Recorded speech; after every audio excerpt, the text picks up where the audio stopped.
Pastor Gerald Manuel. I'm with producer Michael Powers, and I'm on Positive Power 21 with Jerry Royce Live. And when I'm online, I listen to Jerry Royce Live on www.speaker.com, positivepower21.org. Peace out. Hi, I am recording artist Marilyn Dunn from St. Louis, Missouri. If you are looking for some soul-stirring, anointed, spiritual, and heartfelt music, visit my website at www.marilynndunnministries.com. Or you can also find me on CD Baby, iTunes, and Reverb Nation. For booking information, contact Mr. Kevin Dunn at 636-856-0551. That's 636-856-0551. Hello, how you doing? I'm Pastor Gerald Manuel, and I'm listening to Jerry Royce Live Worldwide. You are listening to PositivePower21.org with Jerry Royce.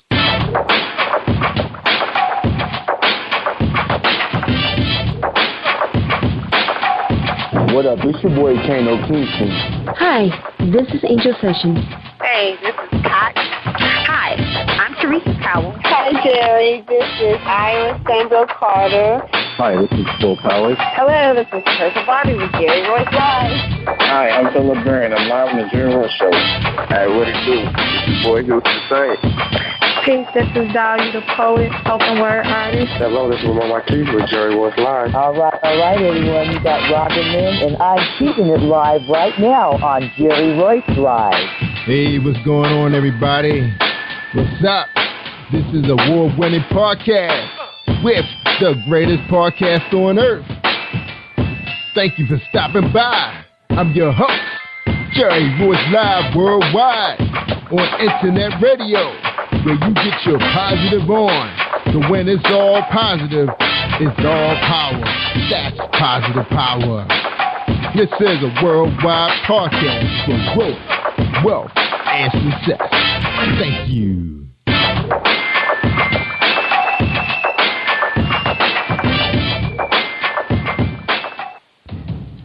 Think you know how drugs get in those little brown bottles? Think again. Set in the green hills of western New Jersey, inside the gilded halls of power of a U.S. pharmaceutical company where decisions are worth billions of dollars and human lives worth less. Nicholas Harding, a young executive at Marshall Pharmaceutical, finds his career, family, and life in jeopardy.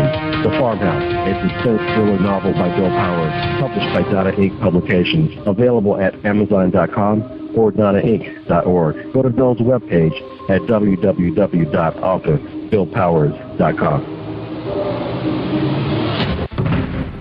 Are you looking for the next great read? A book filled with love, passion, betrayal, and intrigue. The award-winning novel, Season of Change, by Tamika Patrice Kane, is sure to satisfy your literary sweet tooth. Check out this must-read book reviewers are calling uplifting and emotional, and exceptionally great read, deeply intense and thought-provoking. Order your copy today, available in paperback and ebook on Amazon.com or at www.tamikapatrice.com. Are you an author looking for promotional services or a reader looking for a great read at low prices? In this competitive world of books, Writing Royalty Promotions is dedicated to bringing authors and readers together to build a greater respect for literature through our various promotional services and online bookstore. So head over to WritingRoyaltyPromotions.com and check us out.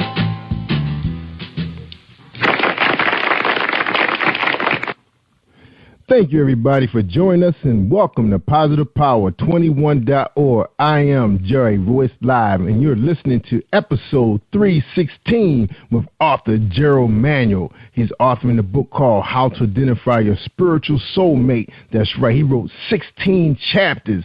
That's right, how to identify your soulmate. That's right. And we're going to bring him on as soon as we listen to this message. But before I bring our sponsor on, I just want to say happy 45th anniversary to Mr. and Mrs. Abraham McCauley Jr. That's right, they're in Baltimore, Maryland. That's right. Happy 45th anniversary, and I thought it would have been a good idea to do that on tonight's show. All right, and I think they did celebrate that yesterday.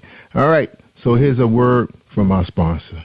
All right, Mr. James O'Shea, the romance man. Are you looking for a great book of poetry that is romantic, heartfelt, and full of male emotion? Then get Thoughts, Love, and Reflections by James K. Deshay. That's D-E-S-H-A-Y. Go to www.jamesdeshay.com. You will enjoy Thoughts, Love, and Reflections. This is a presentation from Jerry Royce Live Worldwide about the author, Pastor Gerald Manuel. Gerald Manuel is a longtime resident of Chicago, Illinois. He received Jesus Christ as his personal Savior in the spring of 1987 while attending Alabama State University. He is the pastor and founder of Kingdom Way of Living Ministries, a ministry that believes in the total restoration of the being. Kingdom Way of Living in Ministry has a special anointing to work with people from all walks of life. It is also a ministry that works closely with people who are considered the unchurched. Kingdom Way believes the unchurched are people who historically have no connection to church or its structure. They are wounded, hurt, rejected, and have many other spiritual ills. Pastor Manuel is passionate about reaching the disenfranchised and being of service to families, children, and youth. He is committed to sharing messages from the Holy Bible to help strengthen each being with an increased desire to honor holy commandments. Be guided and studied by the Holy Spirit to commune throughout the day with God, to always give thanks for Jesus and to the fellowship and love of others. His book, that's right, we are here to talk about his book today. And his book is titled How to Identify Your Spiritual Soulmate. Ladies and gentlemen, I welcome you, Pastor Gerald Manuel, to Jerry Royce Live Worldwide on PositivePower21.org. Enjoy this presentation. Don't delay, give it up, be strong and lift him up, cause he's the power of life. Lift him up, train away. Hi, this is Angel Sessions, and when I'm in town, I listen to Jerry Royce Live, PositivePower21.org, where they play my favorite music. All right, everybody, I'm pushing the wrong buttons, but that's Angel Sessions. She usually bring me in. Tonight, y'all, we have Gerald Manuel on the show. He's here to talk about his book, How to Identify Your Spiritual Soulmate. And according to an article, it says single people in the United States. That's right. He said it's like 59. Well, I'm not even going to try to say it. I know that can't be right. Is it 59 million? Oh, we got to ask him, y'all. All right, here he comes. Gerald Manuel, welcome to the show, Jerry Royce Live Worldwide. How you doing tonight, sir?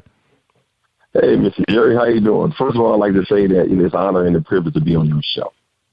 Oh, thank you, sir. I'm so glad to have you, man, because we got to talk to you about these stats, man. Before we get into these stats, man, we want to know, who is Gerald Manuel?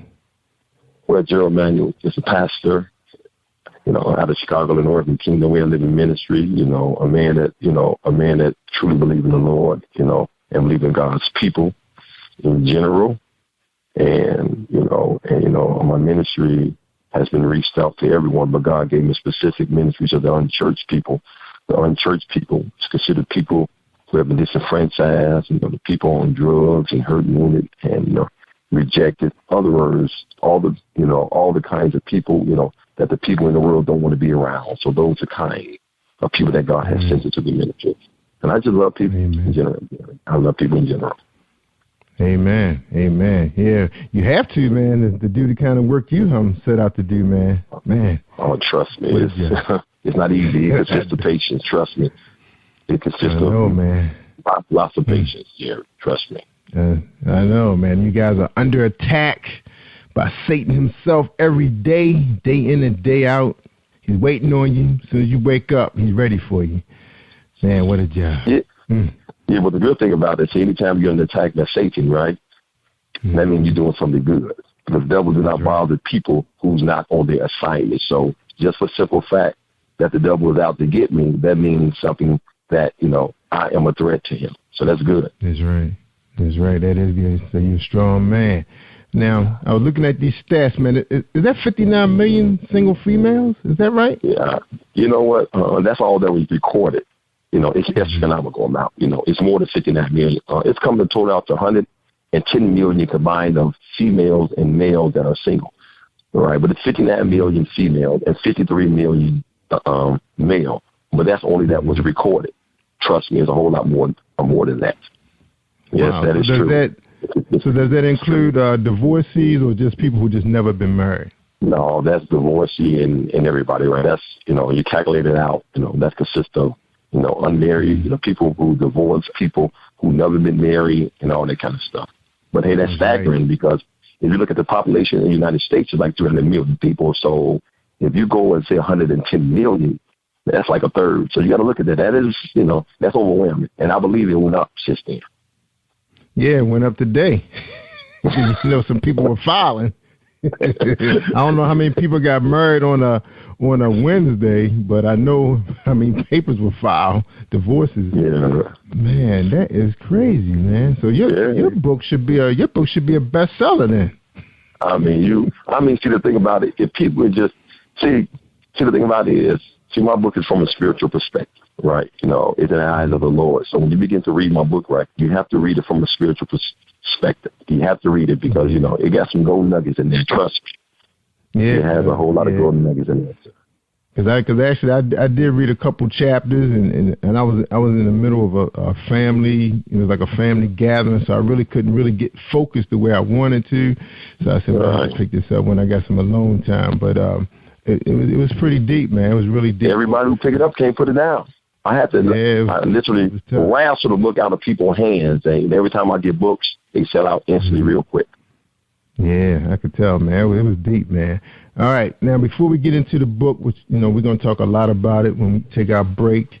But right now, we want to get to know the author right now. I told you my family, man, they so strong in Maryland and D.C. They like to get to know the person first. They want to, they country folks, man. You know how country folks, they want to sit down and break bread with you and talk to you before you even tell them your name. They want to know about you.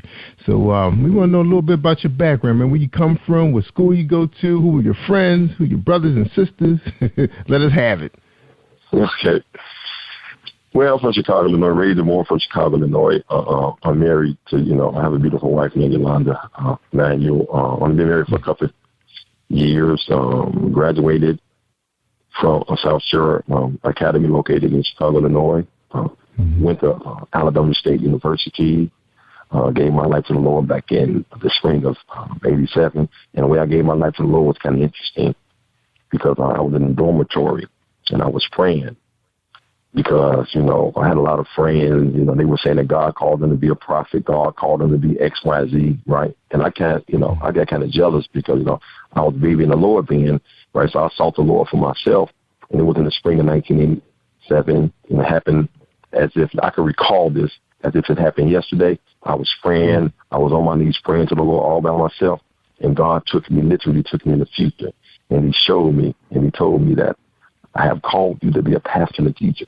And I was looking as if I was watching television. I seen the man on the pulpit, but I could not see his face. I just seen the body on down, and a voice vividly spoke to me as if you and I are talking right now, Jerry. Just say, Pastor, I have called you to be a pastor and a teacher. Right? So I came out of it. I said, wow, God has called me to be a pastor and a teacher. And I have always had a desire to teach. I received my master's degree in biblical divinity from Hope Outreach Ministry. I have 3 kids. I do electrical work on the side, that my tradesman is doing electrical work and plumbing, like, rehabbing houses. And I just love the Lord. I love God's people. But Jerry was so fascinated about the situation that I don't consider myself as an author. I do not consider myself an author. I consider myself as a person who was obedient and just wrote a book because, I don't have no penmanship skills. I don't have commas and, know about the semicolons and, fragment sentences and all that kind of stuff. I'm not real good when it comes down to that. So I know this book was designed by the Lord because I never woke up one morning and say, you know what? I want to write a book. I want to be an author. No. The way the situation was presented to me, it's fascinating because I used to get my speaking engagement on television in Chicago, right? And when I go down to the speaking place to speak, they like my speaking. So one time I was walking the producer to her car, and she said she has some information pertaining to single ministries, right? And she's going to talk about on her show, right? So I had some stuff written down because I'm a teacher by nature. So, I was giving her some clues on what to say. And it was so fascinating, so interesting to her that she said that, wow, you know what? I'd like you to come back on my show and talk about this. I said, oh, no, I don't want to do that. I'm not a relationship guru or nothing like that. I'm just trying to, vet you with some information. So she was so adamant about me coming on the show. So I reluctantly came on the show, and it was a live show. It was a lot of people. It was over pastors and people all in the stand. So I got up and I started speaking so fluently about relationship. And when I got finished, everybody just ran to me. Now, keep in mind, it was other people speaking too, but they did not even go to them. And you have to write a book. You have to do this. You have to do that. You have to do a 3-part on this. I laughed. I said, I'm not doing that. I'm not doing none of that kind of stuff. And this was on a Friday, Jerry. So I told them I might do a 3-part series, but I'm not writing no book. I'm not no author. I don't even know how to begin. And this is true. So there was that Friday. So I went to church that Sunday, right? I made a mockery of myself in front of my congregation, say, they had the nerve to like what I said, and they want me to write a book. But everybody was laughing. All right. And this when I was single. This is true. I went home that night. I was asleep in the bed all by myself. And all of a sudden, something touched me on my shoulder. I jumped up. I know it'd be by myself. So write the book. I said, write a book. Wow. Right? So I went back to sleep. Something touched me again. Write the book. So I knew that was the Lord because I have a way of knowing God is trying to get your attention. I jumped up, started writing the book, Jerry. I wrote the book in 6 weeks. And that's how I started. 6 weeks I wrote that book. So you wrote the book while you were single? Yeah. And I was I wrote when I was single. I wrote the book in 6 weeks. I wrote when I was single. Incredible. Yeah. Wow. For somebody but it's challenging for me too because I have to find my own. Trust me, it's more of a challenge to me when I was single because, I can't be a hypocrite, you know what I'm saying? Because as a man, because I'm a pastor, I'm a man too. So, I'll look at it from a different perspective too, right? So I have to, keep my stuff lined up with my book too. That's right. And that's interesting that, now I did talk to another gentleman who wrote a book for single people, but he penned the book while he was married. So, but, it's doing really, really well. And he's like a consultant for single people now when he counsels them. Now you're married and you remember what it was like being single when you penned the book. Is it easy to give people advice when they come to you, like when they want to sit in your office and talk about, especially because I know you probably counsel couples before they get married. How deep do you go with couple counseling before they get married? How deep do you go? See, one thing I do because and my book talks about premarital counseling, so all that's in my book too. One thing I do, I give advice, but I do cover the back of it. I talk about premarital counseling. So one thing I try to do is I try to be open-minded, to hear both sides. And see, the point is that I try to let people understand that if you want my counseling, right, I have to give it from a spiritual perspective. I can't short corners and all that kind of stuff. And see, it's not my job to tell a person they shouldn't get married. It's my job to listen to both sides and let that person make the decision on their own. But now, if they ask me the truth, I'm going to tell them that. But now, if they just want me to hear, be an ear, then I'll do that as well. So, it depends on it depends on the individual because some people just want you just to listen, just to vent and get everything out. And some people, and other people really want your advice. Suppose you was on the other side of the fence and you gave them 99 reasons why not to get married, and they still showed up that they weren't. Wouldn't that be more powerful than if you sat there and just it was like, okay, let's just go through this book right here real quick, on couples. Like, okay, so you're saying what happened if I give them 99 reasons not to get married? Right, and then they still showed up that they were interested. You think that'd be more powerful, or nah, you wouldn't go down that road? I mean, if they See, the thing about it is that it's not my job to tell someone that they shouldn't get married. So if I told them 99 reasons why they shouldn't get married, right, and they so choose to get married anyway, I mean, that's up to them because, you know, they have a free will to make certain decisions in life, good or bad. So I would never, now, if they want my spiritual advice, right, and they keep it real, Pastor, you think we're compatible, right, you think we should marry, I tell them no. But if they don't say it like that, I would never tell someone they should get married unless under certain situations, circumstances that, you know, they ask me and they want my spiritual advice. Yeah. Yeah, especially young couples, man. It's a lot. It's a lot to deal with, you know. All right, man. Let's back up a little bit, man. What was you like growing up, man? Before you decided you wanted to, wear the cloth, carry the cross, open the Bible, study hard, become the man. What were you like in, high school? What were you like? Oh, do you want to go there? Yeah, let's go there, let's go there, man. Well, let's go there. They want to know. Let's have fun going there. Okay, well, I'm 6'4". I'm 6'4", played basketball with Alabama State University. And I was a drug dealer. I went to prison. I got up all the way to my last year of college, right? And they was not going to fund my, they was not going to, give me more funding to complete my schooling, my education. So what I did was that I left Alabama State University. I came back to Chicago, Illinois with the good intentions on getting a job, right, making some money, and going back and funding myself. But the kind of neighborhood, on the way I was raised, I was not raised bad, per se, by my parents, but, I was in an environment, drug-infested, drinking, gambling, and all that kind of stuff. But I did not become a product of my environment. But later on in my life, I came a part of my environment. So what happened was that I came back to Chicago, and I had a lot of friends who were selling drugs, making a lot of money off selling drugs. So I called myself dipping into it. I got caught up in the drug transaction, first time offense. I was kind of for like on the good child, on the good person, no criminal record, no nothing, none of that. So I started selling drugs, and the judge sentenced me to 12 years in the Department of Correction. First offense, no record behind myself. I'm serious. Wow. Now, this after, I keep this in mind, Mr. Royce, this after I gave my life to the Lord, but I backslid. Right? I was in a backslid situation. So what happened, he gave me 12 years with the Televille Correctional Center, which is in Televille, Illinois. And God gave me faith when I was in there. So I rededicated my life back to the Lord when I was in prison. I was leading people to the Lord. I was doing prison ministry. I was doing a whole lot of stuff.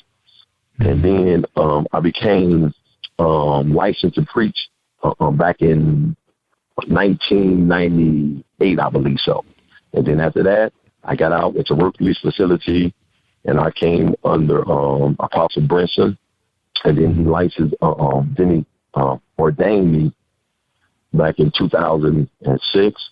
And through Hope Outreach Ministry, I received a master's degree in biblical divinity. And then, you just went from there.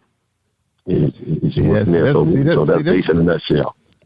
Yeah, that's what the family want to know, man, because they believe that everybody has a story in them, and that's another book right there, man. Because see, the deal is, we know the Lord, He performs miracles, and He puts you in a situation you can handle. So He knew that you can handle that situation that you were in, and you can get out of it and be a witness. And that's powerful, man. That was powerful. It was tough. I didn't have home invasion done on me, Jerry. I didn't, I was shot at. I'm telling you, it was a very interesting life. But God had mercy on me. That's right. That's right, man. And the thing about I wouldn't sit on this, on this mic and tell people I didn't see that.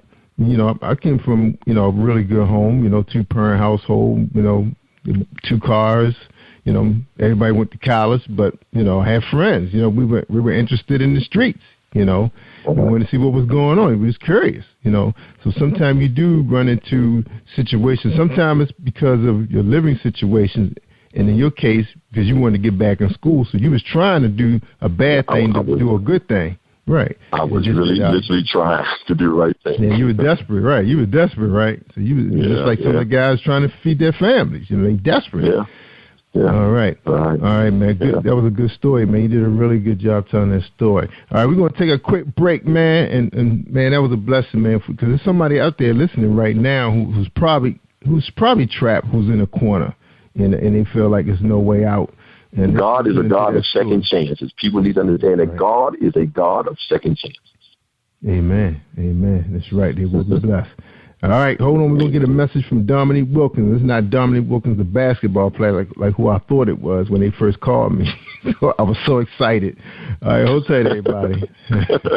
Have you been hurt, been backstabbed? God are talking back to him. Well, you're not alone. No. Escaping to another reality. Through Dominique Wilkins' good books, audio books, paperback, ebook, good books. Available on authordwilkinsgoodbooks.com.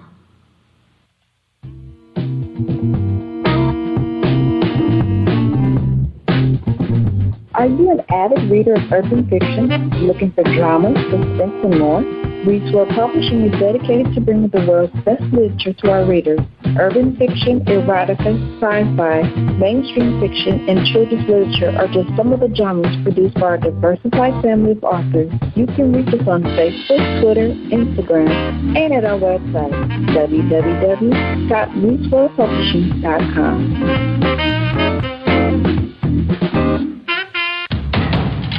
Think you know how drugs get in those little brown bottles? Think again. Set in the green hills of western New Jersey, inside the gilded halls of power of a U.S. pharmaceutical company where decisions are worth billions of dollars and human lives worth less. Nicholas Harding, a young executive at Marshall Pharmaceuticals, finds his career, family, and life in jeopardy. The Farmhouse, a suspense thriller novel by Bill Powers, published by Donna Inc. Publications, available at Amazon.com or DonnaInc.org. Go to Bill's webpage at www.author.BillPowers.com. Hi, this is Angel Sessions, and when I'm in town, I listen to Jerry Royce live, PositivePower21.org, where they play my favorite music. Yeah, there we go. There's Angel. That's who I was looking for. That's Angel Sessions, #1 gospel urban singer on Amazon.com. Check her out. Just Google Angel Sessions, and you'll find her all over the place. All right, we're talking to Gerald Manuel. You can find him at TatePublishingCompany.com, Amazon.com, BarnesandNoble.com, and you can Facebook him.com at Gerald Manuel. Get this book. All right, we're about to talk about how to identify your spiritual soulmate. And again, I want to shout out to Mr. and Mrs. Abraham McCauley Jr. That's right, 45 years. Woo! 45 years. He found his soul. Did he find his soulmate, Gerald?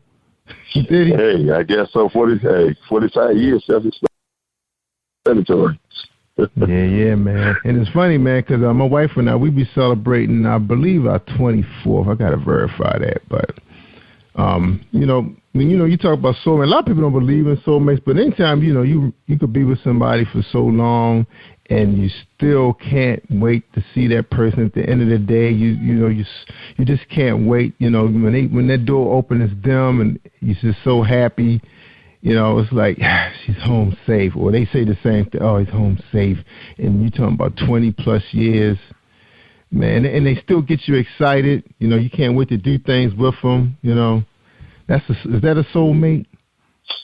Well, see, the thing about it, it could be a soulmate, but my book talks about how to identify your spiritual soulmate. See, because every person someone is with does not mean that is the right person. So we need to keep that in mind. Now, yes, that is your soulmate, but is that the right soulmate? So my book talks about how to identify and find your soulmate, not a soulmate, but the soulmate. Okay, the soulmate. All right. Well, let's talk about one of these chapters, man. You got 16 chapters. All right, should we start with chapter 1? Okay, so you talked about the first marriage hookup. Right. Hookup. That was pretty deep. Yeah. Genesis 2, chapter 2, verse 18. It happened in the Garden of Eden. First hookup. First marriage. How many people have had just one?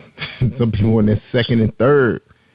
I mean, see, the thing about it is that when it comes down to the first marriage hookup, see, we need to understand something. The first marriage hookup talks about how God hooked up Adam and Eve. So I believe that, see, God has a manual. God has a way of hooking people up. I mean, the best matchmaker in the world would be God. So if God knows a person, he knows everything about a person. So if God can't find you the right person, then he can't be found. So we need to keep that in mind. So chapter 1 is specifically talking about how to do it God's way. Now, do you believe it has to happen in the church? You know, would they find that person in the church, or, you know, what's the deal? So are you trying to say?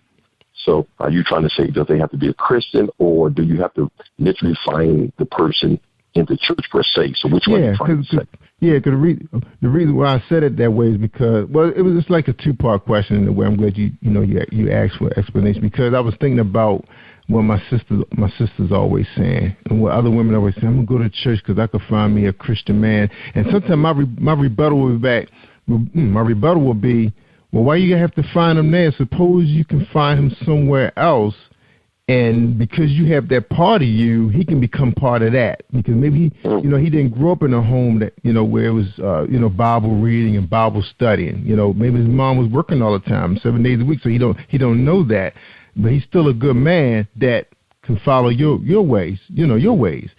What you say about that? See, we need to understand something. Just because you have a good man does not mean they're the right person for you. They're the right man. So we need to keep those two things, because you can find a good man a dime a dozen, but you find the right person 1 in a million. So we need to keep that in mind. Now, from my perspective, is that, you can find a person in church, but church to me means that giving your life to the Lord and have a relationship with Jesus Christ. Because first of all, the Bible speaks about be not unevenly yoked. So what a lot of young ladies get all mixed up and messed up at. Now, don't get me wrong now. It is a lot of godly men who go to church. Just because they're a saved person still does not mean they're the right person for you. Okay? Also, keep that in mind. See, unevenly yoked. See, God does not bless unevenly yoked relationships. Now, he honor it because he's the one implemented the first marriage hookup in the Garden of Eden. But it won't be blessed to the certain extent that you can reap all the benefits and all the blessings from it, because we need to understand this, okay? And I talks about this in the 10th chapter of my book called The Power of Love in the Relationship. And the reason why we need to be careful about being unevenly yoked with a person who is not in the church per se, Jesus church, saved relationship with the Lord, is because that if I'm not saved, if I'm a Christian, Jerry, right, that means that I have the love of God within me. See, it's not one kind of love, Jerry. It's different kinds of love. But I want to quickly talk about 3 real quick to be able to, understand what I'm talking about. Okay, we have agape love. Okay, we have the filial, storge love, and we have filial love. Agape love is unconditional love. That's the love where it says, for God so loved the world that he gave. Okay, now that is a God kind of love. That's unconditional. All right, then we have what you call filial storge love. That's a kind of love, a bloodship kind of love, that I love my mama because she's my mama. I love my father because he's my father. You love that person predicated and based on the bloodline. Then we have what you call the other kind of love, which is filial love, which means that, you have a certain kind of friend, they're cool in all your life, but it's no blood related in love, but you love that person because that is your friend. Now, those are conditionals, okay? So if that person not your mother, then you won't love them the same. If that's not your friend, or if that friend do something to you, then now you no longer love that person. But notice something. Those two loves are conditional, but the agape love is unconditional. Now, this is what I'm trying to say. So if I'm a Christian person and I have the agape love in me, which is unconditional, and I go out here and marry a man who is not saved, they don't have the agape love in them. Only thing they can love you is conditional. So their love is predicated and based on situations and circumstances. So while I want my husband to love me unconditional, you asking him to give you something he can't give you, because agape love is supernatural love that only God can give you. That's why the Bible says that a man should love his wife as Christ loved the church. So you asking somebody to give you something that they can't give you, because that love only comes when you give your life to Jesus Christ as your personal Savior. Then the love of God comes within you and give you the ability and the power to be able to love that person. Very good, very good. So let me ask you this. You was pretty deep there on some people there, Gerald. Let me ask you this, man. What really inspired you the most about writing this type of book? I mean, because you pulled out a lot of Bible principles. I mean, if a person is not really that deep in their studies or really can interpret the Bible that way, can it really help them? I mean, would they need Bible study or counseling to go to really This book is really simplistic. Everybody, all the copies out in sold. See, the reason why they like the book is because it's not real deep. It just is being brought to your attention, and then when you be able to read it, like, I never thought of it like this. That makes sense. Wow. So you don't need no one to sit you down and and get a dictionary and Bible dictionary and begin to explain it to you, because a lot of the books, what makes my books real good, my book real good, is real simple. Self-explanatory. Now, I do have people, if you don't understand certain things about the book, you give me a call and I can explain it a little bit more. But really, it just brings to life some things that people just really need to understand. It's not really that deep. Yeah, but I mean, it was some sections in there, like some of the stories, you interpreting with some of the scripture. You was like, wow, I didn't see it like that at first. That's why I said it was so deep. Yeah, it was a good relationship the way you related it to the scripture. That's what the whole flow was there, especially for somebody who like some people pick the Bible up because they looking for some calmness in the morning. Like a lot of my friends, when we do read in the morning, you start your day, you're at work, you're at peace. You're trying to come into your own, you're trying to connect with your spirit. And you say, okay, I feel good now, I'm calm and ready to get started. To me, it was almost like reading that. It's like I needed to be in my place to read the book the way I really wanted to read it. I couldn't just read it like, say you're on your lunch break, you want to get a quick read, you can't do it like that. No, it's impossible. Right. And let me say something that's real deep, okay? See, I'm not trying to get real deep because the book is real simplistic and, it's not meant to be deep. But let me explain something to you, I'll go back to the first marriage real quickly. What we need to understand something is that you spoke about soulmate. And if we read the first chapter, it explained that God went inside Adam, right? And took a rib out of Adam. And he went and created Eve off the rib. And after God had created Eve from the rib, he brought back to Adam what he took out of Adam. So spiritually, every man is missing not a rib, but their rib. So if you're not married, then you spiritually missing a rib. And that rib is your spiritual soulmate that God has for you. So what happened is that, a lot of times people get mixed up in a certain kind of relationship, and that's why the divorce rate is so high, because you walking around here with somebody else's rib. Because three things, you understand something. God is the one who decides when you are ready for a relationship. Number one, God will always bring you someone who is comparable to you. Number two, and number three, this was to get deep at. The person that God brings to you, right, was a part of you already, because Eve came out of Adam, and God brought back to Adam what he brought out of Adam. So Eve was part of Adam from the beginning. So Eve was not a rib, but the rib of Adam. See that, man? I told you this book was deep, because that's the chapter I started out with. I was like, wait a minute. Like I said, I was trying to read that part while my family was talking and having a good time, and they wanted to pull me. I was like, wait a minute, I got to get back to this. This is kind of deep. It's not like it's going to be a fast read, even though, it's just 16 chapters. All right, man. Right. All right. Let's get into this, Gerald. Now, you wrote it when you was a single man. Where were you spiritually when you... Now, I just want to ask where you were, because I know what happened when you wrote the book, because you was led by the Spirit, but where were you yourself spiritually? No, I was a pastor. I was a Christian, loved the Lord, and have a congregation. I was single, and it was a challenge for me too, because I started looking at. It was more challenging for me because I had to live up to my standard, and a lot of times the fleshly part don't want. The fleshly part will look at the outward appearance of a person. The nice thighs, the on the breast and all that kind of stuff. The voice, the nice voice. Yeah. Right, the nice voice, articulate, all of that. That's a part of human nature. So I had to catch myself on that too. So God had to reconstruct some things in my life and cause me to start looking at, the inward of a person and not so much of the outward of a person. Don't get me wrong, that everybody I'm beautiful looking, all that kind of stuff. So it was a challenge for me too. Yeah. I was wondering, where were you, because and that's what you're thinking about. Because in your mind, you kind of develop her in your mind, the way she walks, the way she moves. To me, a woman, let me say a lady first. She's like, they like art. God really took his time when he built them. They just built differently. When you look at them, they make you stop walking. They make you stop thinking. They do stuff to you. It's like, that's why and I still kind of figure out, because I had a guy on the show that was talking about homosexuality one time, and I know you covered that in this book too, and I got to get to that part. I'm just trying, I said, what happened to that man that when he see this woman, and I don't care who it is, women, it's something about all of them that's going to be attractive, whether it's their eyes, the way they open their mouth, the way they sign. It could be anything, man, that could mess you up. You're like, oh, my God, did she just look the way she sat down across the legs?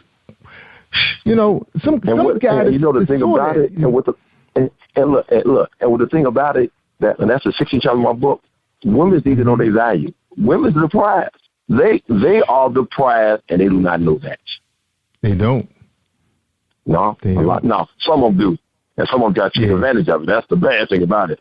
But if a lot of power, they'll take advantage of it. But a lot of young ladies need to know their value. They are the prize. A man is not complete. Think about it. They are missing something, and that something is that. So because God said that it is not good for man to be alone, I will bring him a helpmate. So Eve completed the process with Adam. See, that's powerful right there, man. And see, that's why I'm, when I think about this, science, biology, what happened to those guys? What happened, in chapter 12, what happened to those guys, man, that, when they see, because I'm telling you guys, I've been with my wife for 20-something years, dude, and I tell you, man, I got to look at her, man. Sometimes I can't believe it. I was like, sometimes I just sit there and watch her work. Just watch her walk to the bathroom. Just hear her call my name. I may not even say nothing. I just want to hear her call it again. And I was like, what happened to these guys? Because I was looking at chapter 12, and I had a guy on the show that was talking about, he made some sense, too. I wish I could remember that episode, man. But I said, what happened? That when those guys see these women, they don't stop in their tracks. You don't turn that car around and say, I got to look at her again. I remember when I was single, man. Well, even my wife, I was like, oh, man, I can't wait till she walk in the house. Honey, how you doing? Even if she had a bad day, she still look good. I still want to be in her company. In fact, we may not want to talk about what happened at work, but, I got to suck it up. But, I don't know, that chapter 12, man, that's interesting, man. Well, anyway, dude, we're gonna take a quick break, man. When we come back, I think we're gonna dive into chapter 14 real quick.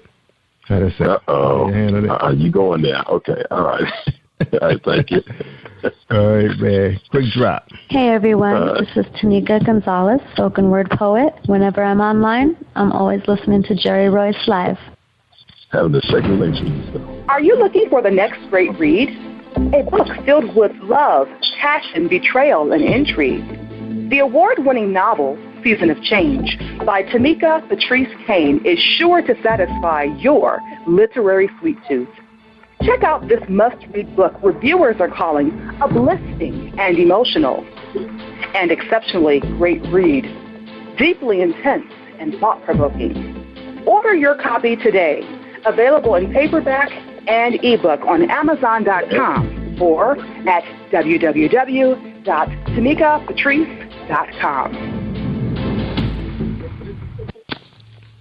Hi, I am Arthur Crystal Alexis, and I'm on Positive Power 21 with Jerry Royce Live. Woohoo! Hey, Crystal. That's my girl there. She's so funny. I enjoy her face. I enjoy following her on Facebook. I like your pictures, Crystal. It was so cute. All right, man. We got to talk about chapter 14 because the single ladies are listening. That's page 139. Having a sexual relationship with yourself. All right, now I didn't get to read that yet, so you're going to tell us a little bit about that, man, and then give us an explanation of that chapter. Well, basically, it's kind of self-explanatory, having a sexual relationship with yourself, which means that some people have become addicted to themselves. A lot of this has to do with bedroom novelty, sex toys, masturbation, the pornography, and all that kind of stuff. And all this ties is in with relationship because a lot of people is wondering why God is taking so long to bring up their mate. Well, that could be one of them because you play, you masturbate, you're playing with toys, and this is where the deception comes in at, Jerry. Now, you could talk to ladies who've been single for 4, 5, 6 years, right? And they brag on it. Girl, I've been single for 5 or 6 years. Yeah, physically you've been single for 5 or 6 years, but spiritually and mentally you have not because you have not bedroom novelty toy called Steve. So every night, you and Steve, do your little thing. So in all actuality, you have not been single for 5 or 6 years because any form of sexual gratification outside of marriage is considered a sin in God's eyesight. So basically having a sexual relationship with yourself has to do with you have become addicted to yourself. That's powerful. Whoa. And there's a show out there now, Mary Jane, and remember her niece was staying with her, and she discovered her little stash, and her niece discovered how to get into her camera security, and it's like that was like Mary Jane was always having problems with these guys, but that was like her thing too, Yeah. She got a lot of issues going on, but that's a lot of women. That's probably and that's why a lot of women can brag. And that's why they can brag and say, girl, I don't need no man right now. I'm good. I'm straight by myself. Yeah. Because, when you go home and under the bed and all that kind of stuff, you have your different names with different kinds of toys. So you would never get nobody because God would never bless you with somebody like that because you are committing, fornication, any form of sexual sin outside of marriage is considered sin. So you are defeating the process. So stop bragging that you've been by yourself for 10 years and 8, 9 years and you still got those toys under the bed. So the blessing is being blocked. Is being blocked because God is not going to change his will to fit your agenda. He won't. Either God's way or no way. So what happens to the Holy Spirit? What is he going through? What is happening with that spiritual connection when they in that room right there? So are you talking to unsaved people? Are you talking to unsaved people or not saved people? Well, the saved ones, say it's a saved woman. She's connected with her Holy Spirit, but she's still having a relationship with herself because she doesn't have that man, but she's sexually frustrated. She thinks she's doing all the right things to meet him. She see a guy at church, she see a guy on the job, and that's another thing too. Speaking of that, not to jump too far for this, because of the laws that's set up at the job, it makes it difficult for a guy to pursue a woman. Because his job is at risk. Then even at the church, you don't really have that many single ministries that's available to give him an opportunity to get to know him. Because a lot of times women are basing everything on what they see. They don't give the guy a chance to feel his spirit. You say, oh, he has a nice spirit. What's something about him? I really like. They're always going by with the visual part. I thought that was for us. Can you kind of tap into that a little bit? Yeah, you talking about what about the young ladies who are out here? Well, see, we understand something. Just because you are by yourself does not give you the right to go ahead and start, doing ungodly things with yourself. See, the thing about it is that you can't compromise, and God is not going to compromise. You have to be able to trust God enough to give you the willpower and the strength to abstain. It's not going to kill you if you don't have sex. You can wait. People do it all the time. God is not going to ask you to do nothing that he would not give you the grace and ability and the power to be able to do. But a lot of people do not depend on God. They depend on themselves. And if you are dependent on yourself, of course you will fall all the time because your human nature. See, sex is a treat. We understand something. God designed sex. So your human nature will have sex. There's nothing wrong with that. But you have to bring your body under subjection and say, I will not do it. I'm going to obey God. And that's the problem. You need to depend on God to keep you from that and not yourself. And you did give a couple of scriptures in Corinthians, 1 Corinthians chapter 6:20. You were bought at a price, therefore glorify God in your body and in your spirit. So that's what that means? Right. Yep. Because, see, the point is you gave your life to Jesus. So really, spiritually, you don't have a life no more. If I gave you some money, Jerry, it's not my money no more, it's yours. So when you give your life to Jesus, you don't longer have a life. You saying that, okay, Lord, this is your life. So you was bought with a price. And that price, when Jesus Christ died on the cross, he paid for you. So when you gave your life to Jesus, you gave your life over. Oh, man. Yep, so it's God will, no way at all. Yes, sir. Now let's talk about this book. Can it change the way a woman is thinking right now? They pick this book up right now. They download this book. They get the paperback version. Would it change them, their way of thinking? Every woman, this honest God too, okay? And look, I'm not exaggerating. Every young lady who I've sold this book to, right? I did book signing. I did sold copies of it. They fall in love with it. Get ready to report like best-selling talk. So it's a good book. But my only advice is about this book. Right, when it comes down to married couples, I try to ask a married couple have to read it kind of differently because it'll have people looking at their spouse. I'm being honest. You're like, wow. No, I'm telling you, it's deep. So you have to be very, but yes, it is a life change. You have to be. So, all right, so you have to be a little careful because now you start looking at your spouse a little differently. You start questioning married couples. Motives? Yes. Right. Yep. I done had that happen to me before. No, it's not intended for that. If you marry, you stay with your husband, right? And just pray for the blessing of God to help you. Do not. It's intended for single people, not married people. So married people need to be very careful because, trust me, I'm not trying to give you no way out. Yeah, because I was starting to think, man, I was like, wait a minute, she may not be my soulmate. That was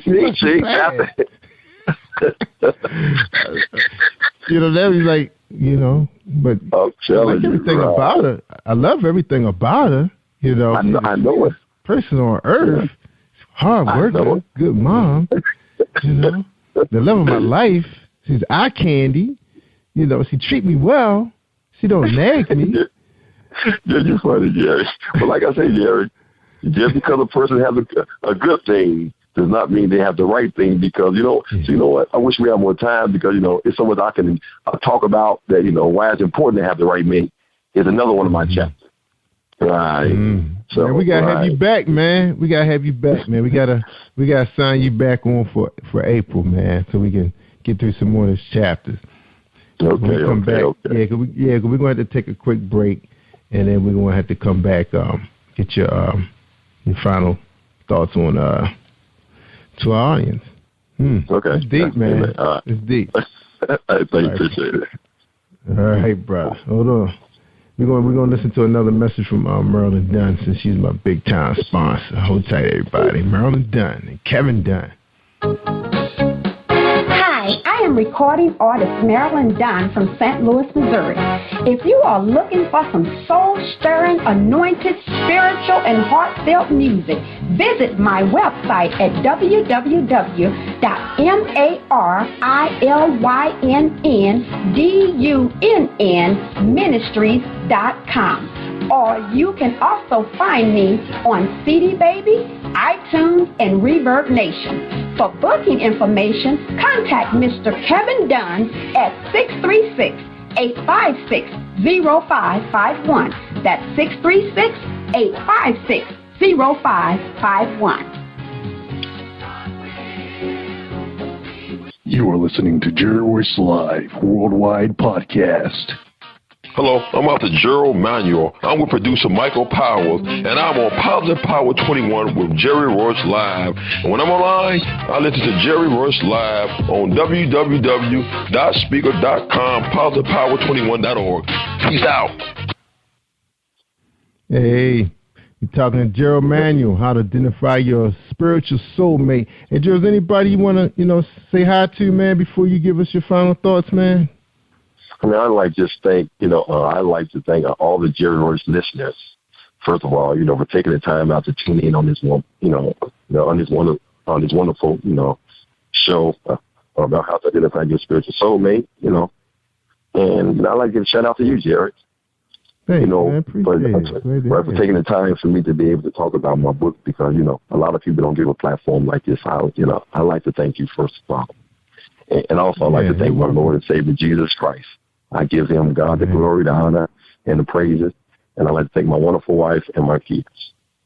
Amen. Amen. And matter of fact, man, we've been, going back and forth, Brandon and Carol and myself, have her inboxes, email us, and we can set up for April, man. Have you back on, man. So tell her it's up to her now to make it happen. Okay. All right. Okay. Man, this was an awesome conversation, man. Like you said, it definitely could be a 2-hour program, because I used to have a show that was like this, but we went a little bit too far, but then we had to cut that out. So I had to squash this. So I said, well, if I find me a Christian brother, I'm going to start the show back up. So people love hearing about relationships, but now they need to know how to do it the right way. And this is a good book, How to Identify Your Spiritual Soulmate. Again, it's Amazon.com, Tate Publishing Company. Tell us about Tate Publishing Company before you go. And Tate Publishing Company, it's a, small, not too mega, or not too small, kind of in between. It's a very nice publishing company. They will work with you. If you got some good material, some good book, language and all that kind of stuff, they work with you. So Tate is not bad. I have not heard nothing bad about Tate so far. So I recommend Tate to anybody. All right. Now, were they one of those companies where you had to submit your manuscript and they had to accept it, or they would say, okay, no? No, Tate is very strict. See, what made me so delighted for Tate, every 2,000 people, who submit their manuscript, right, only 2 get accepted by Tate. Tate screwed mad to the T. I mean, if you get accepted through Tate, you have a good book. And not only that, about Tate, at first Tate wanted to, it's a Christian publishing company too. So Tate wanted to charge me at first until they read my book. And after they read my book, they say, hey, we do everything for free. So they put a lot of money into it. But they pumping a lot of money. I mean, right now, I'm into bookstores, and they try to get me into bookstores. It's going to be worldwide, everywhere. So Tate is pumping a lot of money into this book. They see all the potentials in this book, yes. So Tate is a good book. I mean, hey, if you will Tate, then you have a good book, because they don't play games with any kind of book. Yeah, awesome. So when did you release this book? I released the book about a month ago, about 5 weeks. It been released about 5 weeks, and right now I'm in the process of getting into televisions. In some bookstores and on some radio broadcast shows in the Chicago area, and I'm trying to reach out to a couple other people. So they're doing a good job. Yes. But, it takes my work too. Yeah, so you're just getting started in the game. Like you to help me too. It takes people like you to help me too, and I appreciate it. Now, Carol, she's like your office assistant manager or something like that. Yeah, she's my assistant administrator. She do everything for me. She's a beautiful, extremely beautiful, hard-working person like my mama. She stays on me. She keep me in check. Trust me. She's a wonderful person. Wonderful. Yeah. You need people like you need some people out there. They call them, sometimes they call them like your street team. You need your street team. Guerrilla marketing, all that kind of stuff is real popular now. Now, are you thinking about me too? Oh, yeah, we could tell. Man. She was really right on top of everything. Now, you're a first time author, correct? Yes. So are you going to be thinking about looking at another level, like getting a public relation, an agent? I'm kind of novice at this. I'm touching the surface. I had a couple of people want to intertwine with me, try to get me up and going, because everybody talking about bestseller. Everybody talking about radio review bestseller. So I'm a small fry right now. I'm not a big time pastor and all that kind of stuff. So I'm a small fry, but most definitely I'll be getting radio reviews and bestseller books.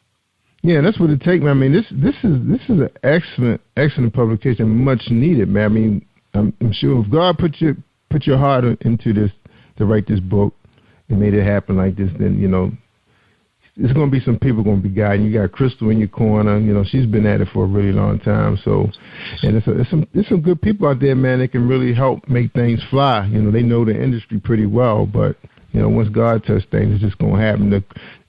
My friend Angel Sessions say it all the time, it's not her, it's God. And like I said, she's like on the top 5 this, top 5 that, and all she's doing is just singing the songs and just doing what he asks her to do. So I'm sure that's what's going to happen to you too, man. So let's get ready to fly. So, yeah. I am. Right. I know it's going to be bestseller. And trust me, go bestseller, I ain't never forget you, Jerry. Trust me, you're going to be the watch. I want to speak about your platform. Number one, first of all, because you gave me a good platform. And I really thank you. I really do. Yeah, thank you, sir. I appreciate that, man. I'm trying to stay humble, man. You know, sometimes I feel like acting like a rock star. You know, man, my family, we just be having fun. Yeah, we just having fun. Man. And my wife said she loves you. She said, look, my wife said, you know what? Can we do 2? Man, I don't want to get off. I like him. So you don't see that behind the closed scene. Yeah, we do got to get ready to hang up, man, so we can publish this show, man. But we're going to have you back, though, man. We're going to make me and Kurt, we're going to make that happen, man. And we appreciate you coming out and talking about this, man, because my sister, she going to love this, man. You know, she going to be emailing me back and forth. She going to be going crazy. Okay. Right, bro. And one more shout out to Crystal Watkins, author Crystal Watkins, okay? Watkins, okay? She's my girl. She's my a Facebook friend, okay? She supported me, so I give a shout out to her, too. I know Crystal's funny because I don't know what Crystal really, her real name is or her pen name. She's giving me so many names. Let's hear Crystal one more time. Hi, I am Arthur Crystal Alexis, and I'm on Positive Power 21 with Jerry Royce Live. Woohoo! She's so cute. All right, man, we can get out of here, man. So, again, man, we appreciate you being here, man. And I tell you, Gerald, I tell people all the time, man, if they want to hear the good stuff, I mean the real good stuff, they got to listen to Jerry Royce Live worldwide on Positive Power 21.org and Pastor Gerald Manuel. Take care, man. Hey, man, God bless you, okay? If you need me or anything, let me know. God bless you, too. Sure will, man. Stay awesome all week long. Thank you for tuning in to Jerry Royce Live on PositivePower21.org and Spreaker.com/Positive Power 20. Hold line, Jerry, is a Royce Enterprises production. And don't forget about replay on Facebook.com/Jerry Royce Live.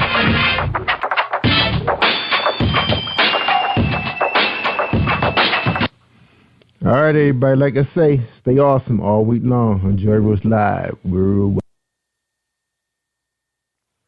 You are listening to Jerry Royce Live Worldwide Podcast.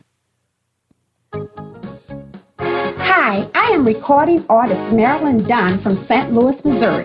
If you are looking for some soul-stirring, anointed, spiritual, and heartfelt music, visit my website at www.MarilynDunnMinistries.com. Or you can also find me on CD Baby, iTunes, and Reverb Nation. For booking information, contact Mr. Kevin Dunn at 636-856-0551. That's 636-856-0551.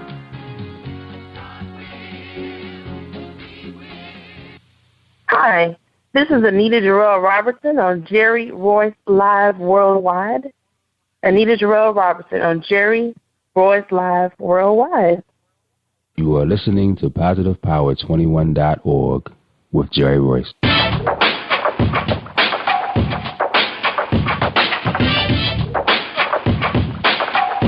What up? It's your boy Kano Kingston. Hi, this is Angel Sessions.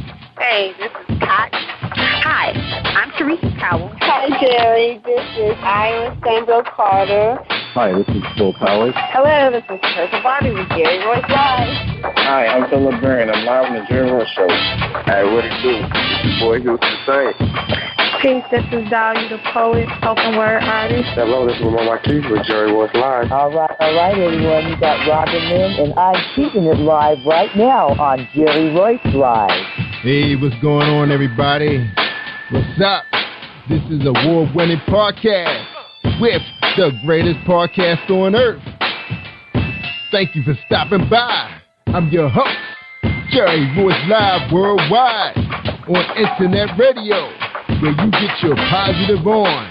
So when it's all positive, it's all power. That's positive power. This is a worldwide podcast for growth, wealth, and success. Thank you.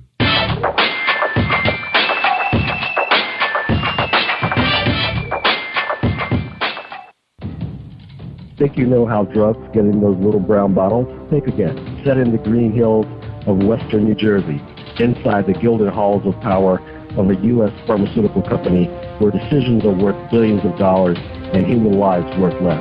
Nicholas Harding, a young executive at Marshall Pharmaceutical, finds his career, family, and life in jeopardy. The Farmhouse, a suspense thriller novel by Bill Powers, published by Donna Inc. Publications, available at Amazon.com or DonnaInc.org. Go to Bill's webpage at www.authorBillPowers.com. Are you looking for the next great read? A book filled with love, passion, betrayal, and intrigue.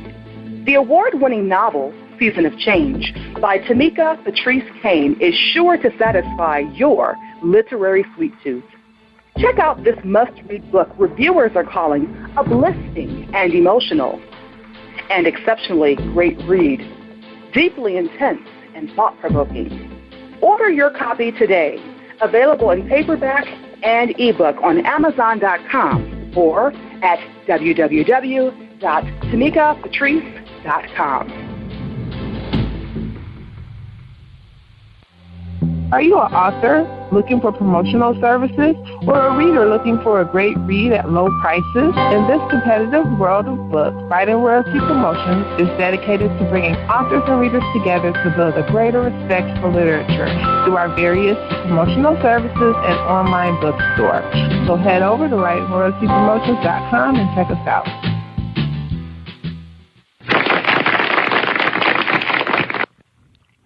Thank you, everybody, for joining us, and welcome to PositivePower21.org. I am Jerry Royce Live, and you're listening to episode 315 with Anita Jarrell Robinson as our guest tonight. And before we bring her on, let's hear a word from our sponsor, Dominique Wilkins. Have you been hurt, been backstabbed, got a talking back team, but you're not alone, no. Escaping to another reality, through Dominic Wilkins' good books, audio books, paperback, ebook, good books. Available on AuthorDWilkinsGoodBooks.com. You are listening to Jerry Royce Live Worldwide Podcast. Welcome to Jerry Royce Live Worldwide on PositivePower21.org and Spreaker.com/PositivePower21. Tonight, we interview Anita Jarrell Robinson. Anita is a singer, songwriter with invigorating lyrics, iconic voice, and contemporary sound, which is displayed in her new album, God Is There. A diverse mix of powerful original songs that rejuvenates both believers and unbelievers. Anita has shared the stage with powerful acts such as Poet Solaire, Don Diego, Hezekiah Walker, LaShawn Pace, Carolyn Trailer, Lisa McClendon, and Risen. During Anita's rendition of Lauren Chandler's Faithful, 2012 Dove Award nominee Michael Bleeker described Anita's voice as angelic. This bilingual recording artist not only melts crowds with Spanish lullabies, but has also published several books and acts and plays written by noteworthy playwrights such as Linda J. Dard, lead role, and served as an extra alongside Emmy-nominated Leon Robinson in the stage play Friends and Lovers. Internationally renowned Dr. Everett Gordon Parker of LSU Gospel Choir was instrumental in vocally training Anita to perform in a stellar fashion for large and diverse crowds. Dr. Elvita King, niece of late Reverend Dr. Martin Luther King Jr., shared in March 2012, Anita, there is a new sound of worship in the earth, and it's you. Your musical transcends realms. The incredibly photogenic singer-songwriter has overcome heart-wrenching challenges by praising God. Anita Jarrell Robinson music can be purchased and enjoyed via Pandora, iTunes, Amazon, in conjunction with Anita's iconic voice in Harvest Entertainment LLC, Anita plans to take the CCM and contemporary gospel music industry by storm one lyric at a time. Ladies and gentlemen, I welcome you, Anita Jarrell Robinson. Please enjoy this presentation. Hey, this is director-producer Alan Wills, and I am on Positive Power 21 with Jerry Royce Live. And when I'm online, I listen to Jerry Royce Live at www.spreaker.com/positivepower21.org. Y'all heard? All right, Anita Jarrell Robinson, welcome to Jerry Royce Live Worldwide. How you doing tonight? I'm feeling like a rock star right now. Yeah. How are you doing tonight? I'm awesome. I am awesome. So happy to have you on the show. Are you ready for your first question? Yes, you're sir. welcome. Go for it. Yeah. All right. First question is, who is Anita Jarrell Robinson? Anita Jarrell Robinson is a worshiper, saved by grace. I'm just grateful to be a CCM contemporary gospel recording artist. My mission is just to save souls with my music and to encourage the saints. That's really me. That's me in a nutshell. Yeah, awesome. That's right, doing God's work. Now, Anita, did you start out singing in the church, or you started out in church in another direction and you came back? Tell us a story about how you found your way. I had no choice, too. I grew up singing in the church. I had parents who were in church, so that's what I had to do. I was about 4 years old, and I saw the mic and decided that I wanted it, and they let me have it, and that messed me up right there for life. So I've been singing ever since, and when I realized that people were looking at me and paying attention, then I put the mic down for a few years, and I was like, they're looking at me, so I can't do this, But at about maybe the age of 10, I picked it back up, and I started singing solos at church again and stuff.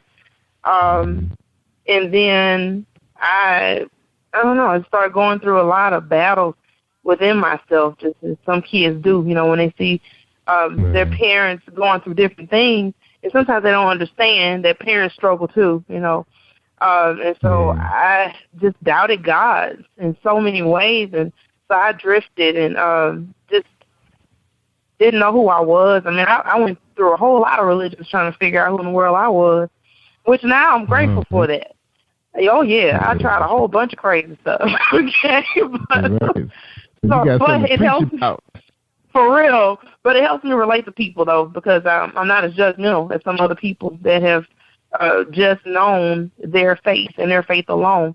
I understand what it's like to go different routes.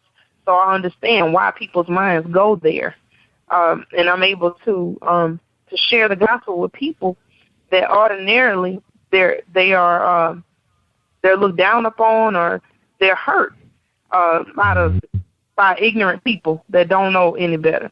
They don't know how to share their faith with other people.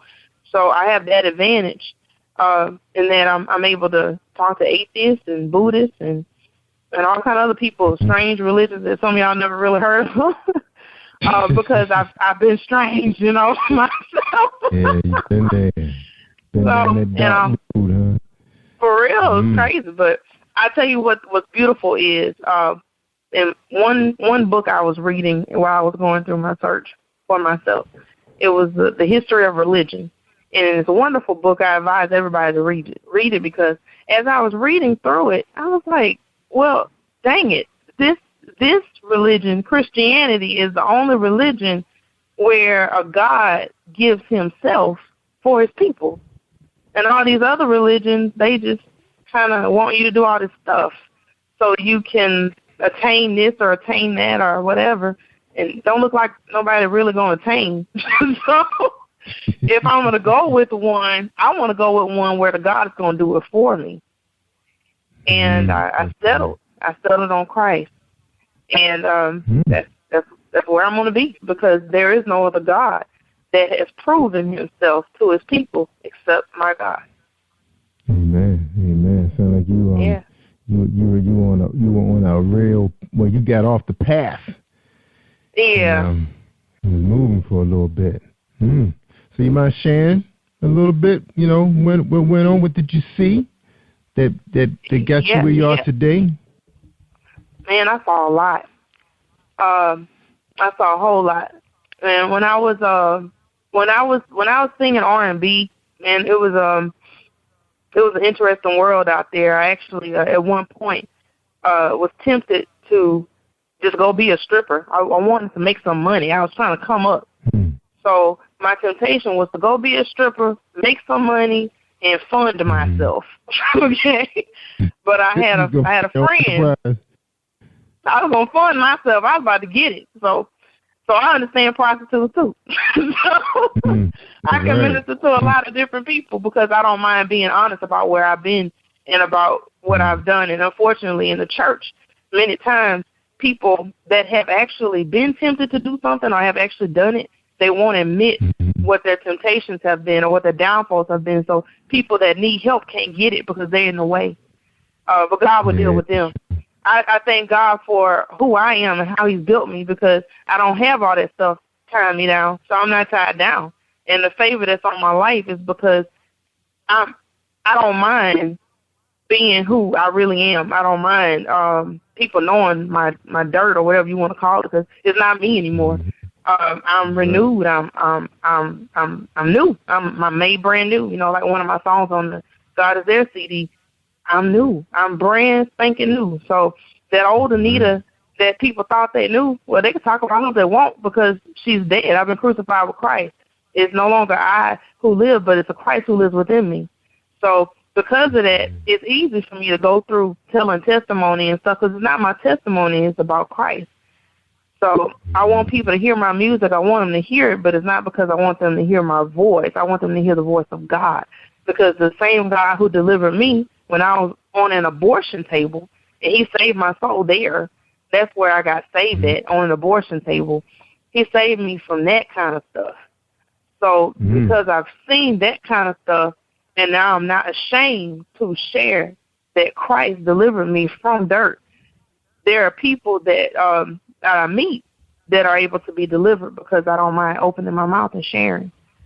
But it wasn't always like that. Man, I was very ashamed of family members, friends, man, different people in certain churches I won't name, God bless them. Some of them just ignorant. They're just slow. They don't get it. They don't understand how powerful it can be if they choose to be real. So they're stuck shaming themselves, and because I've been there, I forgive them. I forgive them all. And I say, God bless them all, and I pray that all of them get delivered so that more people can get delivered and come into the kingdom of God. Man, Jesus ain't playing. He's coming back for real. So when he comes back, I don't want to be one of those people that he's like, so you wouldn't get out the way, huh? You see that whole string of people right there that was lost? Well, you can go ahead and go with them.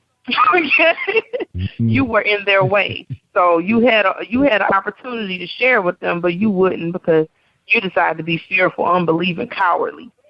So you hurt people. That's not what I'm about. So I'm about helping people. I'm about feeding the sheep. I'm about tending the sheep. That's what I wanted you to do, but you wouldn't do that because it's all about you. So, for me, my ministry is out there because Jesus is out there. And, and it's like the song, Even Me, that particular song was written after I was tempted. Now, this was after I was saved. And this is what messes a lot of people up, but in a good way. After I got saved, I was married. I got married to my husband. I'm married to now. I'm divorced. But now I'm married again. Thank God. He's an awesome man of God. We've been married for almost 10 years now. Thank God. That's a miracle. And seriously, but I ain't playing. I was really jacked up whenever we got married because of my ex-husband, all this stuff that I went through. But the thing is, I was so frustrated with him being he was a man, okay, and that messed me up because I needed Jesus Christ, okay, to marry or something because a regular man wasn't good enough for me. I had so many issues that I had not dealt with that I wasn't ready for a regular man. And unfortunately, some of us that get married the second time, we don't let that person be that person. We try to make them the other person and punish them for stuff that they didn't really do and they ain't got nothing to do with it. They just like, is you crazy? You're like, look, right. Woo. All right. You still here, Nita? So you faded out.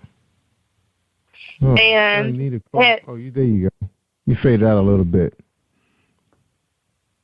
Yeah. Okay. I'm sorry. Yeah, but I had these things going on that I wasn't ready to give to God, and because I wouldn't turn them over to God, I started messing up. And when I started messing up, then I started drifting again away from my first love, who was Christ. And I was already in the pulpit now. I was already singing. I was already doing all this stuff. But because I had decided to take my heart back from my first love, I started thinking about doing some of the same things I was doing before. And while I didn't do them, my thoughts were there, though. And so it was only a matter of time before I would have entered back into that world. And so one of the things that I was entertaining. I really was. I was right there. And this is the thing that really messed me up in a good way. I wanted to hurt my husband because he didn't know how to talk to me properly. And I wanted to hurt him emotionally the way he was hurting me. But men don't hurt the way women do.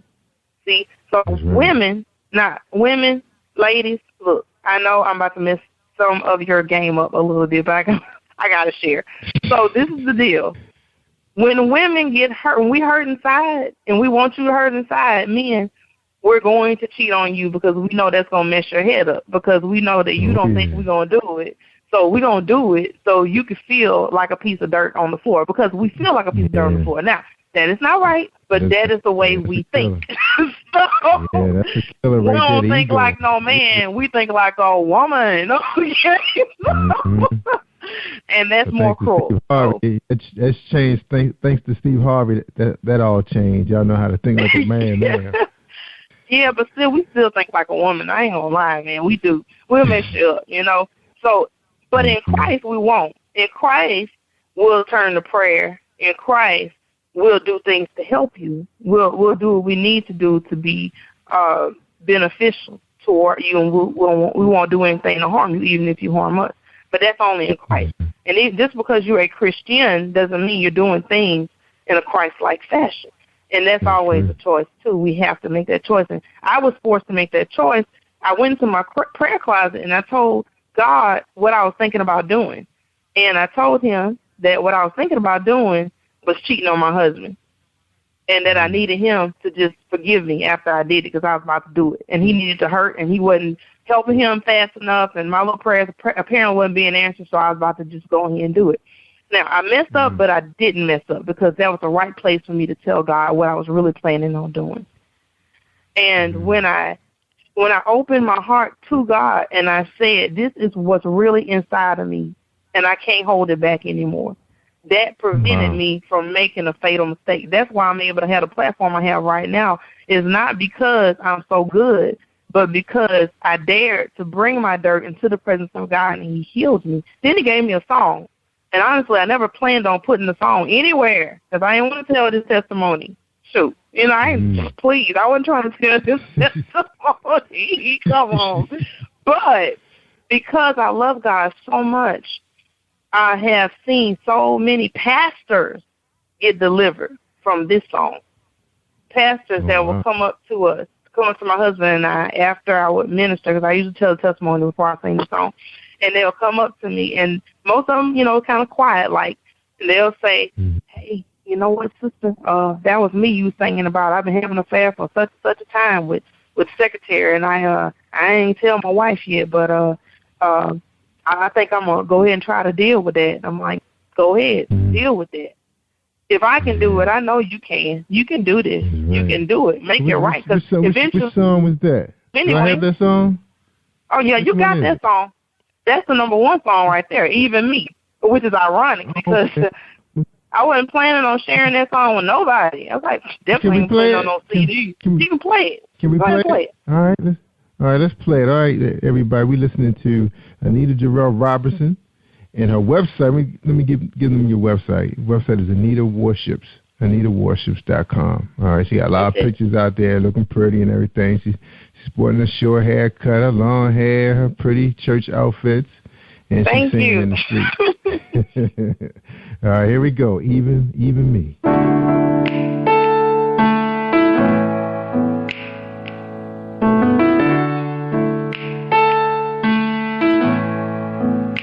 Here are my wounds and here are my fractures. I lay them down at the cross. For you were wounded for my transgressions.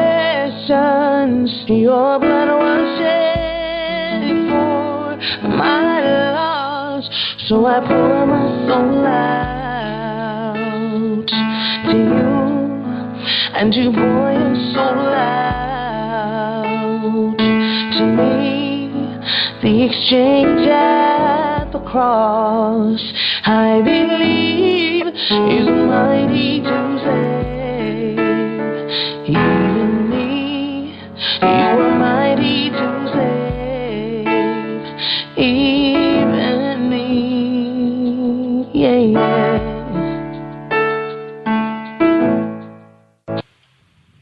All right, I'm gonna play the full version, but man, that's a beautiful song.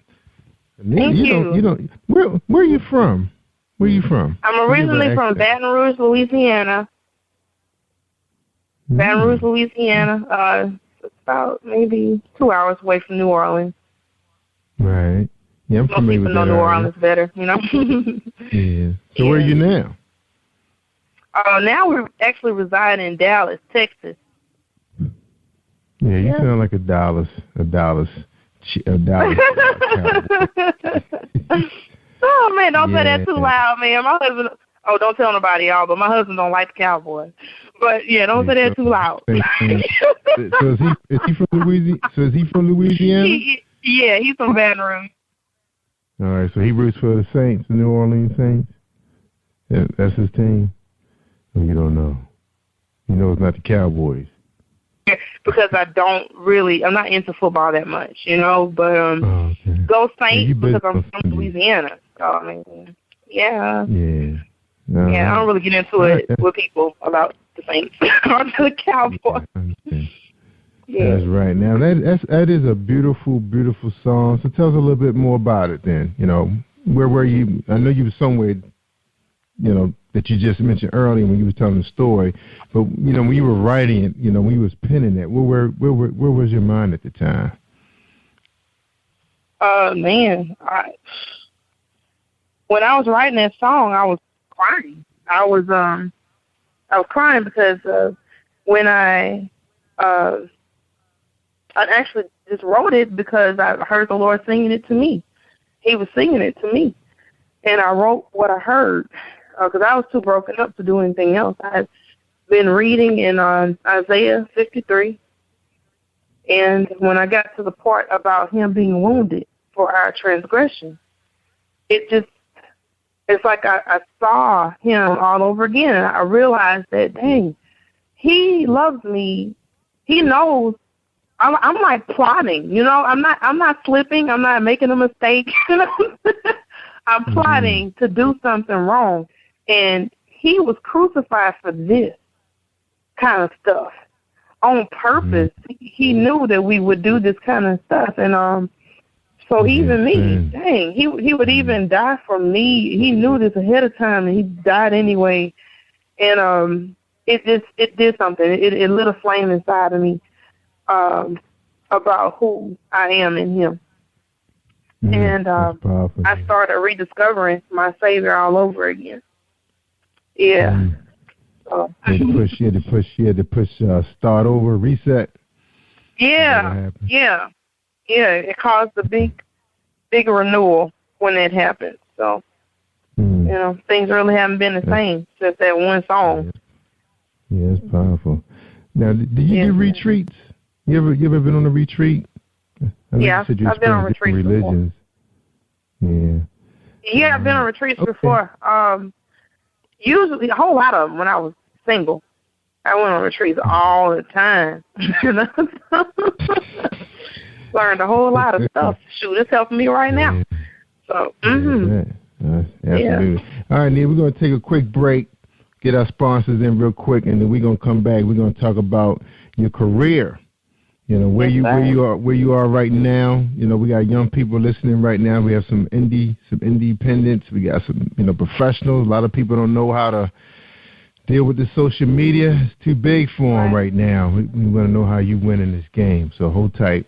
Let's listen to a message from our sponsors. I'm Jerry Royce Live, and that's Anita Jarrell Robinson. Hold tight. It's the beautiful, beautiful voice.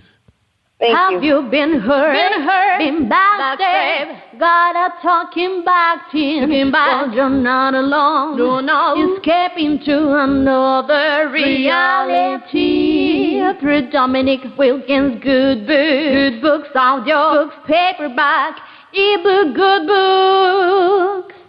Available on AuthorDWilkinsGoodBooks.com.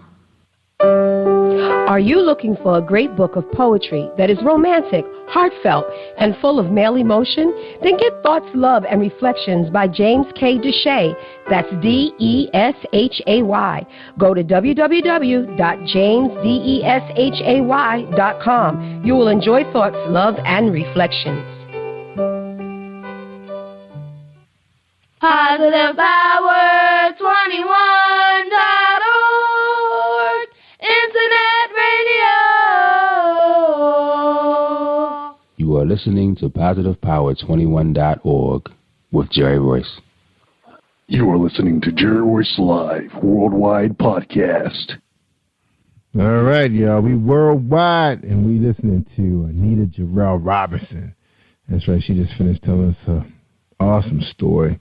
And so many people have been down a lot of those paths, and some of them are still down that path, still trying to claw their way back. And Anita made it back, and she's still, staying strong in her faith because she knows what's out there. All right, Anita, let's talk a little bit about your career. Tell us about how did this career get jump started? How did you get where you are? Got a chance to sing with all these brilliant people. Tell us the story. It's a favor, really. It's a favor for me. I don't run behind anybody. I'm not political. I'm kicked out of circles before I get into them. You know what I'm saying? So it's just a favor of God, man. It's people that just they see me, they see my heart, they know that I'm legit, they know that I'm real, and they choose to bless me, and they choose to give me a platform or whatever, because I don't pay them, because I haven't had the money to do that. And I don't do anything else because I just don't do anything else to do it to get wherever I am. It's just been the favor of God that's on my life. And so that's all I can say about that. I don't have any other tricks of the trade other than that. And I do things professionally. I try to keep myself as professional as I can, of course, because I like to be prepared for whatever platform God wants to put me on. And that's the one thing I would say to every indie artist out there, please be ready. Because the opportunities will come, but if you're not ready when they come, you're just not ready when they come. That's right. And so, I beg of you, just be ready, Right. Tweet it out there. Be ready, y'all. All right, we're going to listen to another song. This one's called Future Generation. This is one of my favorites right here. All right. Oh, Future Generation, Anita Robinson. All right, here we go.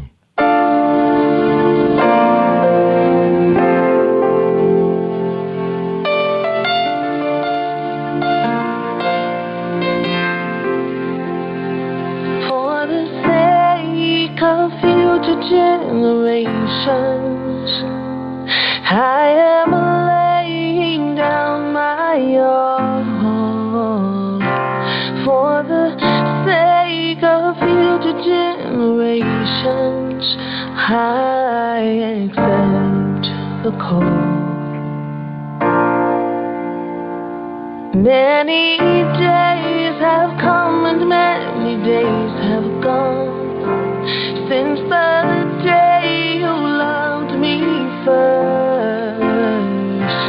My response historically a frightened one, song without a verse.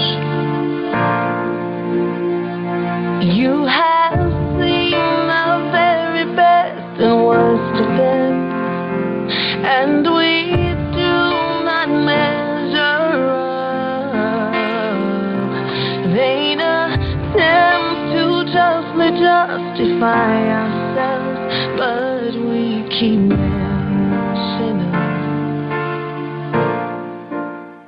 Oh man, I just love that song. That's from Thank you. That's from your LP. God is There. Yes, First sir. mix of powerful original songs, supposed to rejuvenate both the believers and the unbelievers. What about the ones in the middle, in the gray area? Yeah. It's gonna help them too. Yeah, Anybody. That was beautiful. Anybody who wants to come can. God is there. Anyone who has a desire. Yeah, God is there. He is there. It means Yahweh Shammah. And it means he's there. And actually, that is the title track, God is There.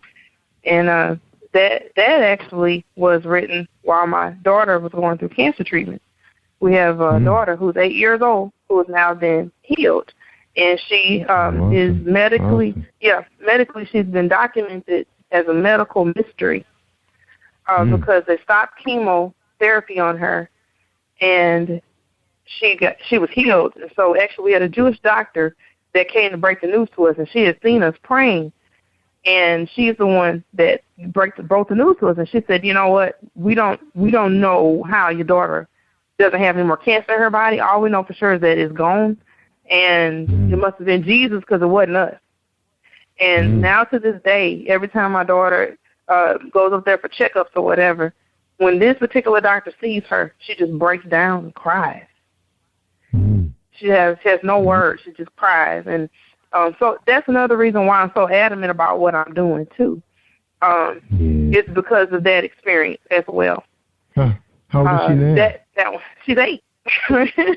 She's 8 now. Oh, she's 8 now. 8 years old, yeah. So we started this journey with her when she was a month old. And we're told several times that she wouldn't make it, but she's here. She's here alive and well. And actually, interestingly, her blood type has changed, which the doctors, when it happened, her for real. And they had to go and research across the country to see if that was even possible. And they found several rare cases where it had happened, but they still don't know why.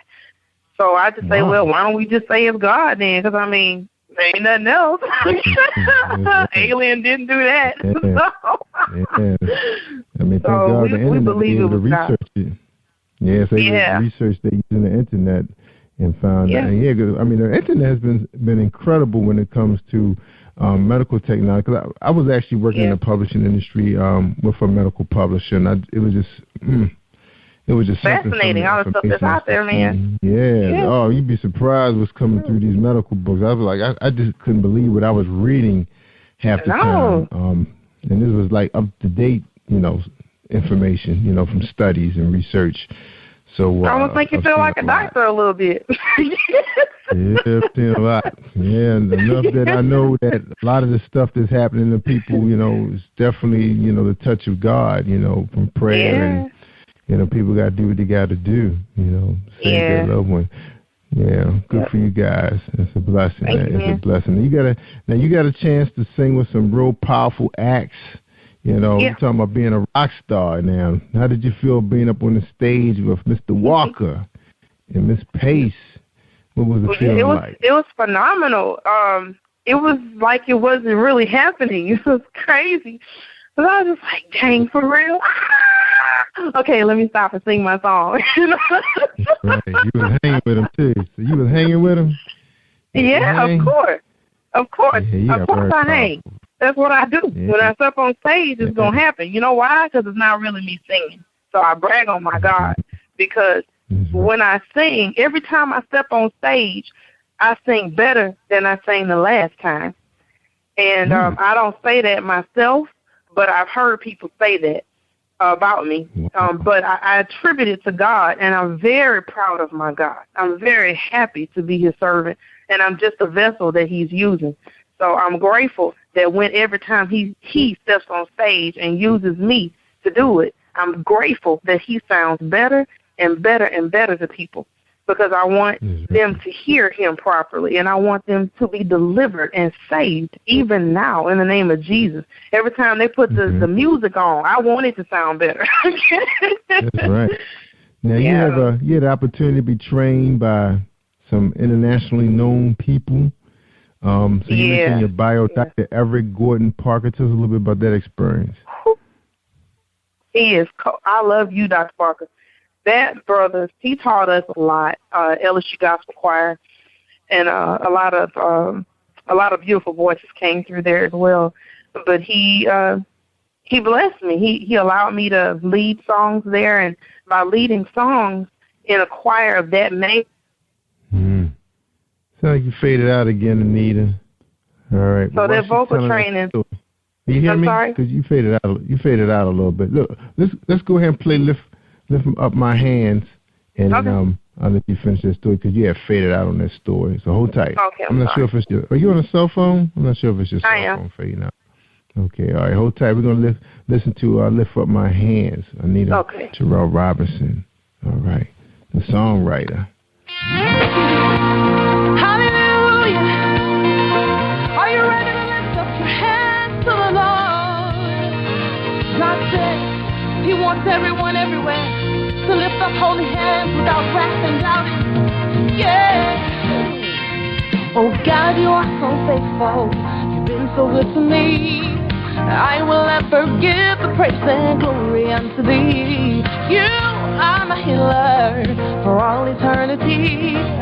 Thank you for your love, your grace, for setting me free. I lift up my hands, and I worship you. Lift up my hands, I obey you, Lord. I surrender, for your word. Lift up my hands, Jesus. Hallelujah. Thank you, Jesus. Oh God, you are my tower. I run straight into you. The enemy can't get to me before he gets to you. You're my defender for all eternity. Thank you for the cross, my Lord. Blood set me. Yeah. Another beautiful song. Thank you. And that would sound live. Now, was that live? Sound like you guys were live on that one. Although it wasn't live, we did have some live instrumentation on that, thanks to Michael Turner at Tape Music Group, which is the record label that helped my record label to put this album out. Man, Michael Turner's worked with some great people himself, so he's done several of the songs on the album, and he was kind enough to put that instrumentation there and give me that feel. And plus, I had who's that? Tia Lee. Her and her group helped me to have background vocals that made it so full, and just really, we really worshiped through that song. So the worship you feel is for real. So the studio became a sanctuary on that song. So we were really getting it in. Yeah, sound good. So you're signed with a record label? Actually, my husband and I, we actually own a record label called Harvest Music Records. We own a record label, and I'm on that label, and we also offer contracts to independent artists as well, but they remain indie. So if an artist would like to be signed with us, they have to be screened by going to harvestmusic.rocks, and after they are screened there, and we take a look at them and decide whether or not we can work with them just prayerfully and just professionally, we let them know. And if we can't work with them, we send an offer to them. And if they're good, we're good, and we help them within about 24 months to get everything that they need up to par so that they can be ready when opportunities come. Because unfortunately, there are a lot of great artists out there. They're awesome. They sound a lot better than me. But they are not stepping on the stages I'm stepping on. It's not because they're not good. It's because they're not professional. And you have to get professional. You got to get your A game on. So we help people to do that if they want to. You guys, so what is you guys send them to like a boot camp under your label? Is that what it is? Something like that. I mean, yeah, we're really big on education. We're very hands-on. We help them out. If they need booking help, we help them with that. If whatever they need, we're going to make sure they're on their just A+ game. And we also teach them how to own their own record label. We don't want to keep them. They don't belong to us. They belong to God. So for us, we really take a big hit because we want them to go and be who God called them to be without the strings attached in the traditional record deals where you get nickels up front, but everybody's getting thousands later, except you. And so we're trying to teach them how to be independent and be successful as an independent. And it may take you a little longer than the other route, but in the end, you still got your spouse, you still got your children, you still got your mind, your sanity, you still got your peace, you still have your relationship with God intact. So, God over money, like in one of my blogs on my website, if people go to it, there's a blog that I wrote about that, and I'm always blogging too. I write a lot of stuff, not just music, but, Yeah, you take a lot of pictures too. I see all your pictures out there. I do, man. I like taking pictures. Yeah, you got a lot of pictures out there. Now, you mentioned you like to blog. Now, can they find your company out there on Anita Worship? Because I'm on your website. I see booking for you, but I don't see anything talking about Harvest. So you don't have anything about you? No, I don't. I keep that separated on purpose because I really like people to understand that we're going to treat them individually whenever they come to us. And I keep everything separated on purpose so the boundary lines are very clear so that they understand that they are not Anita Jarrell Robertson clones. They are who they are in Christ. They're going to come through Harvest Music, and they're going to leave Harvest Music, and they're going to be who they are. So they'll come through us one good time, and after they get a foundation with us, I want them to fly. So I don't care if they tell anybody that Harvest helped them. What I care about is them becoming who they are in Christ. So, yeah. And yes, Anita Jarrell Robertson. All right, Anita, we're going to take a quick break. When we come back, we're going to play your last song, which is titled Morning, and you can tell us a little bit. You're going to love that one. It's kind of late. You're going to love it. Well, I've been listening to your songs all day, so I like them all. But I told you which one is my favorite, the one that did. Yeah. But I really enjoyed that one also. Because I was listening to that one a couple of times before you actually, got on the air with us. Awesome. All right, so hold tight. We're going to listen to a message from Reese Publishing. All right? Okay. Hold tight, everybody. This is Jerry Royce Live Worldwide. Anita Jarrell Robertson, singer, songwriter. Here we go.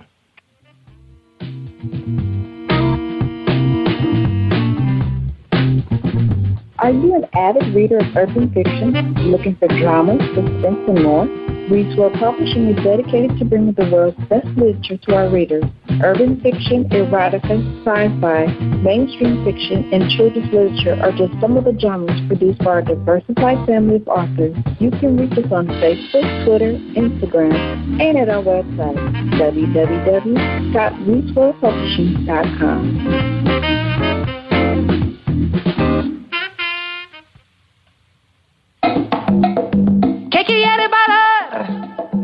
Who wants to dance?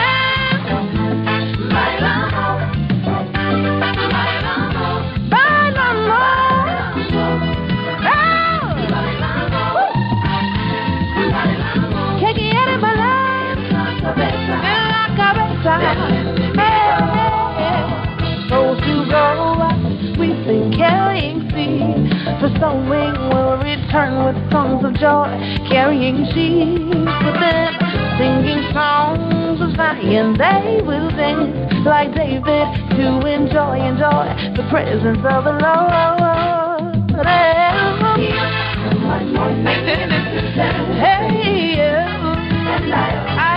I owe you everything. One more thing you say, and I owe you everything.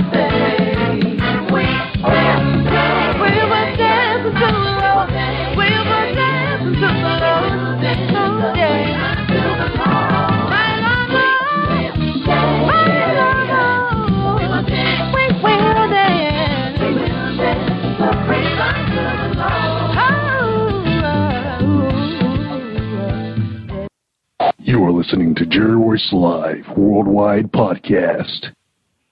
Yeah, that one had a nice little jazz and a little, what's they call that?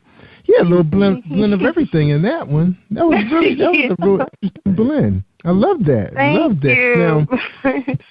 Now, in your bio, it mentions that you're bilingual. You do Spanish lullabies, and you've published several books, acting plays. So, this is what you're doing, like full time. Your career. This is what you do, yes, sir. Performing and writing. Oh, wow, yeah, that is awesome. Is what I do. Yeah, it's your brand. So, when the next time we going to see you on stage? Got a play in the works, concerts. What's up? That is actually being worked out right now. If everybody goes to www.anitaworships.com, you can always keep up with me there, and you can see the very next time I'll be performing live there. But we have a few things right now, contracts that are being worked out. So I'm very excited about the upcoming performances. I don't want to say exactly what they are yet until they're settled in stone. So y'all don't be like, Anita, we went over there. You were not there. We'll get you all the right times, the dates, and all that good stuff. Yes, sir. All right. So right now you're rocking your album, God Is There. How many tracks do you have on that album? There are 12 tracks on that album. Wow, big bang for the buck. And everybody can download them as singles or as well as the whole album? It sure can. You can get it from my website, Pandora, iTunes, Amazon, Google Play. On Amazon. All right. Yep, now, I just want to let everybody know, if you're listening to us right now, you're streaming with us right now, listening to the show on PositivePower21.org. You can go right inside. Well, you're already in a radio cast. You should see Anita Jarrell Robinson's album sitting right there, for this week. Click it. It'll take you right to Amazon, and you can buy it. Or in the next week, if you still haven't made up your mind yet and you hear the show again and you love it, you really love it, it should be at the bottom of the website. You can click it again and buy it. And if you wait past 2 weeks, then you got to go look for that episode on Spreaker.com. All right? So just let you know where you can find that show. So it should be on Spreaker.com/PositivePower21. So you got 2 weeks to make up your mind. And then you got to remember what her website is, which is AnitaWorships.com. All right?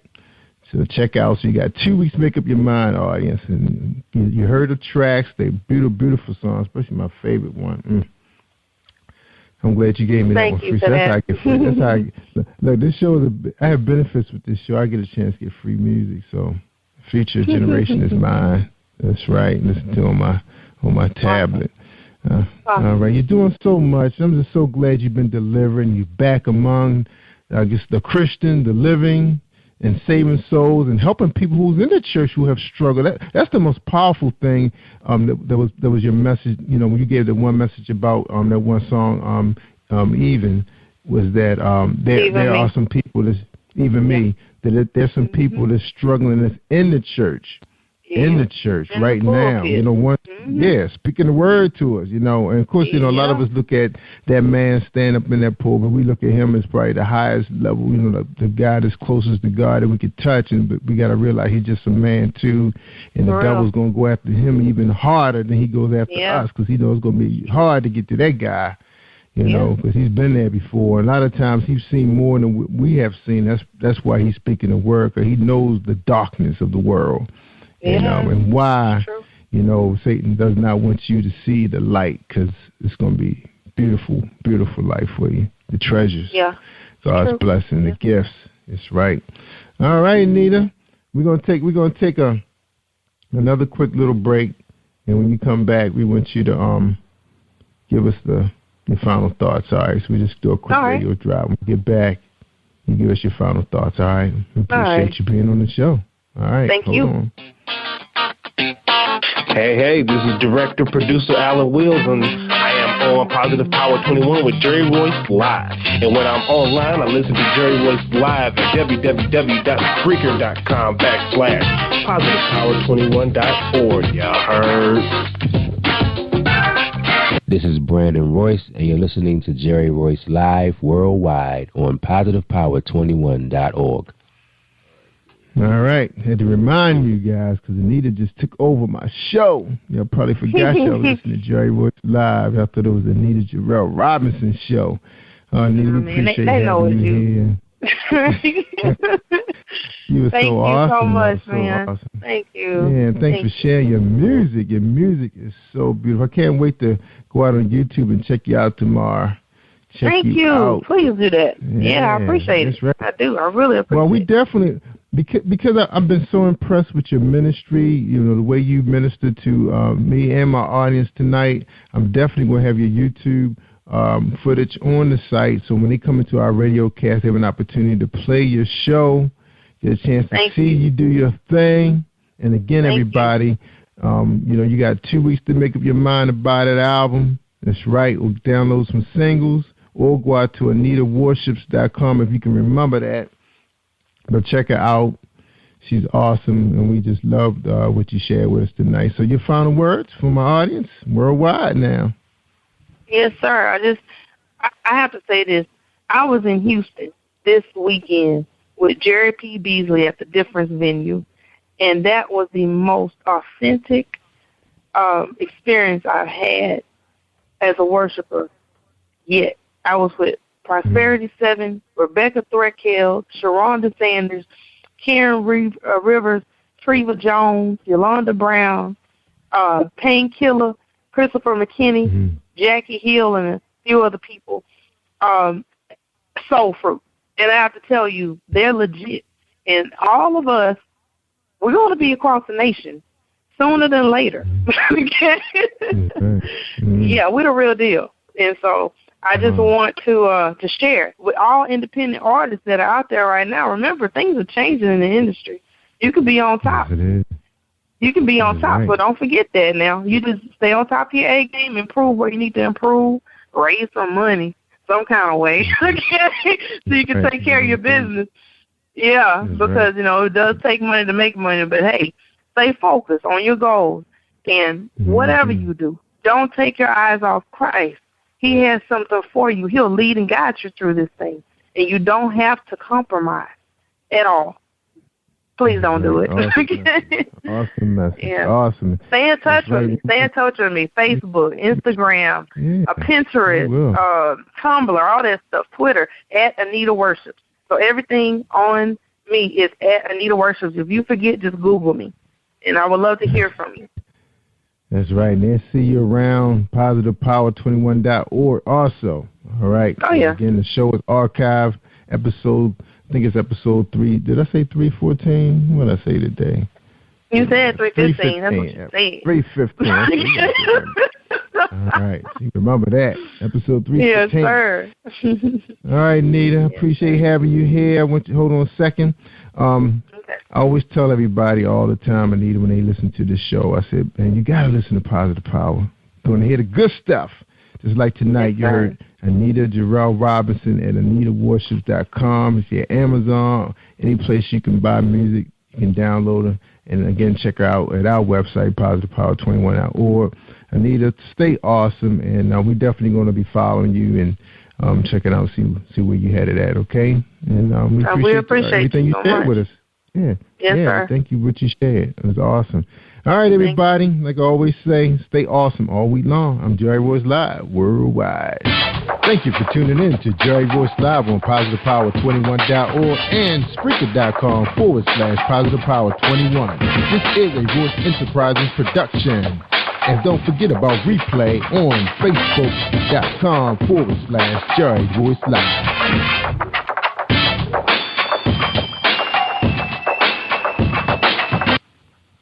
All right, that's a. You are listening to Jerry Royce Live Worldwide Podcast. Have you been hurt? Been backstabbed? God are talking back to him. But you're not alone. No. Escaping to another reality. Through Dominic Wilkins' good books, audio books, paperback, ebook, good books. Available on AuthorDWilkinsGoodBooks.com. Hi, this is Berta Coleman. I am the author of Honor My Father Really and Blemished Honor. We are listening to the Jerry Royce live show worldwide. You are listening to PositivePower21.org with Jerry Royce.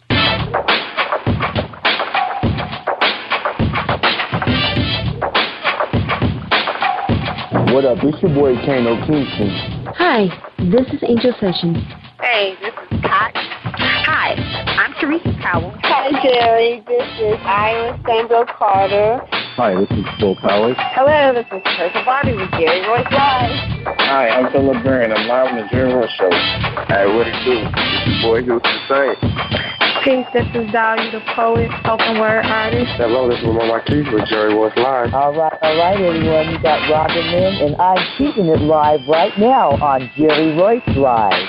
Hey, what's going on, everybody? What's up? This is award-winning podcast with the greatest podcast on earth. Thank you for stopping by. I'm your host, Jerry Royce Live Worldwide on Internet Radio, where you get your positive on. So when it's all positive, it's all power. That's positive power. This is a worldwide podcast for growth, wealth, and success. Thank you.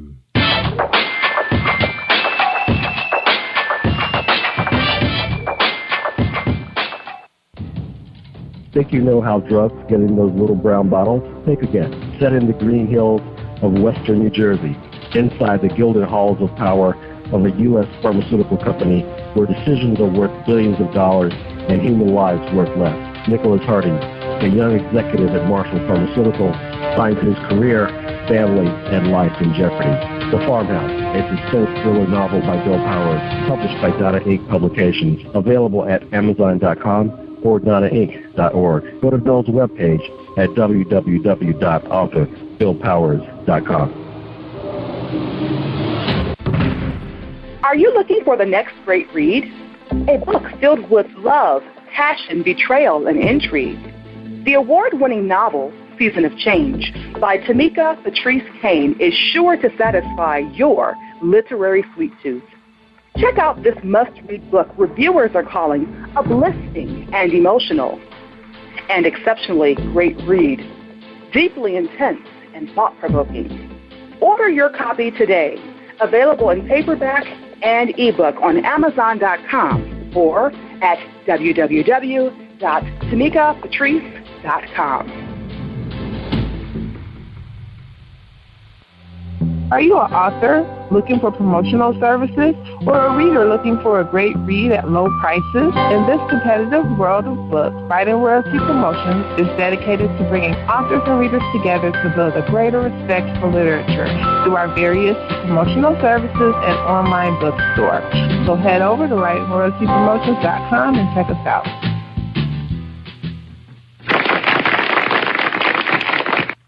Thank you, everybody, for joining us, and welcome to PositivePower21.org. I am Jerry Royce Live, and you're listening to episode 314, and tonight we got Berta Coleman on the show. And before we bring her out, let's hear a word from our sponsor, Merlin Dunn and Kevin Dunn at MerlinDunnMinistries.com. Hi, I am recording artist Marilyn Dunn from St. Louis, Missouri.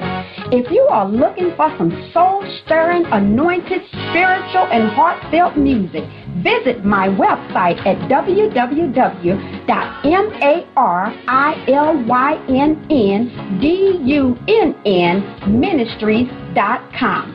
Or you can also find me on CD Baby, iTunes, and Reverb Nation. For booking information, contact Mr. Kevin Dunn at 636-856-0551. That's 636-856-0551. Don't delay giving up. Be strong and lift him up. Cause he's the power of life. Lift him up. Rain away. Rain away. Rain away. For the last day. Hi, this is Angel Sessions. And when I'm in town, I listen to Jerry Royce Live, PositivePower21.org, where they play my favorite music. Hey, thank you, Angel, for bringing me in. Hey, y'all, it's me, Jerry Royce, live worldwide. Tonight we got Berta Coleman on the show. She's the author of Honor My Father, Really Blemish Honor. All right, her bio read, she was the little girl who was reprimanded for sneaking books and flashlight under the covers past bedtime, and the student who was told to put her book away during math class. Now, Berta Coleman is still passionate about reading and writing. After earning a bachelor's degree from the University of South Florida, she worked in the insurance industry for 20 years before repositioning herself to pursue one of God's purposes for her life. The author of the novel Honor My Father, Really, and its sequel, Blemish Honor, Berta is also an anointed pianist, gifted to play by ear at the age of 8. She has the privilege of assisting authors realize their dreams through her work at a publishing company. Berta lives in the Central Florida area with her husband and 2 daughters. If you want to contact her, she's at www.bertacoleman.com. That's BERTA Coleman. And you'll see her right there on positivepower21.org website. If you want to contact her, her Facebook is author Berta Coleman also, so check her out. Berta Coleman, welcome to Jerry Royce Live. How you doing tonight? Hey, Jerry, I'm great. Thanks for having me. This is such a privilege to be here. Oh, I'm honored to have you. Thank you for being part of us tonight. All right. Oh, yeah, I'm excited. Good. So I know you're here to talk about your book, but my audience, they mighty and strong in the Maryland and Washington, D.C. area, and they want to know a little something about you before they drop a dime on your book. Okay, well, just a little bit about me. All right, just a little bit about you. So you ready? So the first question is, who is Berta Coleman? Well, I am a pretty humble and conscientious, easygoing girl, but I'm also goofy and funny and fun-loving. You know, I don't try to live life too seriously, kind of take it easy. And, you know, I live life day to day just like the rest of us. I don't have a big bells and whistles type testimony. You know, I grew up in a 2-parent home, and we weren't rich by any means, but we always had food, we always had shelter, and we always had clothing. But, you know, my life wasn't perfect. I was the youngest of 3 siblings, and the next sibling in line, Jerry, was 7 years older than me. And the next one after that was 7 years older than her. So I had I had a lot of alone time to entertain myself with my own imagination. And I tell you, it was a wild ride at times. So I kept myself busy with my own imagination because my sister didn't want to play with, you know, my little big-headed self and all that kind of stuff. So I entertained myself a lot with my own imagination. I took piano lessons for a little bit until my music teacher picked up on the fact that I wasn't reading the sheet music she had in front of me, and I learned how to play by ear. So that was also taking up a big part of my life where I was playing piano by ear and playing at church and playing at Sunday school and people's weddings and banquets and things like that. So that's the extraordinary part of my childhood. But for the most part, I lived a pretty average, normal childhood, and, you know, went to school. I was fortunate enough to go to college and, you know, got married and started a job, started a family, and here I am. Here you are. That's right. A big-time author. That's all right. Yeah. Now you mentioned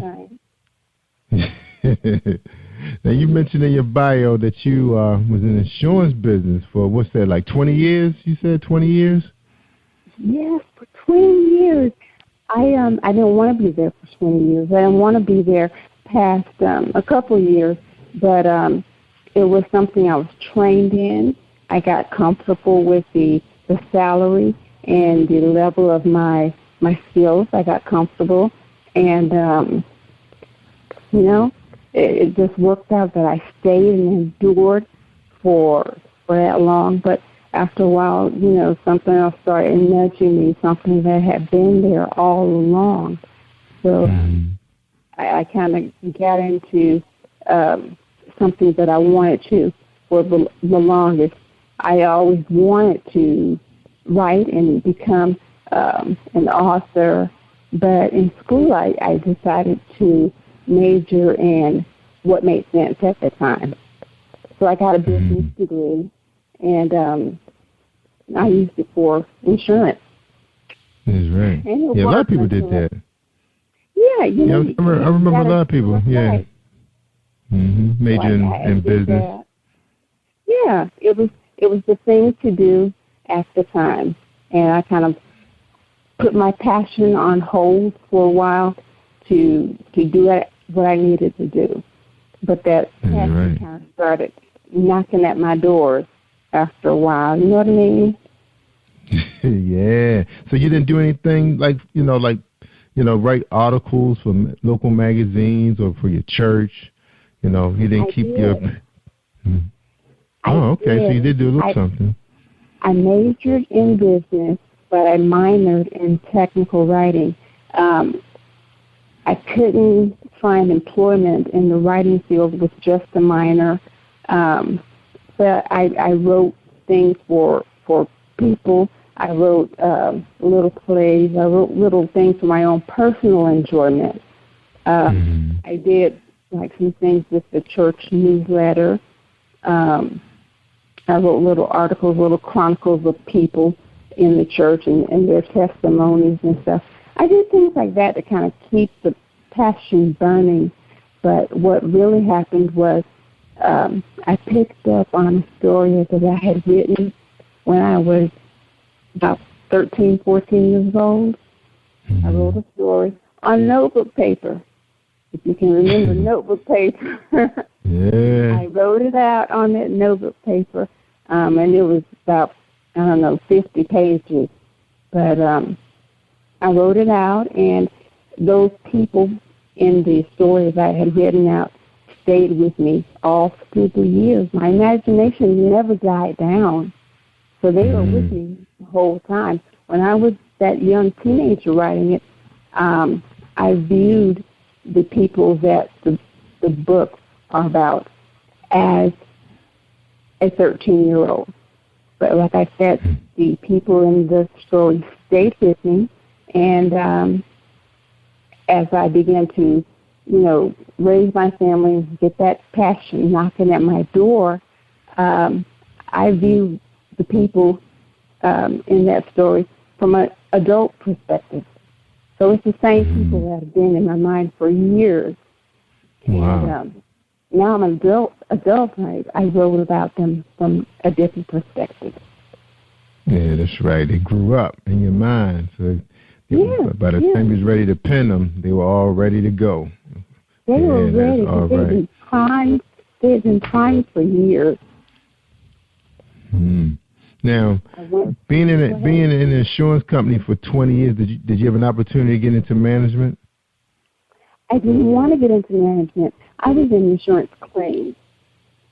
Okay. So as you can imagine, claims is a very confrontational, demanding type of work. And like I said, I'm pretty calm and easygoing. So, although I needed to stand up for some things and, defend the company's position on stuff, I didn't want to keep doing that for the rest of my life. And it was, it was something that went against the grain of my nature. All right. So you retired now? So you retired from the company? Well, I'm not retired, but I've moved on from insurance. Don't want to go back. Don't want to handle another claim. Don't want to read another insurance policy. It's I don't want to hear about nobody else's water damage or their kitchen fire. No claims, right? You don't want to hear about no. So I can't tell you no stories about when my water main, they had a blue pipe connected to my house from the main water line in the street, which was ridiculous. Plastic. It was made out of plastic. You don't want to hear that. I've heard that so many times, Jerry, so I'm blue in the face. I am over that. The cheap water heater, like the water heater messed up, or it wasn't their fault that they got 3 claims. Yeah. You probably could be a good consultant. Well,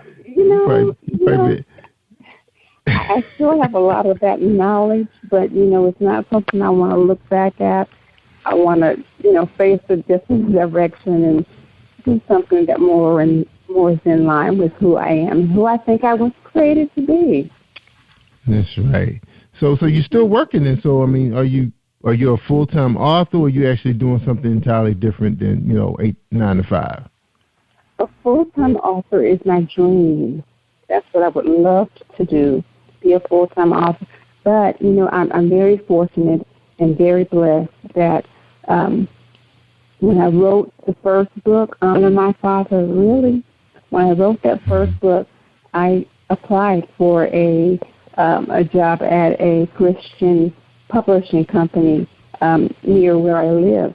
And although I had applied several times over the years when I was trying to come out of insurance, I couldn't get on at this company. But after I listened to the pounding of the passion in my heart and stepped out on them and wrote the first book, I reapplied at the publishing company, and it was like the doors were open.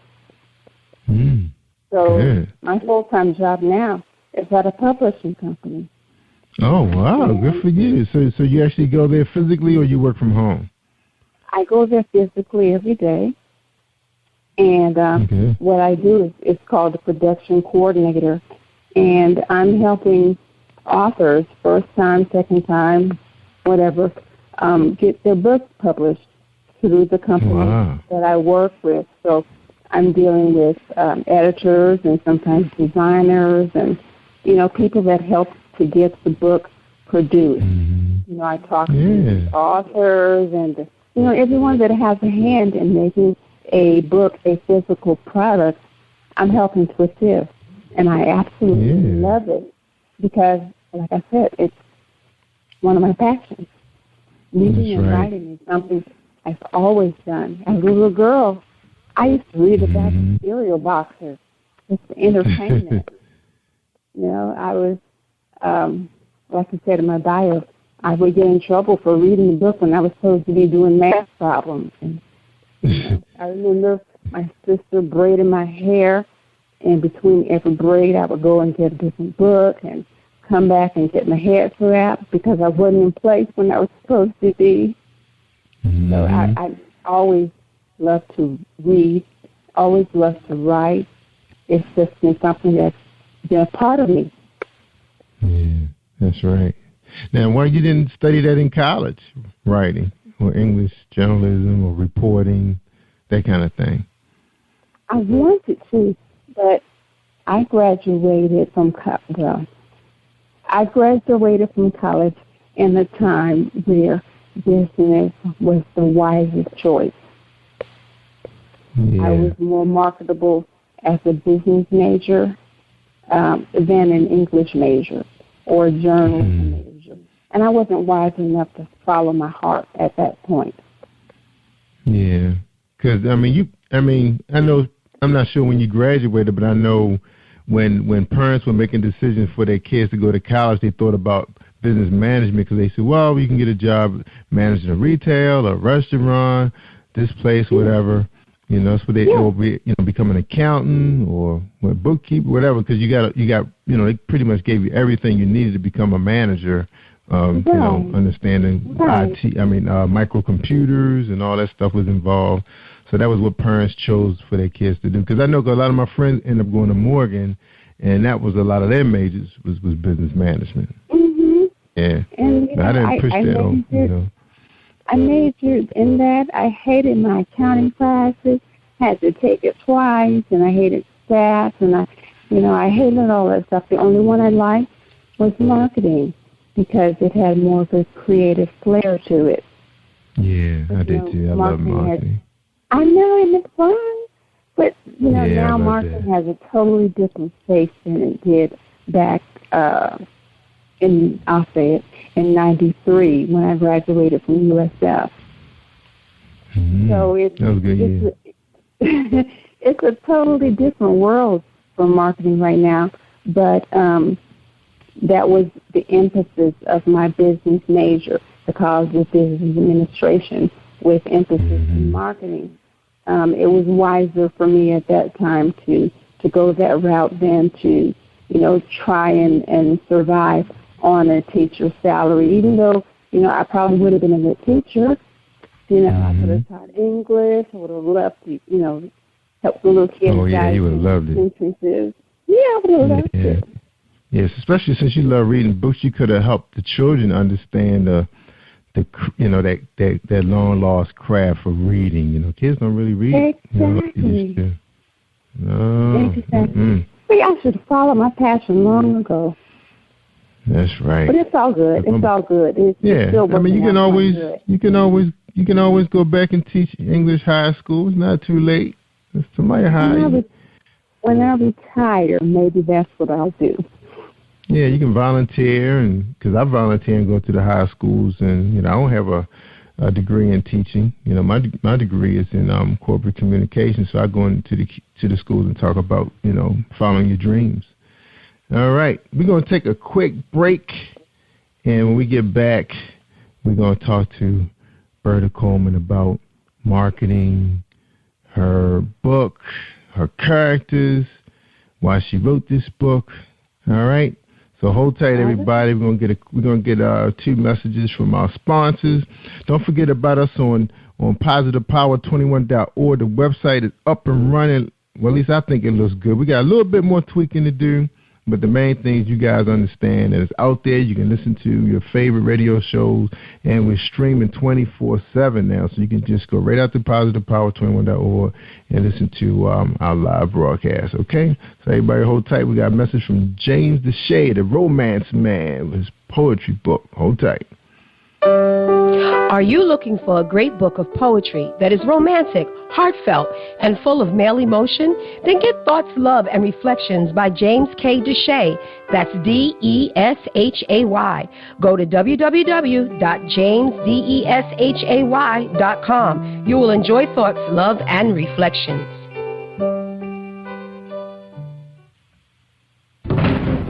Are you looking for the next great read?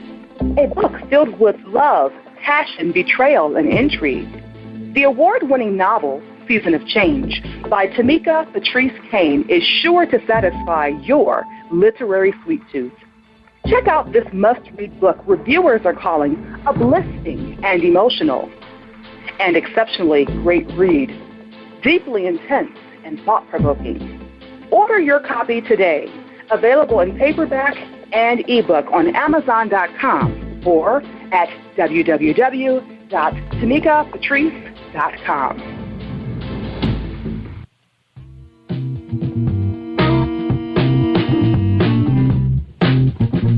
Are you an avid reader of urban fiction, looking for drama, suspense, and more? Reese World Publishing is dedicated to bringing the world's best literature to our readers. Urban fiction, erotica, sci-fi, mainstream fiction, and children's literature are just some of the genres produced by our diversified family of authors. You can reach us on Facebook, Twitter, Instagram, and at our website, www.reeseworldpublishing.com.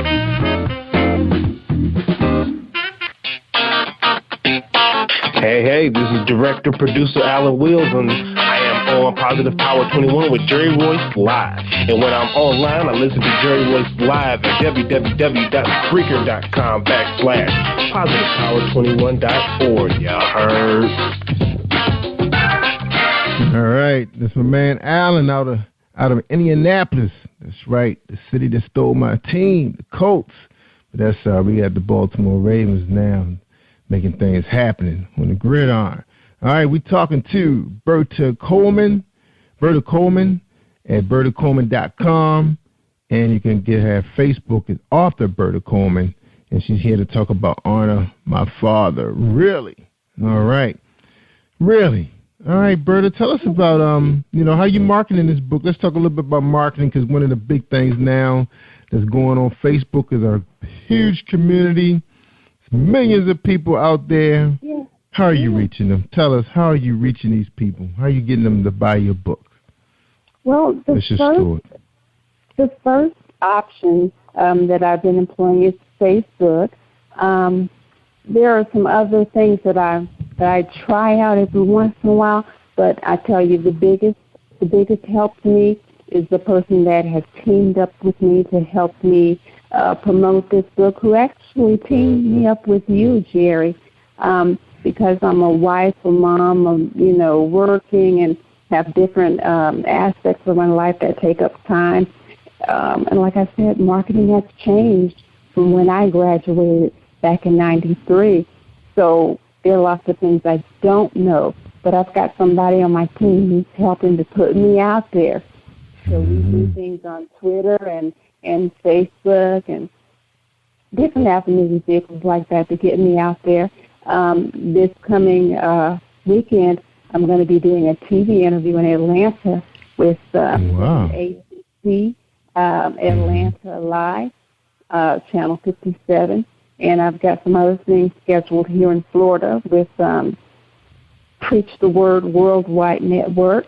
So, like I said, I've got someone on my team who's helping to expose me and get the word out there about these books that I've written that are about love, life, and God. That's right. Now, the person that's helping you out, is that a public relations firm, or are you using an agent? Who are you using? She's an agent. She's an agent. All right. Because that's pretty popular right now. I guess, having a busy schedule, you want to focus more on probably penning your next book. I know that's something you guys like to do. Y'all so excited about. To you, that's more important, but you have to sell this one, get it out. You want somebody to read it, Right. Yeah. I'm going to stay in my lane and let her stay in hers. Now, are you using Facebook to engage? Now, I know a lot of music artists, they let their public relations people engage their audience to a certain degree. What are you doing about, engaging your audience, your fans? Well, I'm prompting them to get reviews.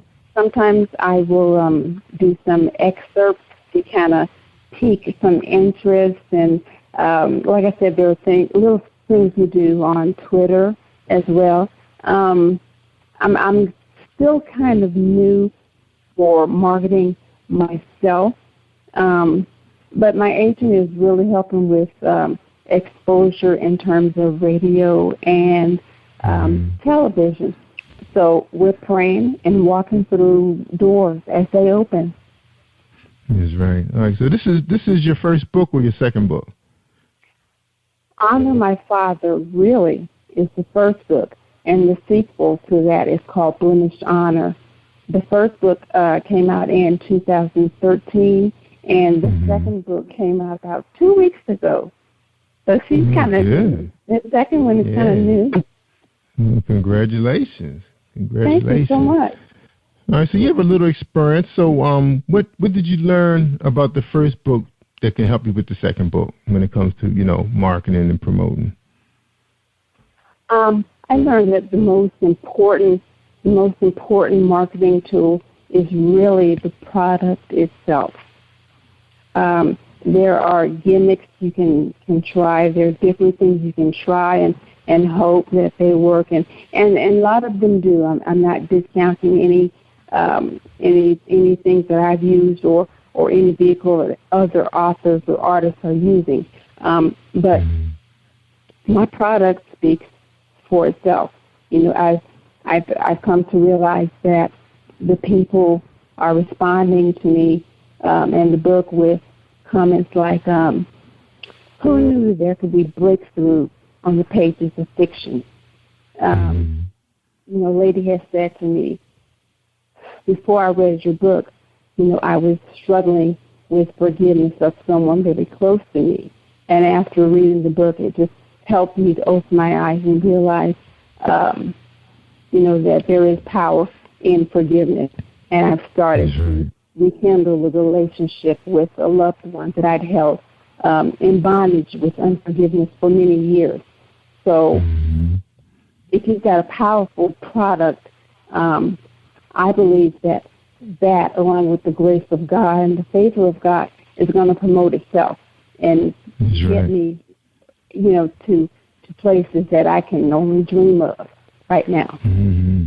Yeah, and I hear a lot of that. Very strong faith in their religion. Especially being a very powerful Christian.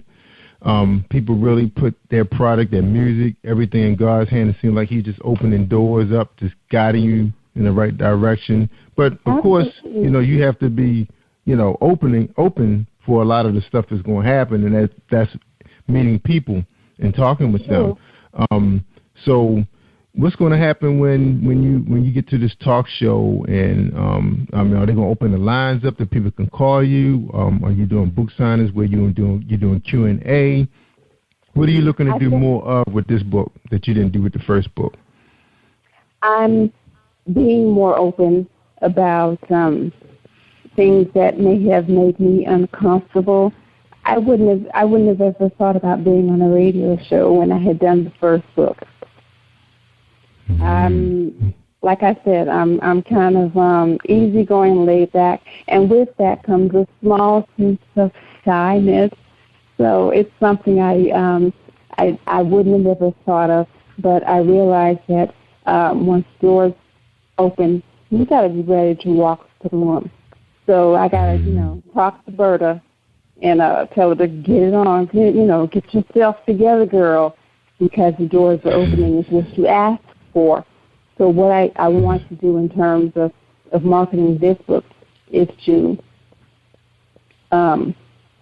let go of some insecurities and realize who I am and what I've been endowed to do, what I'm able to do. And so come on with it. Bring it on. That's right. Bring it. Now this is a fiction book. So you're a fictional writer. This book is about it's about a guy, right? Devin Holloway, is that true? 18-year-old guy. Okay. So what's the premise of the book? Well, Devin is a young guy who's wanting to live his life with some swag and remain cool and everything, but his parents are those holy roller Christians. His dad is a praise and worship leader at the church. So they've kind of been nagging him for a while. So come on God's side and, straighten your head out, get your life right. It's going to be good for you to live a Christian life. And you don't want to hear any of that. He's like, I don't need to get out. I don't have time for that right now. I got some other plans. He comes across a friend, a new friend that he thinks is a nerdy little Christian, holy roller guy. But this guy has a beautiful girlfriend, and that is what piques his interest. He's like, if this nerdy guy can have this gorgeous girlfriend, and here he is, womanless, he's like, well, I'm going to pay attention. And what happens is that they build a friendship, even with the guy's nerdiness and his religiousness, but they build a friendship. He falls in love with, another young, beautiful woman, and he comes on God's side. But then he witnesses his father in a quiet, compromising position, and that threatens to just buckle his knees. As soon as he takes his first little steps on his journey to faith, it buckles his knees to see his dad in this position. So, at the same time, his mom is grappling with his secret she's held on to for 20 years, and he's loved his family, but he struggles with them to keep everything together in the light of all this controversy that's going on. There's a struggle with mom, and they're breaking up. Dad and mom are breaking up, and he's got the girlfriend urging him to stay on Christ's side, and he's like, I don't need it. What's it for? It's not doing me any good. So the book everything was going good.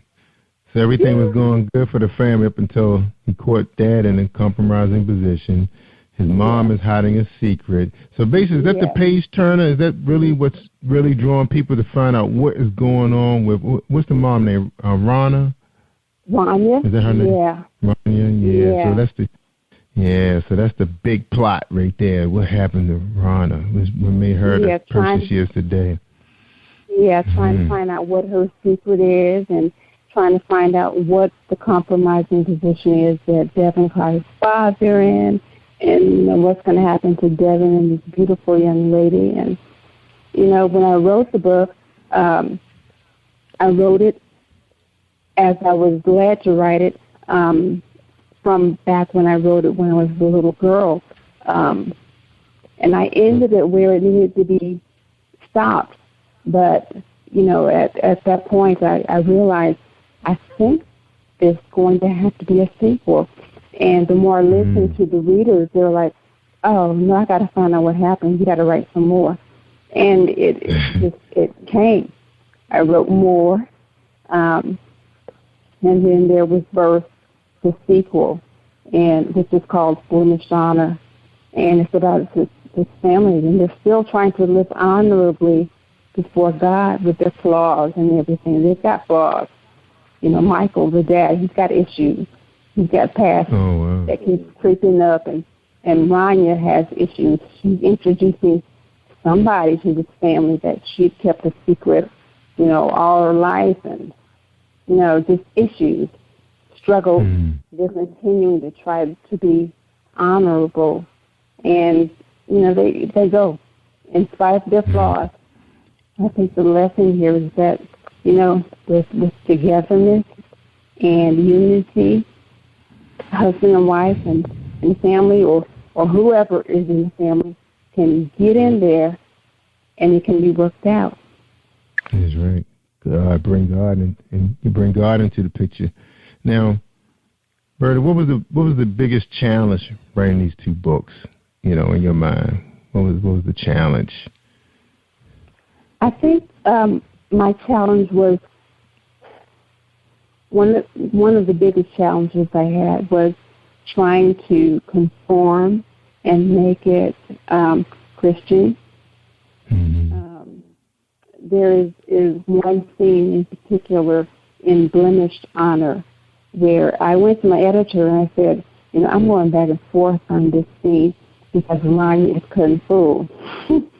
Because this is Christian fiction, should she, be more reserved, or can I just let her go and do what, she's doing? And I'll never forget my editor said, that was the best scene in the book. I read it several times. It was that entertaining. And what I got from it is, I got to keep it real. I got to be real for the people.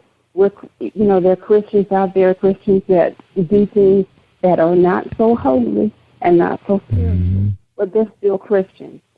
And, I think my plight is to let people know, come on, get back up again. We're going to do this again. Yeah, you may have, like my pastor says, you may have been cussing and going with Sue and Dick and Harry and all this stuff, and you're not married to them. But get back up. Let's do it again.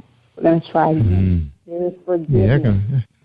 I can imagine that being a challenge. Writing you wrote this book, exclusively for Christians, right? You want them to walk away with something, because a lot of times, as a Christian, you're trying to stay away from, whatever the sin was that you was having problems with. And if you're an avid reader, sometimes it's a little hard to find products out there that's entertaining. So it's good that we do have some good fictional writers out there right now. Now, did you ever run across the road where you want to make the book exciting, but you just don't want to cross too many lines, or you want to kind of challenge the reader to? I mean, what are you going after? What are you trying to do to the reader when you wrote your book? I guess that's the question I should be asking. What were you trying to do to the reader? What was your motive? To give the reader more than just a good read. It's not just a good read for a 14, 15-year-old which is the age of my youngest reader. It's not just a good book for a 90-year-old, which is the actual age of my oldest reader. I want to do more than just provide a good read. I want to provide you and invite you into a soul-stirring experience. I was talking to one of my readers extensively today who had just finished Women's Honor, and she said, I felt that. I could feel like I was right there. I almost started to cry. Or another part she was saying, she was mad. She was mad at Devin for something that he had done. And he was like, how can you do that?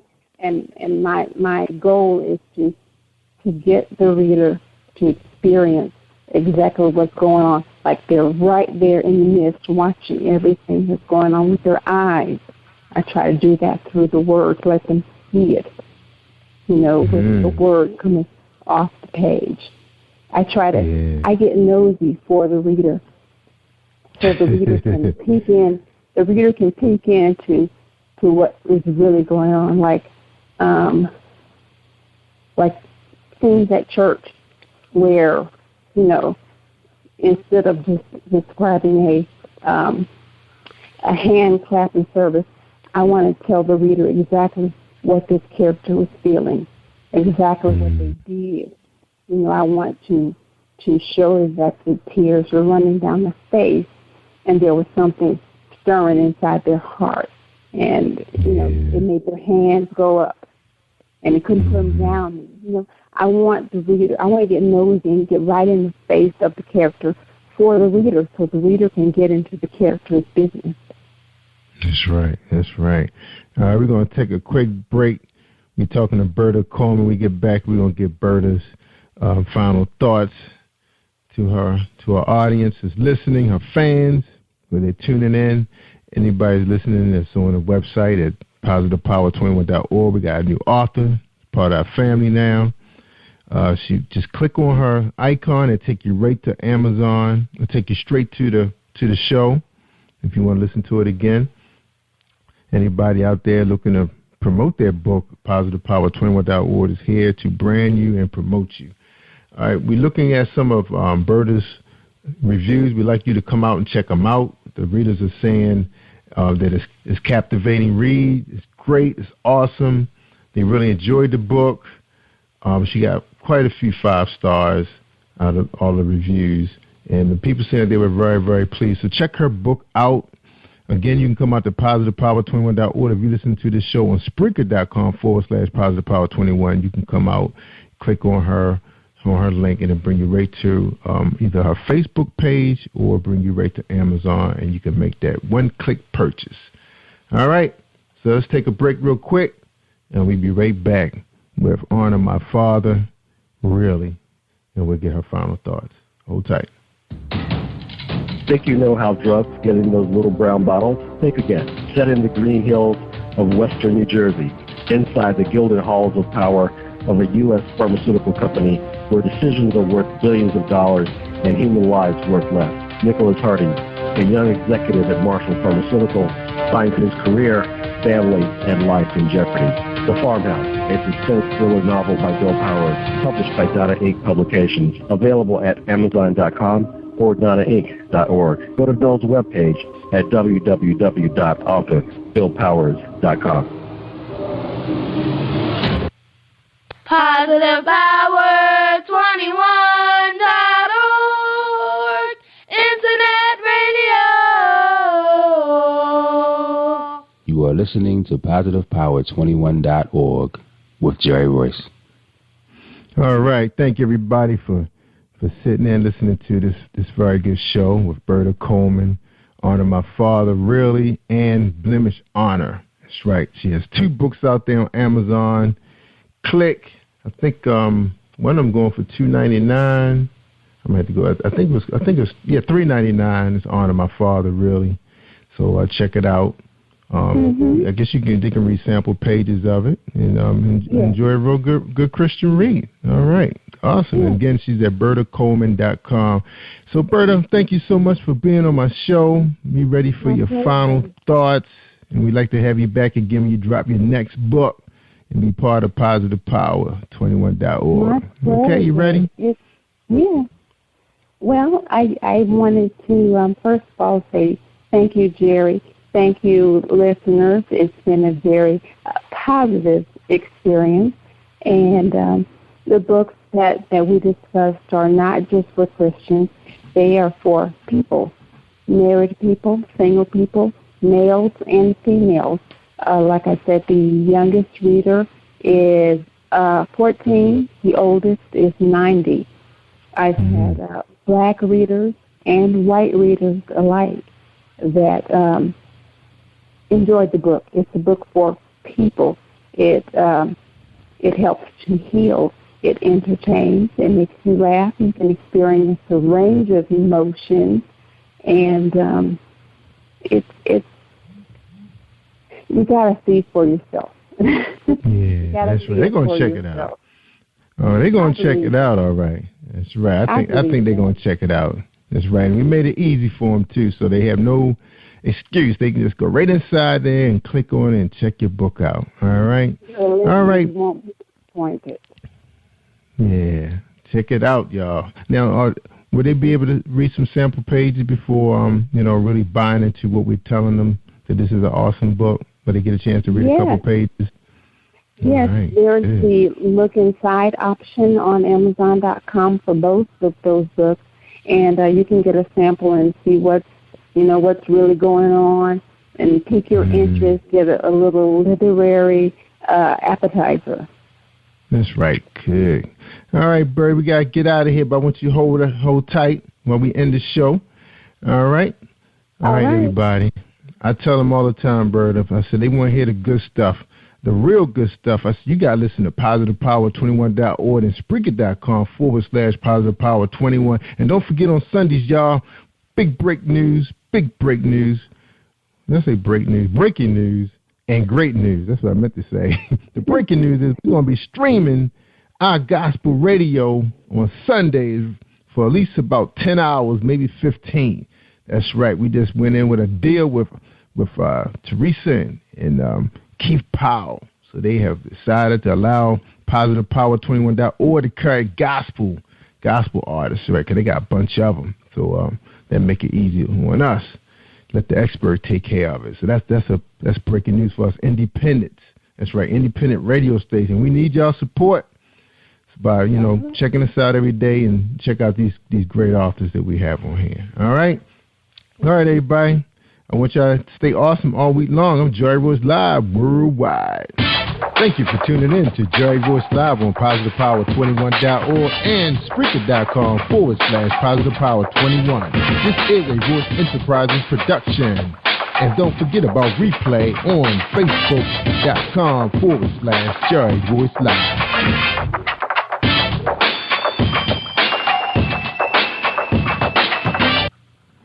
All right, that's a wrap. You are listening to Jerry Royce Live Worldwide Podcast. Have you been hurt, been backstabbed? God are talking back to him, but you're not alone.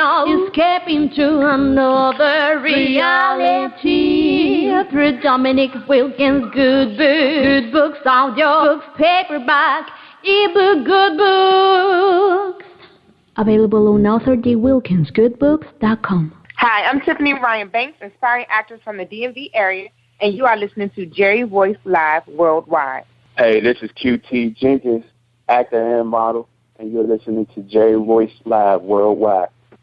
You are listening to PositivePower21.org with Jerry Royce.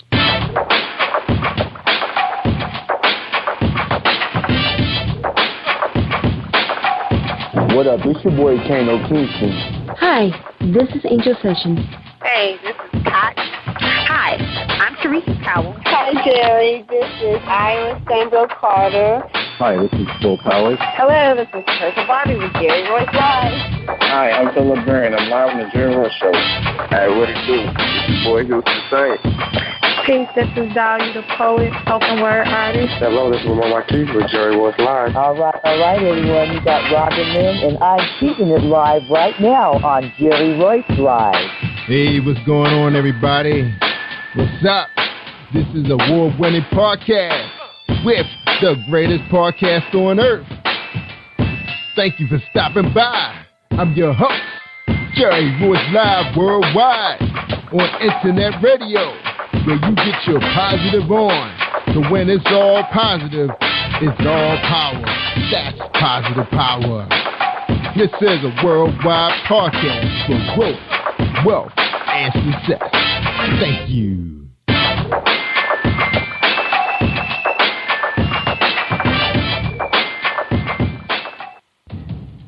Think you know how drugs get in those little brown bottles? Think again. Set in the green hills of western New Jersey, inside the gilded halls of power of a U.S. pharmaceutical company where decisions are worth billions of dollars and human lives worth less.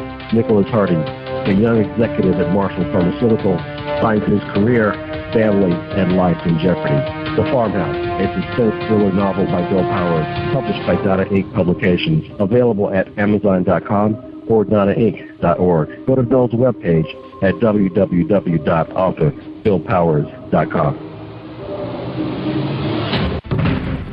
Are you looking for the next great read? A book filled with love, passion, betrayal, and intrigue. The award-winning novel, Season of Change, by Tamika Patrice Kane, is sure to satisfy your literary sweet tooth.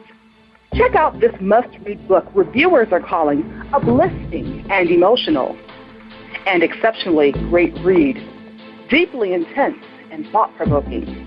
Order your copy today, available in paperback and ebook on Amazon.com or at www.tamikapatrice.com. Are you an author looking for promotional services or a reader looking for a great read at low prices? In this competitive world of books, Writing Royalty Promotions is dedicated to bringing authors and readers together to build a greater respect for literature through our various promotional services and online bookstore. So head over to WritingRoyaltyPromotions.com and check us out.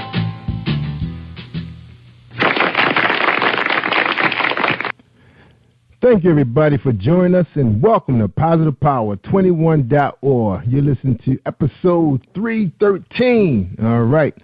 Stay tuned for a special message for today's sponsor, James Deshay. Are you looking for a great book of poetry that is romantic, heartfelt, and full of male emotion? Then get Thoughts, Love, and Reflections by James K. Deshay. That's D-E-S-H-A-Y. Go to www.jamesdeshay.com. You will enjoy Thoughts, Love, and Reflections. You're listening to Jerry Royce Live Worldwide, and our guest tonight is Miss Tiffany Ryan Banks and QT Jenkins. They're playing in a new play, My Boyfriend's Wife, a stage play playing in Washington, D.C., starting on March 14, 2015. And Miss Tiffany Ryan Banks' bio reads, she's a native of Prince George's County, always wanted to be an entertainer for as long as she could remember. She started performing in plays as young as the 6th grade, where she played Miss Who in A Wrinkle in Time. She also was a member in her high school Shakespeare club, where she performed in A Midsummer Night's Dream, Macbeth, and Romeo and Juliet. She has also been featured in short films called Choices and Banana Pudding, a pilot for a television show called Solomon's Song, and Chocolate City, the web series. On stage, Tiffany performed in Chicago with the St. Mark's Players, Am I My Brother's Keeper, the stage play, Converted, Jam, Triple Threat, He Loves Me Not, and now My Boyfriend's Wife. Along with experience in fashion shows, modeling, and performing as a background dancer for a few artists, Tiffany Ryan has done it all. She would like to thank God for allowing her to live out her dreams, and to her family and friends for the continued love and support. Mr. QT Jenkins is an aspiring actor and model, 22 years of age, and has been acting and modeling for 3 years now. He graduated from DeMartha Catholic High School in the year of 2010, and now he is currently a graduating senior at Bowie State University, majoring in communications, broadcast journalism, and minoring in theater. Mr. Jenkins trained in Taekwondo for 7 years, played football for 9, played percussion for 7, and recently became a certified personal trainer. His favorite hobbies are working out and spending time with his family. Mr. Jenkins has been in multiple local productions such as film and theater, Currently is filming a web series called The Chocolate City and stars in an upcoming film that will premiere on April 11th, 2015 called Misconceptions of a Father. He is also part of a Six Flags America stunt team located in Largo, Maryland. His long-term goals are to become a professional actor, model, and QT's plan B, C, and D are becoming a police officer, firefighter, and or personal trainer. Ladies and gentlemen, I present to you Miss Tiffany Ryan Banks and Mr. QT Jenkins, playing in the stage play My Boyfriend's Wife, playing in Washington, D.C. on March 14th. Please enjoy this presentation. Hi, this is your girl Cotton, the softest voice in poetry. And when I'm online, I listen to Jerry Royce live worldwide on positivepower21.org. You should be listening to Jerry Royce live. All right, we're back, y'all. What's going on? Q, Tiffany, how y'all doing tonight? You're doing good. Doing pretty well, my brother. All right, glad to have you guys. Congratulations. Thank you. Thank you for having us. All right, so we can ready to get started because I know we had a long introduction to get the sponsors out. First question is you, Tiffany. Who is Tiffany Ryan Banks? Tiffany Ryan is my stage name. I've been acting for a very, very long time. I've always been told that I'm very dramatic in everything that surrounds me. So I just enjoy, acting, especially being on stage to feel the audience response. I'm very good. And Quentin can tell you I'm definitely the ad-lib queen. I'm ready for anything to throw at me. So, but besides that, I'm also a high school English teacher. I've been teaching for 9 years now. I have my dual master's degree. I'm a single mother. I do it all. Yeah. Wow. Dual masters, mom, teacher. Mm-hmm. Wow. I also cheer for a semi-pro team called the Metro All-Stars.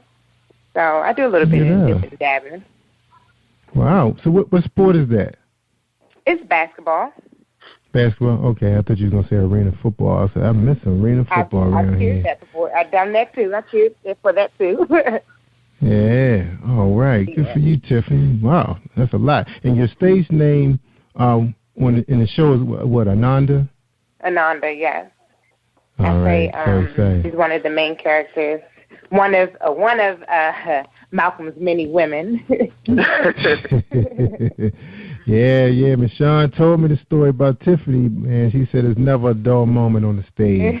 Oh, yes. And I think this is your second time working with her, right? No, this is actually my fourth time because we did Coveted twice, and then we did He Loves Me, He Loves You Not, and now I'm this one. So my fourth time. Oh, wow. So you must be simply awesome then if she asking you back that many times. Wow. Yeah, I audition every time, but I've been blessed. The roles I usually go for, I usually get. So I've been really blessed. Yeah. So how you find time with being a single mom? Is your who's your child? If you don't mind speaking about it. No problem. I have a 7-year-old daughter. Her name is Layla, and honestly, it's all about planning my time out correctly. And not only that, but I take her with me. She's actually in this play. She plays she plays the daughter of Malcolm. So she's with me at practice anyway. So go ahead and do your line. She's been in 2 other plays with Michelle as well. So she does a little bit of acting and cheerleading. So yeah, it's kind of easy when you have a child that loves what you love, Yeah, that's right. That's gonna be awesome. I can't wait to see it. Can't wait to. Let's hope the weather hold up. Hopefully we got our share of snow, this weekend, and that's it. You know, we can see some sun. Well, they said next Wednesday is going to be about 60 degrees, so I'm hoping that it stays that way to the weekend. Oh, I thought you were about to say it's going to be about 60 inches. I was like, oh my God. No. Good. No. I'll take that. I'll take 60 degrees. All right, Mr. Jenkins. So who is QT Jenkins? Well, I'm a family man. I really love spending time with my family and everything. But my one true passion is acting. I've been acting for 3 years now. Before that, prior to that, I wanted to be a police officer. That's what I always wanted to do growing up because my grandfather, he was a police officer, and my uncle currently now is a police officer. So, but 3 years ago, I went to Bowie State, and I looked into the theater program, and I got into one of the classes and fell in love.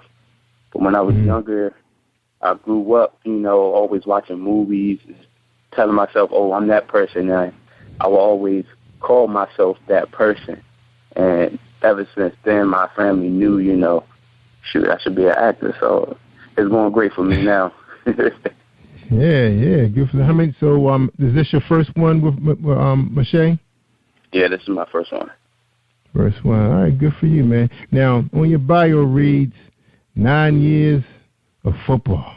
Man, that's a lot of years. Is that starting at what, age 10, or that includes high school and college? Actually, it was age 10 when I started. So, and I finished when I was 19, 20 years old. I actually quit football to pursue my acting career. Oh, wow, okay. So you think you would have had a shot playing college ball? Because I know Bowie, man, they turned out some pretty good pro players. Yeah, well, I played a year at Bowie. I originally went to West Virginia State for 2 years, played with them for 2 years, and then I went to Bowie. And then I found acting, so yeah. Yeah, so that was the Mountaineers? No, West Virginia State was a HBCU. They always get, mixed up with those, but no. Yeah, that's right. Because that's where Smith and Tavon Austin came from, the big school, the Mountaineers, right? Yeah. All right. Cool. Yeah, they're making some noise in the pros. They doing well. All right, but it's exciting, man. You guys being in this play, and especially, you have professional careers. The police thing, man, I have a lot of friends went in the police force, man. I didn't have no desire to do that. But I did study martial arts for quite a few years. Competed in college. On the team. Oh, really?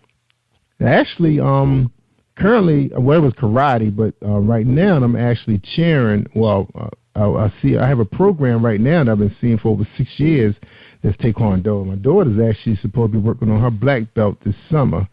Looking to get into the Junior Olympics. She's pretty good too, man. I don't remember her ever losing a fight. And that's fighting boys and adults.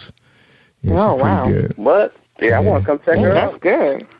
Yeah, so she's actually studying dance right now, so I'm trying to get her to stay focused with that because she's actually in a performance arts school. So I said, when you get done that, then we can, maybe summer program just to stay in shape, So we'll see, man. One step at a time. Yeah. I'm praying All right. for her. Yeah, man. And matter of fact, I have an opportunity to watch her perform. I think next weekend she's going to be performing in two dance programs, 2 dance sets. Whatever they call them. Y'all know. Anyway. All right, well, I want to talk to you guys about Chocolate City real quick before we take our break. Chocolate, now you both were playing in Chocolate City? Yeah. Yeah. The crazy thing about that is. Crazy thing about that. Yeah, I've done, I did first season with them. So it was, and I did a stage play with them as well. We did Chocolate City, the stage play. And then this season, I come to one of the practices, and there is Q. So, and it's funny because I did not expect to see him. And then he ends up playing my love interest again. So Wow. Yeah. And Q, you pretty young cat too, man, aren't you? Yeah, I am. A little bit. That's right. But Tiffany, you look good. Though. I'm looking at you right now. You look good. Oh. All right. Yeah. Now, yeah, you got to be looking good. They have this young cat, playing your love interest, right? Is that how it goes? Right. Yeah. Right. Keep yourself in shape. That is all right. Yeah. Now, I was talking to Michonne about you, Q. We was talking about this, how she keep the young guys motivated, and we was talking about this young cat. I can never remember his name, but she remembered his name because I remember him starting out playing in Medea movies, stage plays over in Morgan, and she remembered exactly who he was because now he's actually playing, doing some stuff with Tyler Perry now, and I think he's actually on a series. Young guy, light-skinned guy where he has like a cross on his chest, like a tattoo. No, I don't know who that is. I think she said his name was Christopher Keys. I believe she said his name was Christopher Keys. Well, no, I don't know. He's been in the game for a really long time. I remember that guy when my wife and I first got married around 92, 93. I remember seeing him over at Morgan, and now finally we seeing him on TV. So he stuck out the game, man, for like 20-something years, you know, and now he made it, you know. He's actually doing, I think, a pilot with Tyler Perry. Yeah. So is that where you like to go, man? You looking to do? Are you trying to become an action star, TV, silver screen, the stage plays? What's your hopes right now? Hopes and dreams.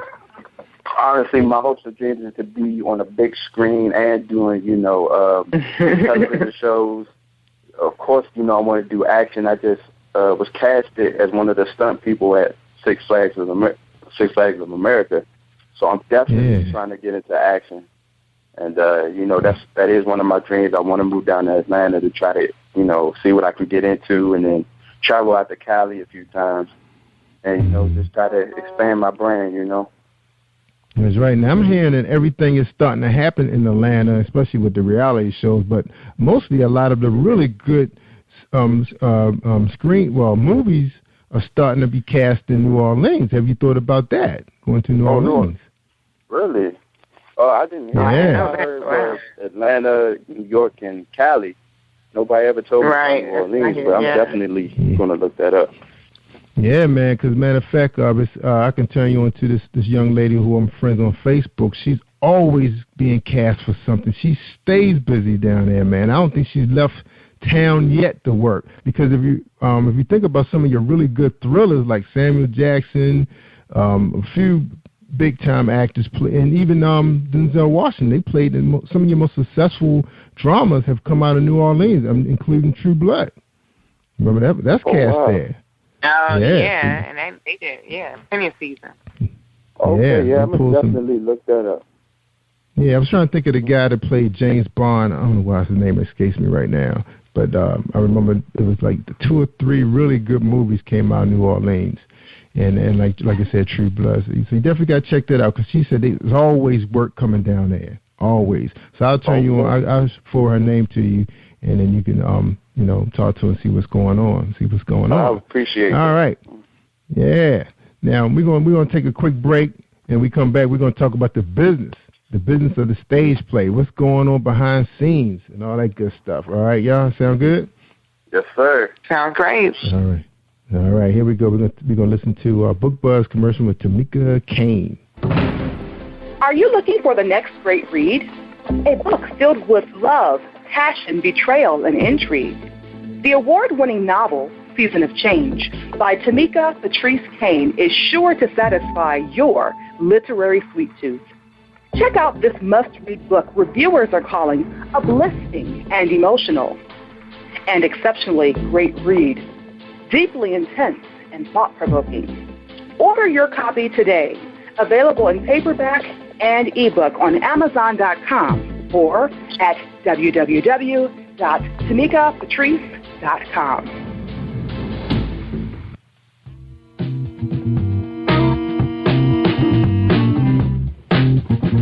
Are you an avid reader of urban fiction, looking for drama, suspense, and more? Reads World Publishing is dedicated to bringing the world's best literature to our readers.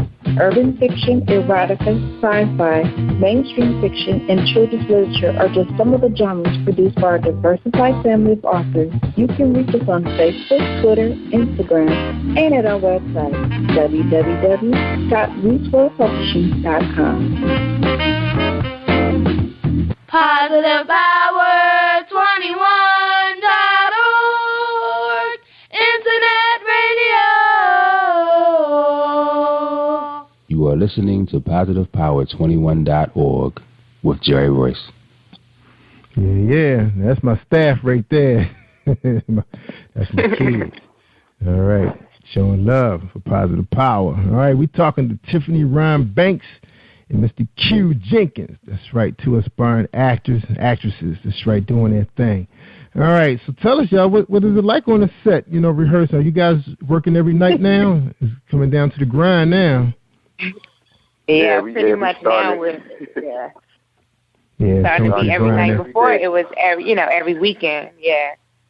On set though, it is fun. It's like we're like a family. We all joke around, have fun, but then when it's time to get serious, we get serious as well. So I really enjoy it. Well, you're a veteran now, so you kind of know the format now. So you can pretty much tell the director, hey, we should be working every night by now. Does it go down like that, Tiffany? Well, we do. The snow is not like that yet. Our best friend right now. Yeah, the weather is not our best friend, but we've been doing it almost every night. Yeah, that's right. The weather has not. Now, Tiff, you think you'll reach a point where you'll be ready to write or direct or produce? Where are you right now with your mindset, going into the future? What's funny, before acting, writing was my passion, which is why I became an English teacher. I love reading and writing. At one point in time, I did want to write. I did want to write books and do stuff like that. Because I love. I grew up with R.L. Stein and Stephen King. Like I love horror movies and horror. Just horror fiction. Anything. And so I thought I would one day write. But now as I'm older, I just want to act. I don't see me. Maybe producing. I could do that, but I don't know about being an author. You don't know about being an author? You're past that point now. But I would love to do, yeah. All right. Maybe voice now, over. Q, you made it known. Okay, sorry. Well, Q, you made it known that you're an aspiring actor and model. So, what have you done so far that's making you, you're interested in being a model? I know it's a pretty tough industry right there. You have the height and everything. As a model.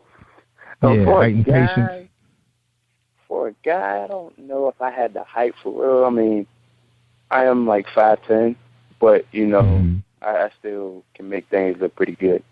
I mean, not to be considered as nothing, but I have a very high confidence of myself when it comes to what I want to do in life. But that's right. The industry is definitely tough, but I've done a couple of runways at my school, and I've done a runway show for this guy named Shanti Walker, and it was actually at the Theater Arc where the play is going to be at. So, I've done a couple of modeling gigs before. Right. Now, how about print work? Now, you don't have to be that tall to do print work. You got a lot of urban fashion out here. A lot of the big-time designers are trying to break into urban. Have you done any of that yet? Any print work? No, I haven't done any print work yet, but, trying to follow my first dream as an actor, I feel like, all that will come later. So I would just have to give it time. But I'm just really focusing on becoming an actor first. That's right. Now, do you have an agent or public relations firm you're working with currently?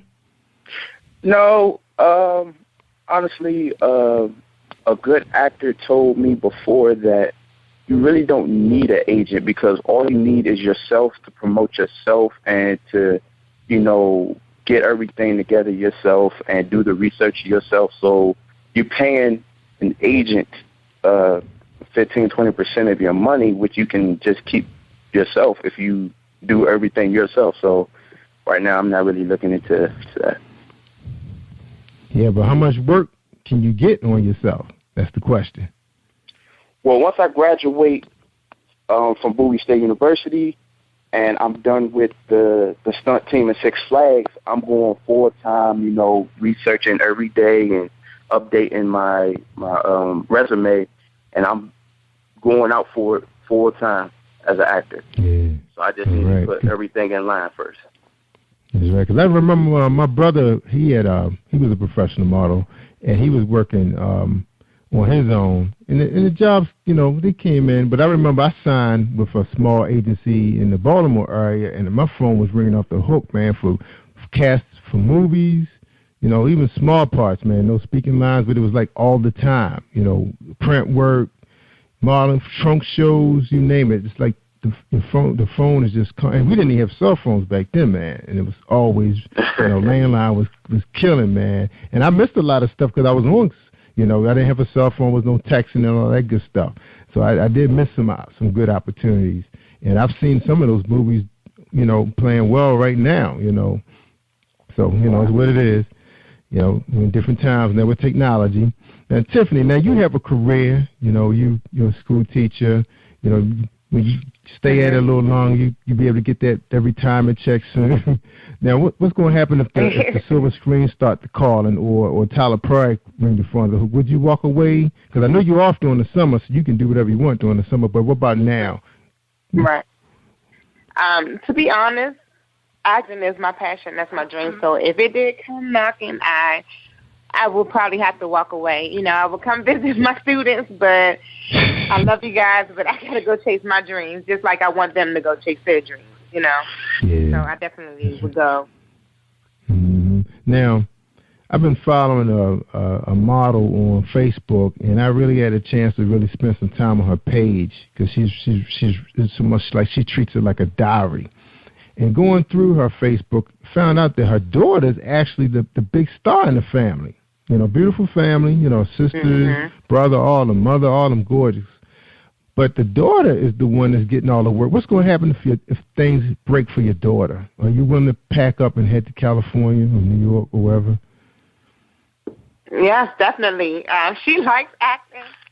She's in it right now. Cheerleading is her passion, but she likes acting and she likes doing it. And she reminds me of me. She's always dancing and singing. And Q would tell you I'm always dancing and singing at practice, and she's just like me. She's definitely a drama queen. So if she had that chance, and she says it all the time, she's like, I can be on Disney. I should be on Disney. She says it all the time.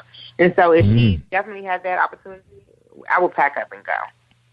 Yeah, because I mean, are you free during the summer months? Because I mean, you know, you teach. I know some people do summer school and college. You know, are you teaching what you said, high school? No, I'm free. Yeah, okay, you free? I'm free. I do every other summer off. So one summer on, one summer off because I'll teach summer school. But no, I'm definitely free. I'm always looking for new things to do. Now, I know Q said he doesn't have an agent, but would you entertain the idea of getting her an agent so you can pursue the opportunities in Florida and Disney? I would, actually, only because this area is definitely hard. Most of the stuff is word of mouth, and it's because it's so small, all of us are going for the same characters and the same thing, so it's kind of hard. And so I definitely would look into an agent, but it would have to be, I don't want to say a real agent, but it has to be someone good because a lot of people want their money up front, and that's not really how it goes. You get paid when I get paid. So you got to be careful who you look at. You need to look at a proper industry, a proper agent, and work that way. Yeah, see, they're not real agents.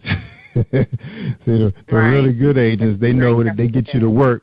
Right. They know when they open the doors for you, they know that the bank opens the account for them. Yeah, that's how it works. And the thing about and we're gonna talk a little bit about social media, how social media has really opened the doors up. Like for example, Michelle, she didn't really have to put out the thousands of dollars to be able to reach out over across the Beltway over here to Maryland. Just us talking about it right now. You're talking about couple thousand people in Maryland is like, oh man, I'm going into that play. You know, they thinking about it right now. Because I remember me not knowing what my numbers were like at one time. I remember my cousin, she had just came back from Ohio, and she said she wanted to come on my show and talk about her play. Because I was wondering what happened to her because she wasn't Facebooking much, but she was working on her screenplay.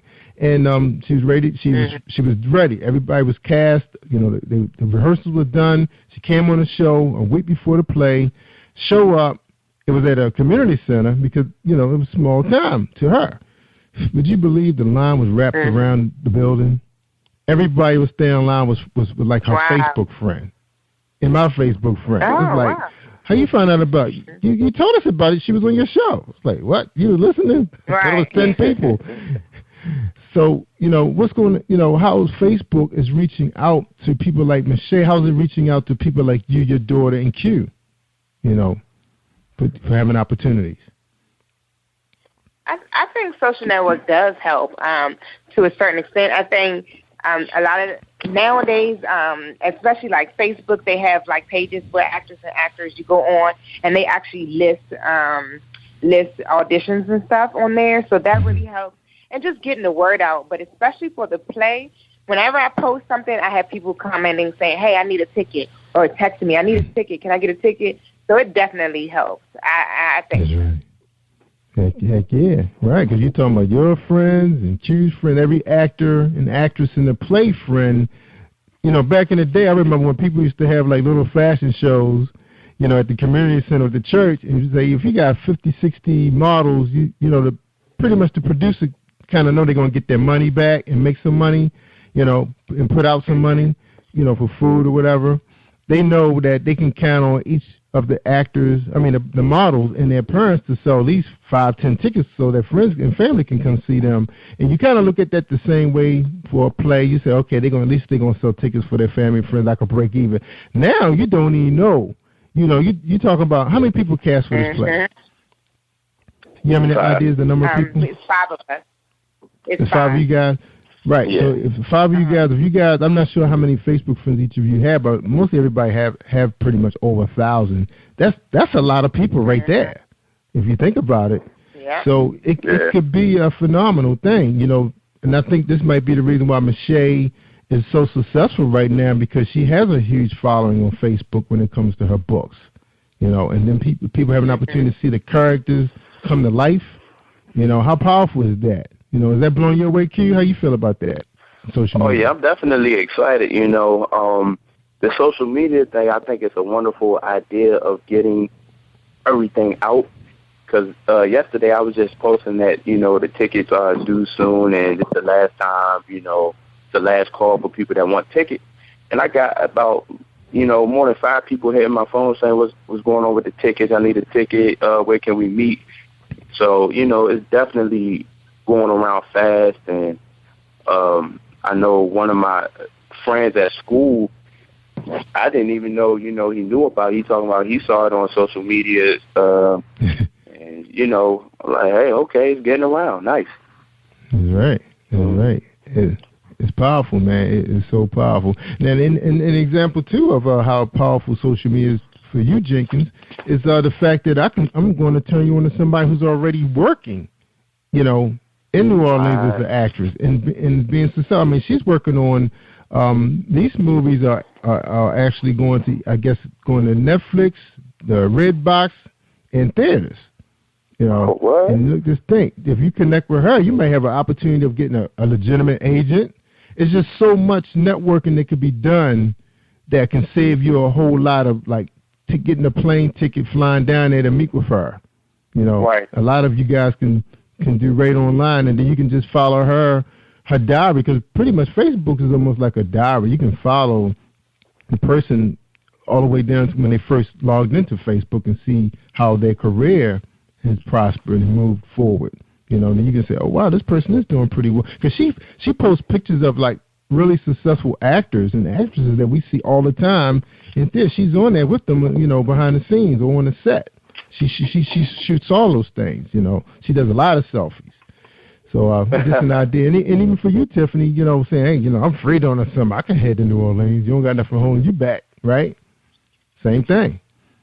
So I can share that same information with you, too, you know, if you're interested. Yeah. All right. All right. Yeah, that's right. That's right. All right, we're going to take a quick break. We're talking to Tiffany Ryan Banks and QT Jenkins. He's still in college, but he's making things work. Right, man? I don't know how you do it, man. I guess because you know, my focus was, I know it's hard, man. And we want to talk a little bit about that when we get back from this break. All right, hold tight, everybody. Another message from Reese Publishing.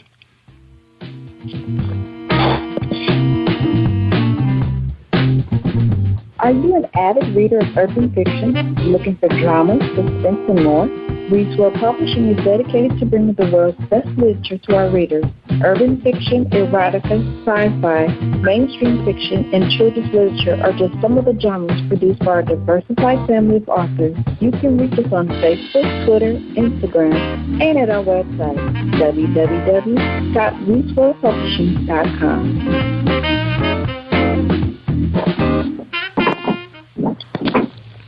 Hi, I am Arthur Crystal Alexis, and I'm on Positive Power 21 with Jerry Royce Live. Woohoo! All right, we're talking to QT Jenkins, Mr. Jenkins, Quentin, and Tiffany Ryan Banks. All right, Q, man, you in college, man. Man, I could barely handle a part-time job in college at the same time. How are you doing it, man? Tell us, what's your secret, man? Man, it's just been going through with it for years. I'm just focused on trying to get out, and also just handling my business as, trying to get my career going for myself. Because honestly, I pledged to make a Sci-Fi Fraternity Incorporated, and doing that, it helped me realize I have more time than I think in a day, so I can manage my time better and try to get things done. Because I also work, too. I work from 8 p.m. to 4 a.m. Sunday through Thursday, so I'm just, just trying to manage my time. That's all it is. Wow. And you're able to make rehearsals? So y'all rehearsals don't run that late? Well, basically we have rehearsals, sometimes during the middle of the day for a couple of hours, and then I go ahead to work. But I usually only have class Tuesdays and Thursdays, so I can set my schedule up like that. Mondays, Wednesdays, and Fridays, I'm free. So Tiffany, how you manage that, practice during the middle of the day? It is hard, especially when we have practice on Tuesdays and Thursdays, because I work 2 jobs, and then I go to cheerleading practice, then I go to rehearsal, and by the time I get home, I'm tired. And I'm finishing up my second master's, so I have homework to do, I have a lot of stuff, but it's all about planning everything out right. Wow, what a schedule. I thought I had it tough. Yeah, I'm one of them people. I can't sit still. I like to do stuff. So as long as like Q said, as long as I just time out everything correctly, like I said, I have a set schedule, and actually it works for me. When I have space and I go home, that's when you might have trouble. I might lay down, might not want to come back out. So it's hard. When I have something to do back to back to back, it's better for me. So you're not. And it's so, a lot so of you guys are finished. Yeah, I know. I see. Now, because you guys worked on Chocolate City, how demanding was that during the web series? Because I know it takes a while for them to do their setup because of the lighting and everything. How challenging was that for you, Q? Well, I mean, we only really shot one day so far. We about to have another shoot day coming up, but for that you have to shoot all day, and it's long and tiring, but it's fun because of the atmosphere you're around, the people that you're around, and it makes it so much better. So, it was actually pretty fun. I loved it. Yeah, I love hanging around the studio. It was good. The few movies that I had an opportunity to be around, it was awesome. I had a chance to work with Sharon Stone and Kevin Bacon. Another big actor too. I can't think of his name right now, but it was small parts. But thing was being around and understanding it. Yeah, and then my son had an opportunity to work with the HBO series The Wire, and he loved that. I love that series. Yeah, he had a chance to work. Him and his stepbrother both, because he was a student at Morgan in telecommunications. So he actually worked with ESPN Sports. Had an opportunity to do a lot of the pro games for Philly, Washington, Baltimore, the Maryland games. He loved it. Got a chance to do music videos, work with the Trap Boys, the guys. He was around those guys while when they was growing in Miami. Because remember, Miami had just busted on the scene. The music videos. So he got a chance to see all of that. Yeah, so you guys living the dream, man. It's now on social media, plugging into it all. You gotta love it. When did your son graduate from Morgan State? Because I went to Morgan State too. He came out in 2007. Oh yeah, he came out a year after me. Yeah, I had to represent my Bears. I used to cheer for Morgan State. I love them. Everybody. You probably.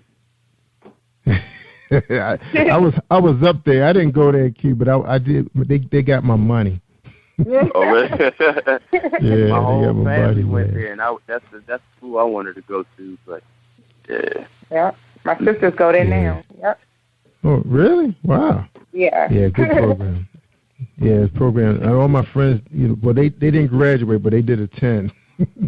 but good program, and they still doing real positive things. I had an opportunity to meet. I'm not sure if you guys know Earl Graves, but I had an opportunity to meet Earl Graves on 2 occasions. He was speaking at the school, and that's what inspired me to get into publishing was meeting him. His strong, powerful words. Yeah, that's right. All right. Now, Q, I don't know how you guys do it, both of you, especially Tiffany, you raising a daughter at the same time, and then you just mentioned cheerleading practice. I don't know how you guys how you do it, but I know it's a I guess you can say something's at the end of the light is at the end of the tunnel. Now, for you, Tiffany, when is the light going to be at the end of the tunnel for you? What are you waiting on big to happen? I think that day when I call all my family and friends and, like, I'm going to be on the big screen, I think that's when I'm going to feel like I'm at the light at the end of the tunnel. It's going to be like all this hard work paid off. I think that's what it's going to be. Now, you have a pretty nice resume so far. Is that enough for you to cast for a Tyler Perry movie? Are you ready for that? I think I'm ready.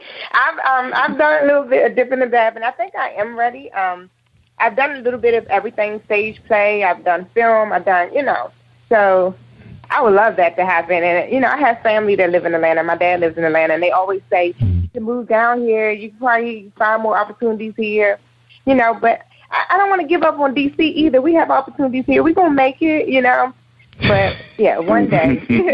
One day I hope so. I'm going to tell you, I got to put Baltimore and Washington together in the same bucket when we talk about, opportunities. I mean, if you want to be a government employee and get your 30-year check, get your little pen, get your 10, 20-year pen, great place, And they even call it the Gold Coast sometimes. And it's 2 hours from Florida. You can get to the Bahamas in 2 hours. You can get to Chicago it's a great place.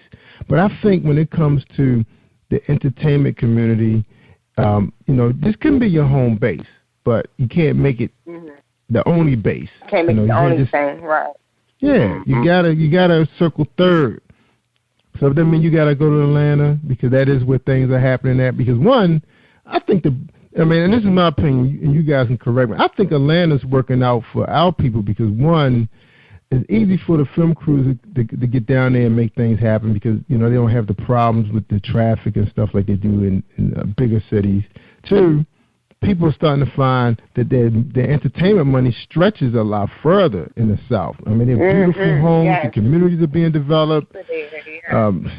Yes, and then, you have fun driving your fat ride because you got open highway, here, man, we run in the pot. I don't even know if I would want to have a sports car sitting there low to the ground because of the pothole. I'm ducking potholes now with my Jeep. Yeah. So I can just imagine. Yeah.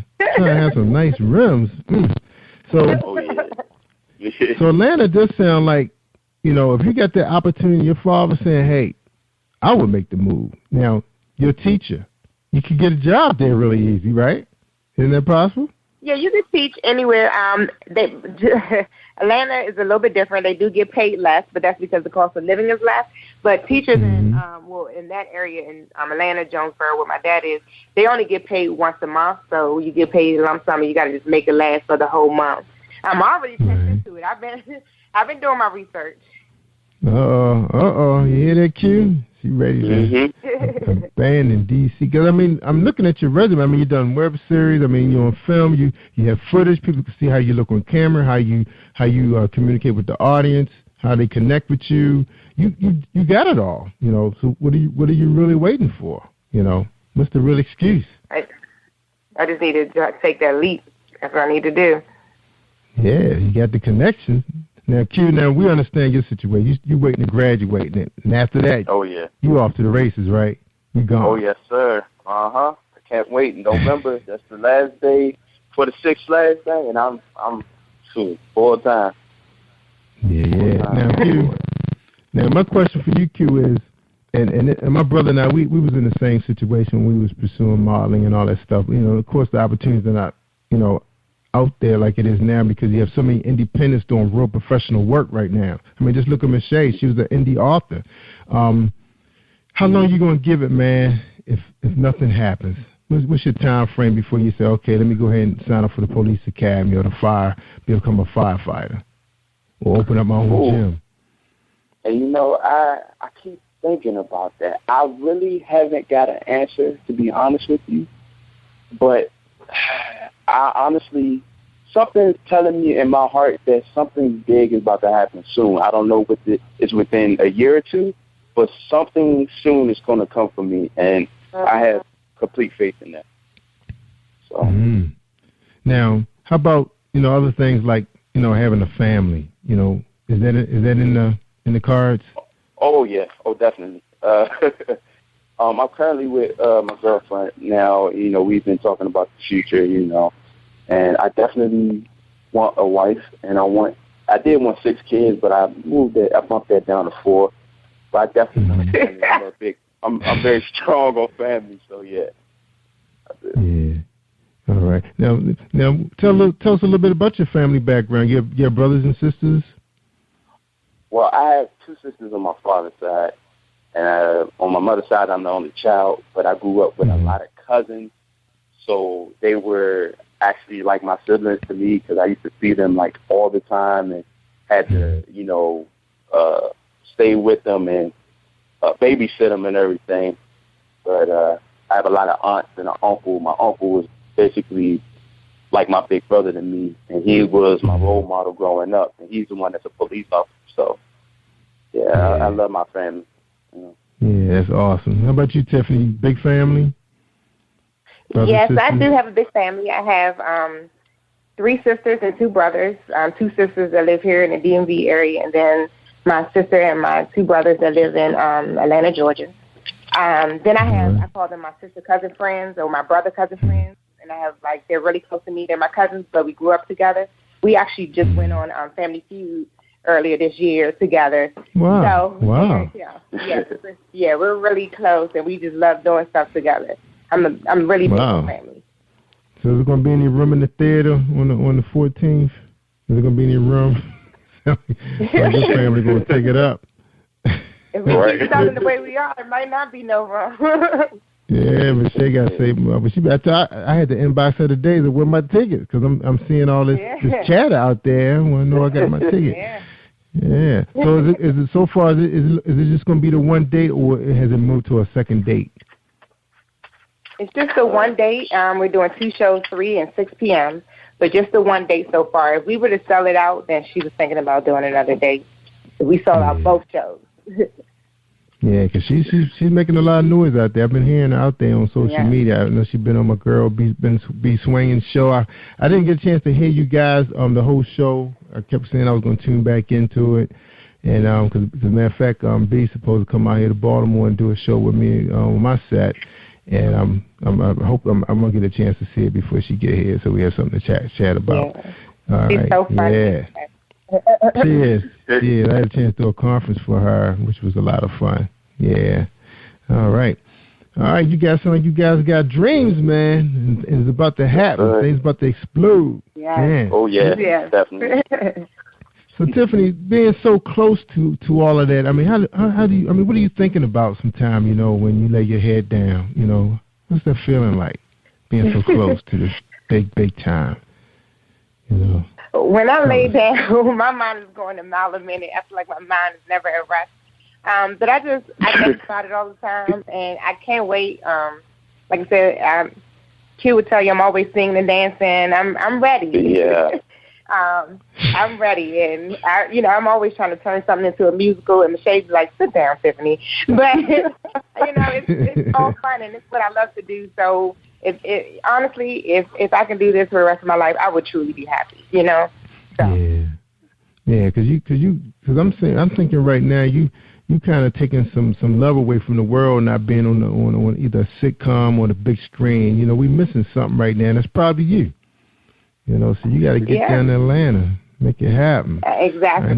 Make it happen. And look, I told Michelle, I said, Michelle, when you gonna film these stage plays? So it can go on forever. I mean, is this gonna be one performance and that's it? Well, this one she's actually filming. Yeah, she's gonna film it. One, actually. Yeah, this one, and she will be selling DVDs after the show. So this one we're definitely filming. Yeah, she took my advice then because she wasn't going to do that at first. I must have talked her into it. Yeah, she did because she told me the other day. Yep. Yeah, because I said all these independent film guys out here, I said you have to worry about paying those thousands of dollars for nobody. These guys can do it on their tablet. They do. They do it on their own. Yes. Yeah. All right, guys, I want y'all hold tight for a second. When we get back, I'm gonna get your final thoughts for my audience. So you think about that while we're on this 30-second break, all right, with Mr. Bill Powers. Think you know how drugs get in those little brown bottles? Think again. Set in the green hills of western New Jersey, inside the gilded halls of power of a U.S. pharmaceutical company where decisions are worth billions of dollars and human lives worth less. Nicholas Harding, a young executive at Marshall Pharmaceutical, finds his career, family, and life in jeopardy. The Farmhouse, a suspense thriller novel by Bill Powers, published by Donna Inc. Publications, available at Amazon.com or DonnaInc.org. Go to Bill's webpage at www.authorBillPowers.com.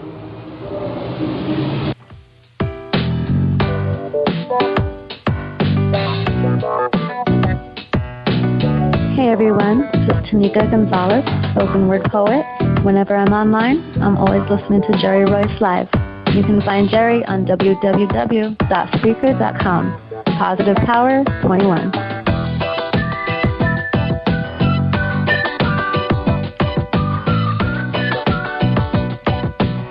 All right, that's Tanika Gonzalez. That's right, she was part of our big super poetry remix last Sunday. And, man, people was having a good time, man, because they was blowing it up. That's right, the super remix. And next week we hoping to have comedy come to Positive Power 21. That's right, Mr. Funny Man, Wayne Gigolo Weezy, Washington from Florida, is going to be gracing us with an unplug of his past performances being the Funny Man. That's right, bro comedy. All right, we talking to Tiffany Ryan Banks and QT Jenkins. He's still at Bowie. He's waiting to graduate, then things going to blow up for him. We got a good feeling. Time for some new faces on the big screen anyway. Yeah. That's right. Come on, I'm getting too old. I don't know if I can handle another expendable. It look like they're starting to speed the camera up for them guys. Right. Need some new action stars, right? Yeah, man, we need some new action stars. That's right, Quentin Jenkins, new action superstar. All right, now you guys got Calvin Washington on the set, and Tiffany Strother, and what's that, Michelle? I can't see her last name. Brody. So how's it been working with those two actors and actresses? Well, those three. I'm sorry. How's it been, Tiffany? They've been professional.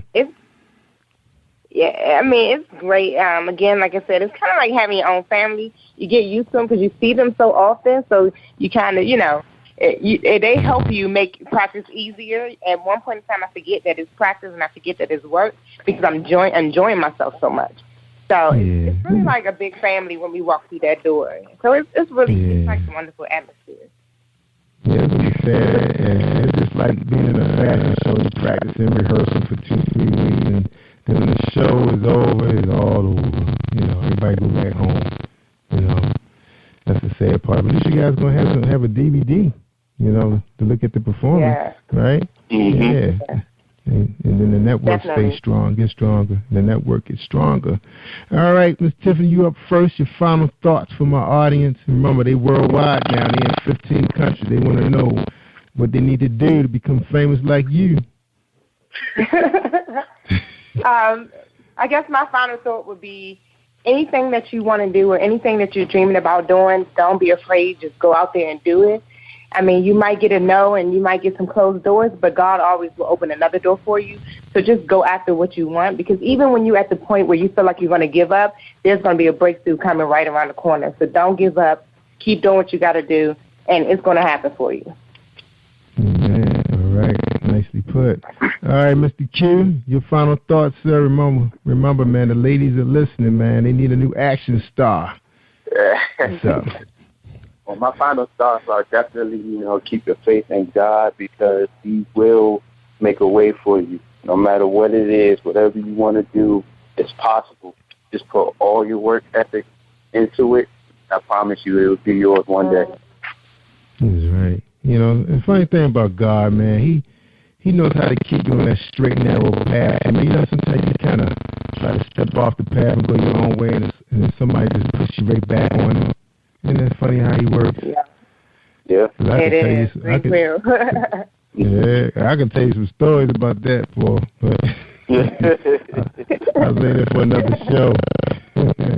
All right, well, I wish you guys the best, and I hope to meet you, have an opportunity to meet you, and everybody going to be wanting to hug you and kiss you and all that stuff, so I may not get a chance to, or maybe I can get a selfie with both of you. Would that be possible? I can just get a selfie? Of course, yeah. Of course. All right. I appreciate that. All right. That's right. We're talking to Tiffany Ryan Banks and QT Jenkins playing Malcolm and Ananda. It's going to be exciting. I can't wait to get my copy. Now, did she say it's going to be available on iTunes and Amazon, for us to like to download stuff? She I don't didn't know if tell I us. have a DVD player. She did say so? Yeah, she didn't tell us that, but I'll definitely let her know that, because I agree. Not a lot of people have DVD players. Everybody does everything, do electronics and stuff. So I'm pretty sure she's going to make a way. She already knows.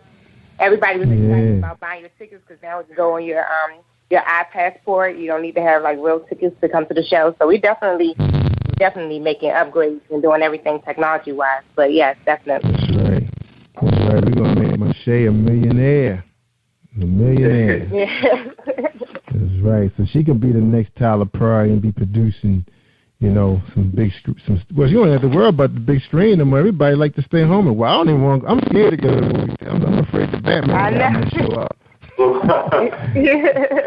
I don't even like sitting next to nobody. Yeah, that was scary. I don't even like sitting next to people when I want my own space. That's why I got every room in my house comfortable with something soft for me to sit on and my little blanket. I know that's right. Well, yeah, I like going to the iPic Theater where I have my little recliner chair and everything and food. I like that kind of stuff, Yeah, right. They don't have that many of those here in the Baltimore area. I just think it's just one, and everybody can't get in at the same time. It's the one I go to. Yeah, that's right. All right, guys. I just want to let y'all know. I want y'all to keep this in mind now. Whenever people need to hear the good stuff, y'all tell them about PositivePower21.org. You know why? Because Tiffany Ryan was here. QT Jenkins was here. Malcolm and Ananda. That's right. My boyfriend's wife stage play coming March 14th. It's going to be available in Redbox, Netflix, Amazon, iTunes. That's right. We're going to see you on the big screen right there in my own living room. That's right. Forget about iPad and all them places. Whatever they call them, Sony Theaters. That's right. I want to watch from the Jerry's Theater. All right, guys. Thank you so much for coming on my show. I really appreciate you guys. Are simply awesome. All right, y'all stay awesome now. Thank you so much for having us. All right, thank you for having us. You're welcome, and I'll see you on the 14th. This is Jerry Royce Live worldwide on PositivePower21.org and Spreaker.com/PositivePower21. Take care, everybody, and we can come out and stream with me on demand, 10-4. Thank you for tuning in to Jerry Royce Live on PositivePower21.org and Spreaker.com/PositivePower21. This is a Royce Enterprises production. And don't forget about replay on Facebook.com/Jerry Royce Live.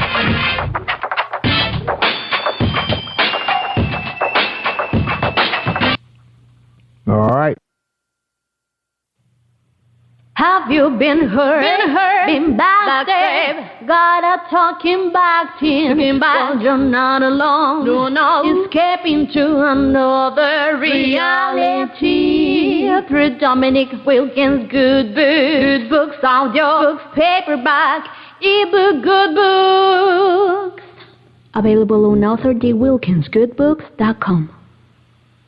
This is Brandon Royce, and you're listening to Jerry Royce Live worldwide on PositivePower21.org. Hi, this is Miss Jessica Hughes, author of Blue Magic, A Prelude to Love, and I'm listening to Jerry Royce Live worldwide. You are listening to PositivePower21.org with Jerry Royce.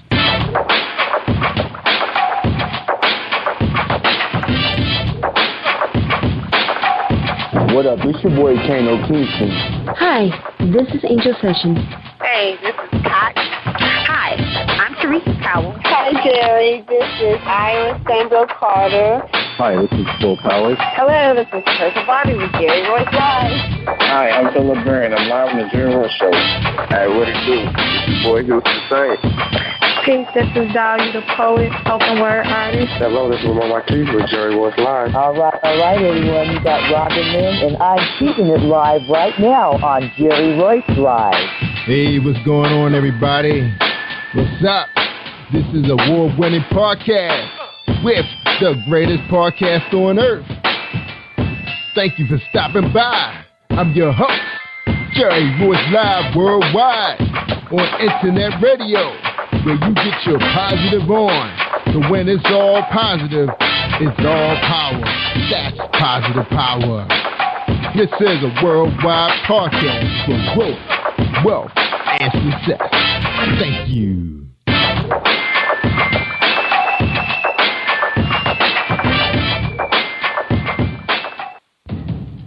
Think you know how drugs get in those little brown bottles? Think again. Set in the green hills of western New Jersey, inside the gilded halls of power of a U.S. pharmaceutical company where decisions are worth billions of dollars and human lives worth less. Nicholas Harding, a young executive at Marshall Pharmaceutical, finds his career, family, and life in jeopardy. The Farmhouse, a suspense thriller novel by Bill Powers, published by Donna Inc. Publications, available at Amazon.com or DonnaInc.org. Go to Bill's webpage at www.author.BillPowers.com. Are you looking for the next great read? A book filled with love, passion, betrayal, and intrigue. The award-winning novel, Season of Change, by Tamika Patrice Kane, is sure to satisfy your literary sweet tooth. Check out this must-read book reviewers are calling uplifting and emotional, and exceptionally great read, deeply intense and thought-provoking. Order your copy today, available in paperback and ebook on Amazon.com or at www.tamikapatrice.com.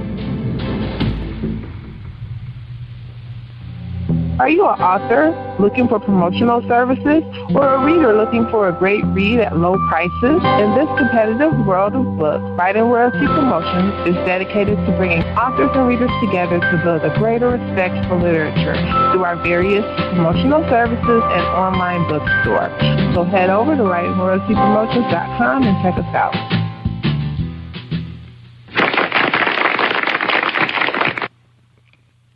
Thank you, everybody, for joining us, and welcome to Positive Power 21.org. I am Jerry Royce Live, and you're listening to episode 312. That's right, 312. And tonight, our special guest is Jessica Hughes, also known as J.H. Poetry.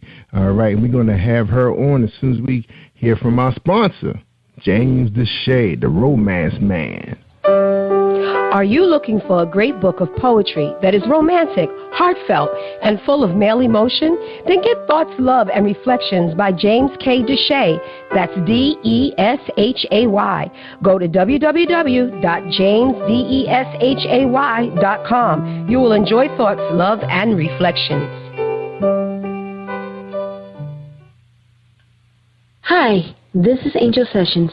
And when I'm in town, I listen to Jerry Royce Live, PositivePower21.org, where they play my favorite music. That's right. We play Angel's favorite music. That's right. Gospel Sunday. You got to tune in. And also on Saturday, we're going to be introducing some comedy to you. That's right. And some R&B independence. That's right. Because we rock the independence on PositivePower21.org. That's right, and tonight we got another independent. I guess she's an independent. We'll find out. But we got Jessica Hughes, also known as J.H. Poetry, and her bio reads, Jessica Hughes, better known as J.H. Poetry in the cyber world, has been writing for more than 10 years. She was born and raised in upper parts of South Carolina as the only child to a single parent. She became creative early in life, and this imaginative seed grew well into her adulthood, where she fell in love with her muse. During this time span, Jessica used the tool of poetry to express her voice. In doing so, she has been widely known as a diverse poetess. However, Miss Jessica's new collections of poems, Blue Magic, A Prelude to Love, is a scope into the rebirth of her most intimate works. Her sensual intrigue, sensual sways, and romantic passages invite the reader into their own world of magic. This is where she draws you under her spell with potent words, vibrant metaphors, that prepare a feast for those who wish to partake in the bliss of love. Still, there's more for the reader to be thrilled about. The Blue Magic edition will continue to be penned in the spirit of romance in upcoming years by no other than the poet herself. You can purchase her book at Creative Space, Lulu, and Amazon, and we will have the links available for you on her landing page on positivepower21.org on Spreaker. All right, welcome to the show, J.H. Poetry. How you doing tonight? Hello this evening, and how are you? I'm awesome. Glad to have you on the show. Okay, you're blessed. We're so excited. That's right. We're so excited to hear you read tonight. That's right. Now, before we get started in the first question, we're gonna give the audience a little taste of your work. So everybody hold tight. We're gonna listen to Hidden Agenda. All right. Here we go. Okay. J.H. Poetry.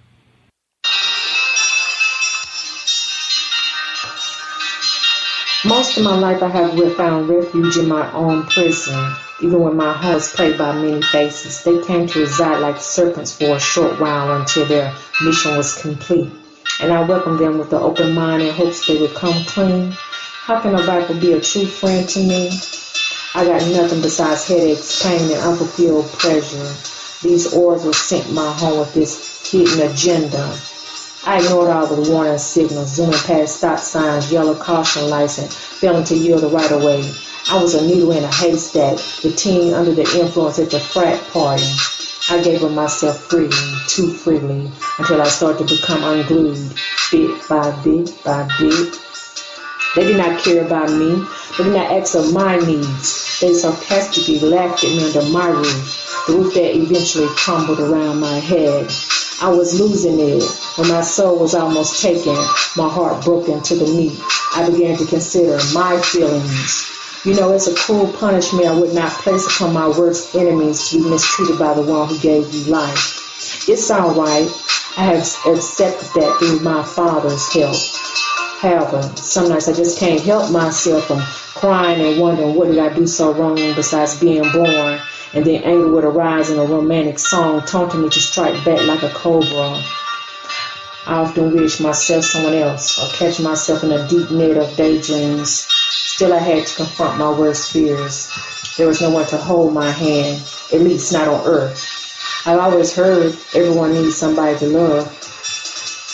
There had got to be a reason for this. Was I a sacrifice? Only when the seasons change would that question be answered. The hour when the clock hand finally stops on me. So I keep living and existing as my heart is driven to seek a better place. I've done wrong. I've shouted from the rooftops. Yet, those I've encountered refuse to see past my faults. The silent wasps outside my window pane. I'll pray for them before I go insane, but the knocks at the door are hardly answered because there must be a hidden agenda. I can't afford to lose anymore.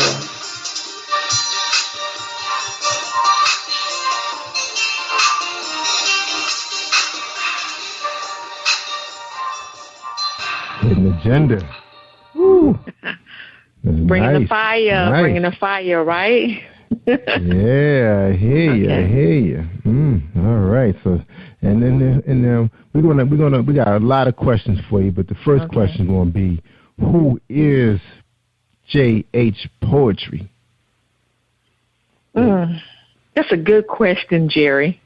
I tell you, it's so many multifaceted areas about me in my private, personal, and professional life that sometimes I don't know who I am, but I think I finally nailed it. And even though poetry's always been there with me, I think I finally know who I am, and I am a diverse poetess. I speak and I write from experience, but I got a great imagination too, so I throw some of that in. But a lot of it is experience, and I'd be like, wow, really? I'm like, some things I just can't even write about. You understand what I'm saying? But it stems from my Christian background, my upbringing, like I said, just everyday life, and then past experiences, because, I'm getting on up there a little bit. We're not going to tell my age, but, yeah. So that's me. And being the only child, I grew up in the hood, in the South, the dirty, right? So, in the deep, I would call it, the deep South. So, and I lived in the neighborhood where it was a lot of other children, but still sometimes you get a little lonely when you're the only child. So my imagination grew a lot. And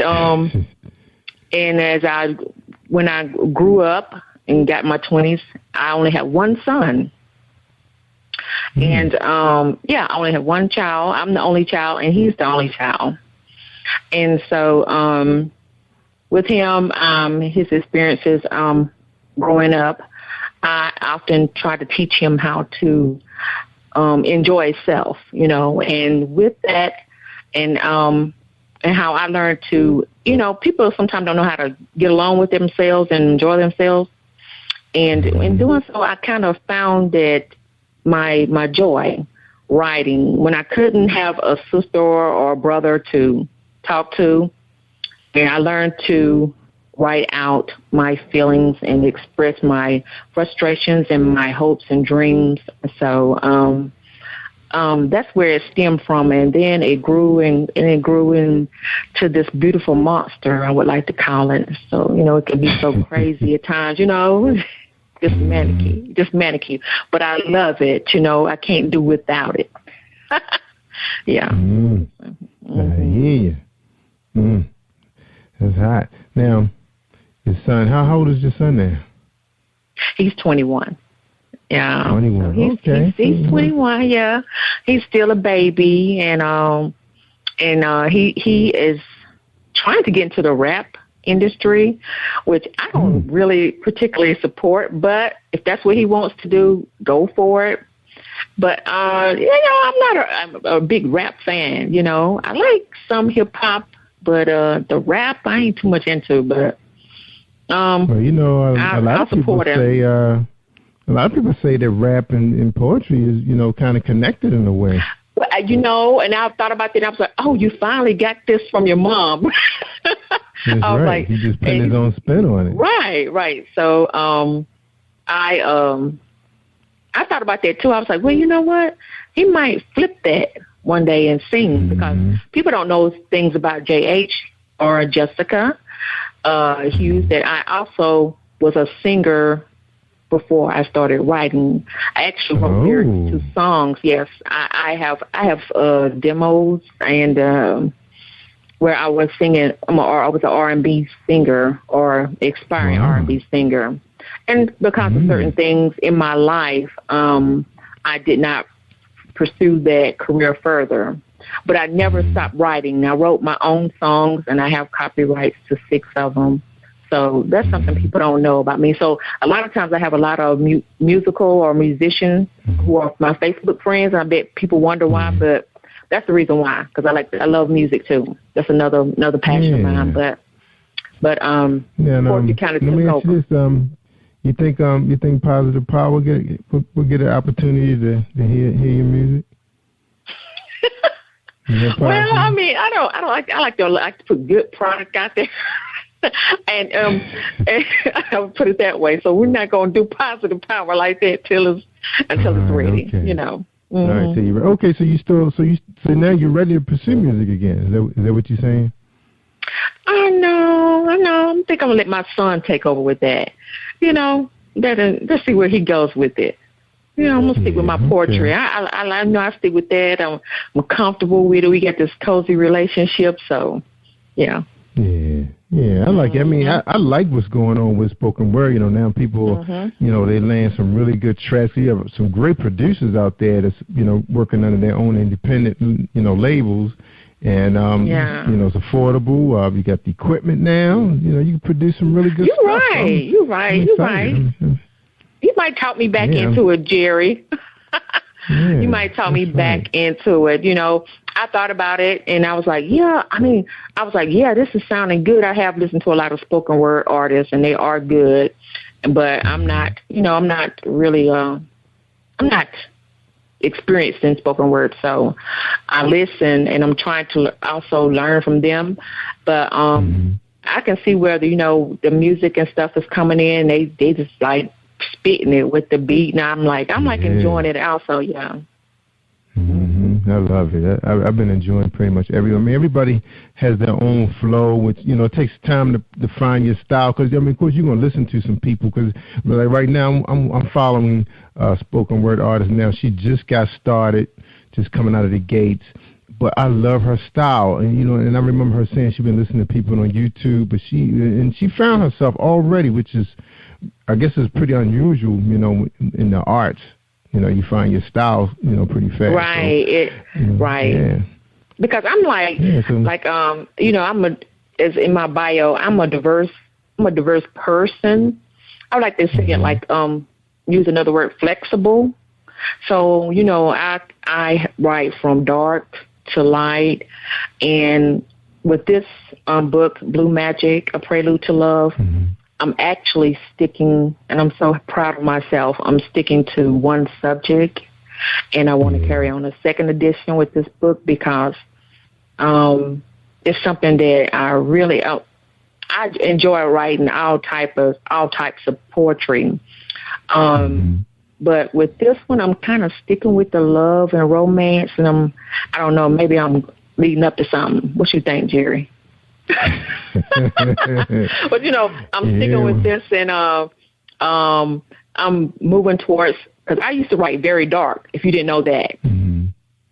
And I did. And as time went on, and I became friends with more spiritual and I would say light poetess and poetry writers, and I was like, I can do this. And I can do this, and I can do it better. No, I'm just kidding. But I can, and I did. So I really got into it, and I enjoy it. So that's the main thing. You're having a good time and fun with it. Right. You're going to find yourself, writing your life in different chapters. And I've heard that all the time. Poets start off dark because that's where they are right now, and maybe the place you are in now is love. You want to. Sell people on love again, which we don't hear enough of. We need it, in this world we are in now. Oh, you got that right. Kudos to you. Good for you. Thank you. Yeah. Because it seems like I'm moving from the dark to the light, even though I'm not saying that everything in my life is grand, but, I am moving in that direction, and I'm loving it, that style. And I am a freestyle writer. Can say that. Yeah. There you go. Yeah, everybody got their, their ups and their downs, It's just the way life is, Oh, yeah. All right. You're right. Sounded good. Now, and I wish his son the best, like you said, he's going to go through, like, I had a guy that was on a couple of days ago. He was a rapper, and he moved into comedy. And then there was another guy just was introduced today. I haven't met him yet officially, but I heard he was a rapper. Now, he's a publisher.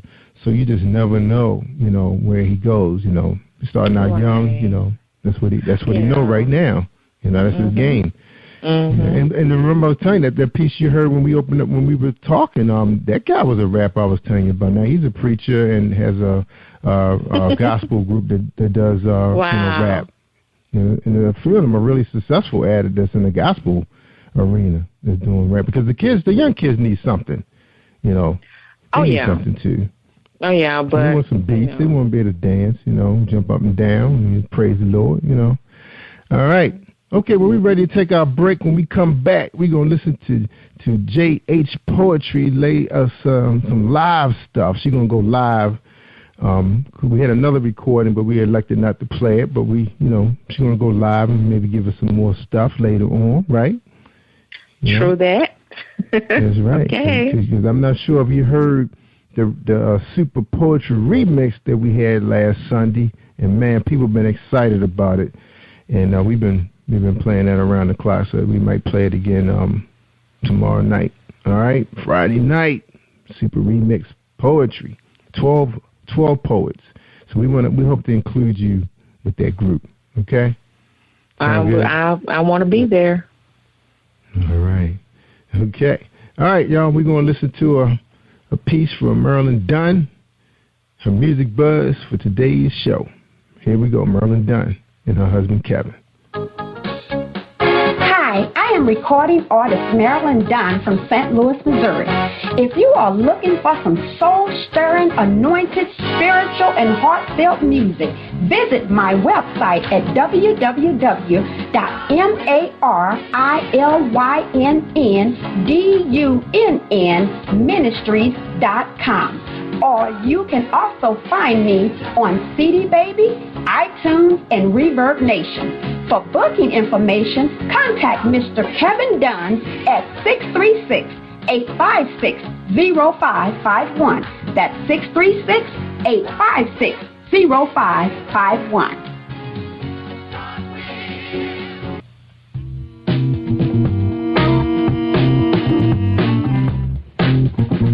Are you an avid reader of urban fiction, looking for drama, suspense, and more? Thur Publishing is dedicated to bringing the world's best literature to our readers. Urban fiction, erotica, sci-fi, mainstream fiction, and children's literature are just some of the genres produced by our diversified family of authors. You can reach us on Facebook, Twitter, Instagram, and at our website, www.thurpublishing.com.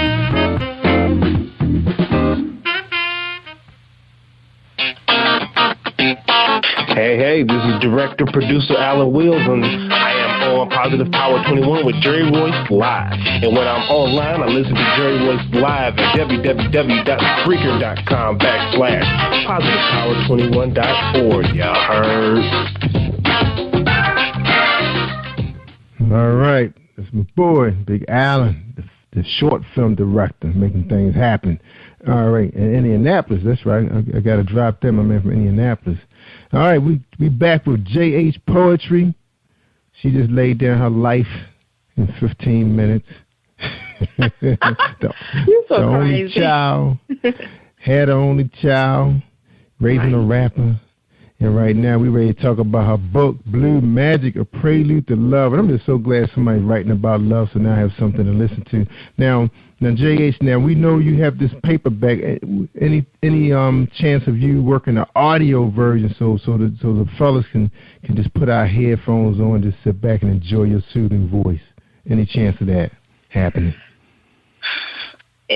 I'm not going to count it out. It is a possibility, but I like to try. I am a perfectionist, and I know that's crazy, but I want to get more into, try to perfect my audio, because my southern slang, We love it though. And sometimes it just gets in the way. I mean, seriously. So I'm like trying. Oh, Jessica.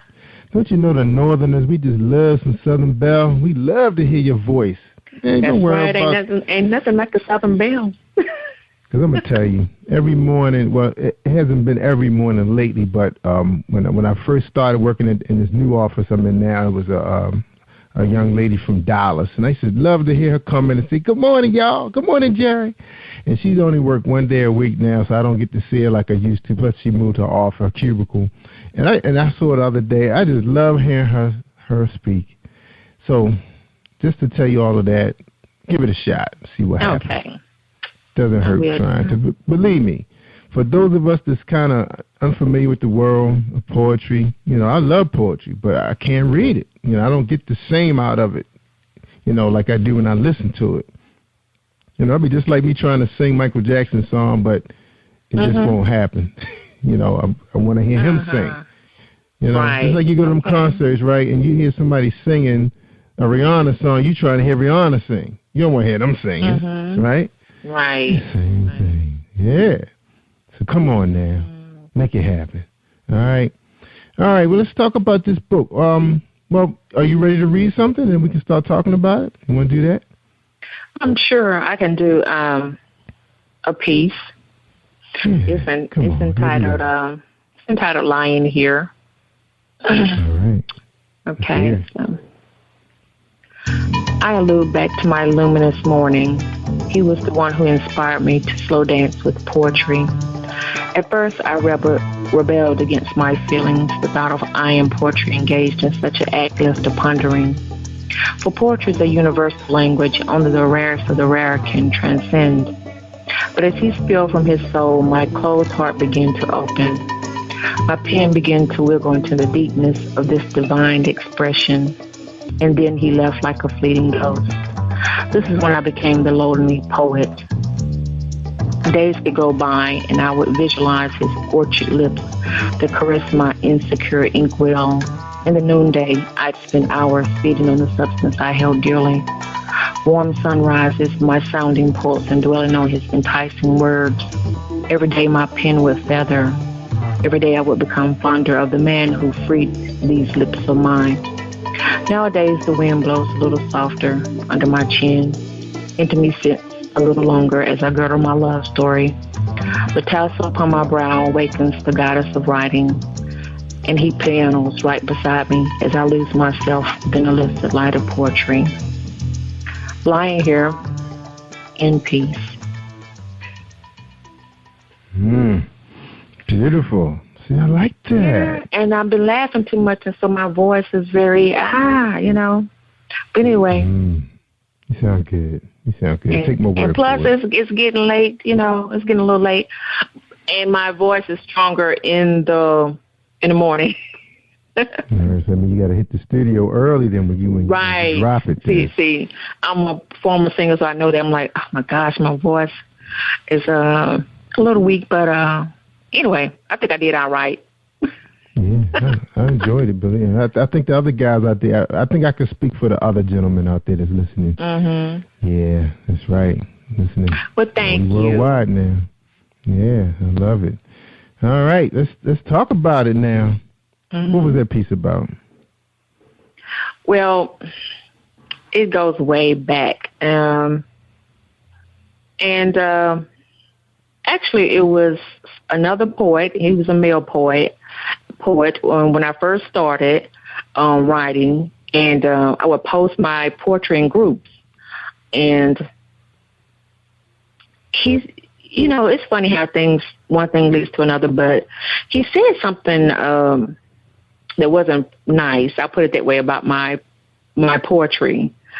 And from there, I'm the type of person, person tell me, you can't do this, you can't, you're no good at this. And I'm like, okay, I'll show you. And at the time, he was I think he was the moderator or something of the group. And I had just kind of started really getting into poetry groups and stuff and writing in poetry groups. And learning form and style and all that, format and style and techniques and different, the different genres or whatever poetry. So I was just really writing out my feelings, basically. And after he said that, it kind of hurt my feelings. So I was like, I'm going to show him. And from there, I began to do more research, which I was slacked on that, but I did more research and I became better and I grew and did more writing and grew and I was like, okay, now what? I come back, and I did, and then I posted again in the group. Maybe it might have been a whole year, and people was like, "Oh man, I really like this." And I got all kind of nice comments, and I was like, "Really?" Oh wow! So I'm finally learning this art because it takes time, and it takes effort, and you really have to love what you're doing to keep doing it and trying to perfect it. And sometimes life does get in the way. You don't have, you can't do as much as you would like. But at that time, I was growing and really doing a lot of research on different styles of poetry. And I did a couple of pieces in the group, and that's where that come from. Ain't that something where that poem right there stemmed from? And a lot of times I go back. That's a throwback. I go back and I redo. So might be something simple out of one poem. I'll go back and look at it and be like, what in the world was I thinking when I wrote this? I'll go back and redo the whole thing back over. So I think a lot of artists do that. Mm-hmm. Yeah, we do that all the time. I mean, graphic designers, you name it. All right, Jess, you ready for another piece? We're ready for another piece. We don't want to run out of time. Oh, my goodness. Let's see. Okay, let's see. I'll take more love. Take care of love. Cuddle with it.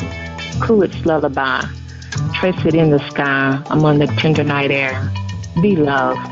Give it as a treasure, the antique of a golden age. Be brave as the tales, fables, and nights you speak of. Bury it within your soul so it will be available 24/7. And the portrait you portray will be more beautiful than ever when it is shown with love. Whisper to your spouse, causing your intimacy to prosper, as lovely as a rose. Love makes us better people. The world exists longer. It is free, yet so worthy. And what's put at its top is that it goes non-stop. Make it desirable as a chocolate sweet. Dream this dream and live it fully. Do it for you, do it for me. But most importantly, do it for thee. Set the example in the light of the sun. Always remember God is love. So I'll take more love in peace. I like that. Wow. Yeah, I'm sorry my voice is it gets hoarse like that. I'm so sorry, but anyway. No, you was great. You were great. Now that just means that we really want to hear what you sound like. So now you have to either send me some more poetry or you have to do audio. Right, I'm going to do audio because then I can tape it, and my voice won't be hoarse at night. And because it gets a little scratchy, especially when I laugh, and you make me laugh, Jerry. Because you are like so what's going to happen? Well, what's going to happen, Jessica, when you start doing those sets at night in those nightclubs, where they have those poetry slams and shows going on? They're not going to ask you to come in the morning. People come out at night because they want to get their drink on. Mm-hmm. Well, what I'll do some rituals, and then I won't talk. Make sure if I'm going, if it's on a weekend or whatever, I won't talk a lot because that'll save my voice. Okay. Drink some warm tea. Prepare for that. Yeah, I think the guys like what they heard tonight. It wasn't all about the sound. It was about the words. We were feeling the words. Right. Listen to the words. That's right. That's what it's all about. That's what Blue Magic is, right? The Prelude to Love. That's right. That's right. Just released, that's right? Just released in January. That's right. Where can people get your book at? They can buy it at lulu.com, createspace.com, and amazon.com. Yeah, and if they go to CreateSpace, they get the paperback, but if they go to Amazon, they get the digital version. Is that how it works? Amazon is on Kindle and book, paperback. Mm-hmm. Oh, they get both. Okay. That's awesome. Mm-hmm. Right. All right. Now, do you have any spoken word venues set up for this year where people can hear you live? I'm working on that, Jerry. Don't you? Is he like Jerry is rushing me?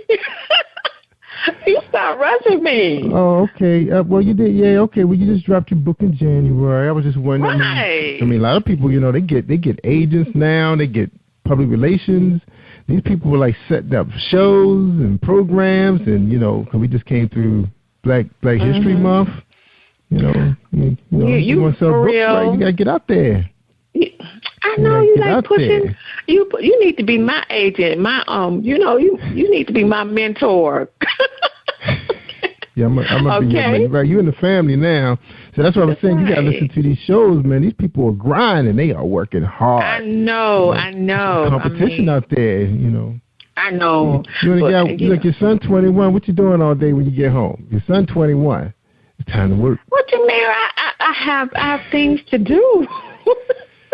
I have things to do, and but I always make time to write, and I also use it for relaxing tools. So sometimes I just write, and I just when I'm relaxing, I sit down, I write, and just let it flow.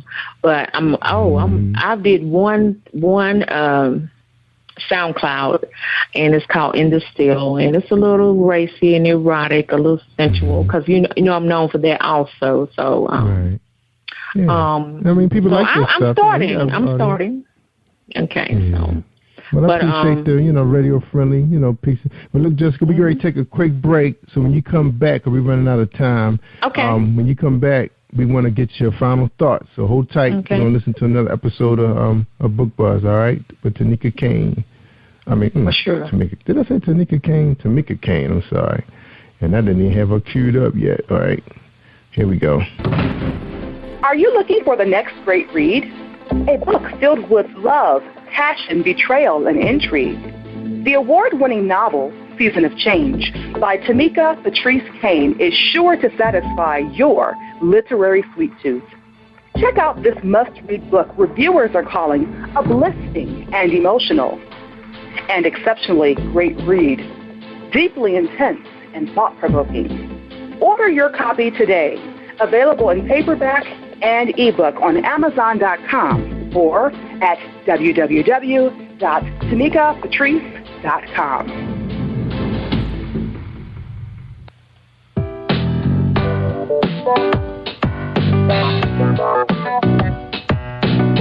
Hey everyone, this is Tanika Gonzalez, spoken word poet. Whenever I'm online, I'm always listening to Jerry Royce Live. You can find Jerry on www.spreaker.com. Positive Power 21.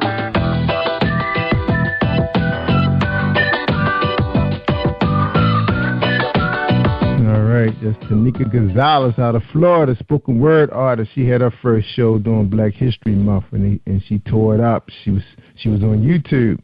All right, we got Jessica. We expect to see Jessica pretty soon on YouTube, also doing a live set for her fans that she about to receive. That's right. That's right, and man love to my fans. That's right. Give us a set. That's right. And upload it. All right, Jessica, your final words for my audience. Okay. I'd just like to thank you and your audience for listening in, and I got mad love from my Facebook friends. I mean, they are so supportive, and they are crazy, sexy, cool, all of that. And please purchase the book because it's something that you can give all year round. It's not just for Valentine's Day. It's every day of the week, 24/7, 365. So, Blue Magic, A Prelude to Love, and it's going to be a second edition coming out soon, and hopefully I'm going to be working on some audio because Mr. Jerry Royce, he's talked me into it, and he's gave me a challenge, and I love that. So I appreciate it, and thank you for letting me be on your show. You're welcome. All right, Jessica, I tell them all the time if they want to hear the good stuff, just like they heard Jessica Hughes, J.H. Poetry, that's right in Cyber World. She pretty much told us her whole story, how she got started. Started out as a singer, now a poet. Now she's in business for herself, pushing her brand new book, Blue Magic, A Prelude to Love. We need a lot of love in this world, and we appreciate you being here. And please tune in, everybody, to our other episodes featuring other poets, musical artists, and gospel singers. That's right. This is Jerry Royce Live Worldwide. Take care, everybody, and stay awesome all week long. Peace. Thank you for tuning in to Jerry Royce Live on PositivePower21.org and Spreaker.com/PositivePower21. This is a Royce Enterprises production. And don't forget about replay on Facebook.com/Jerry Royce Live.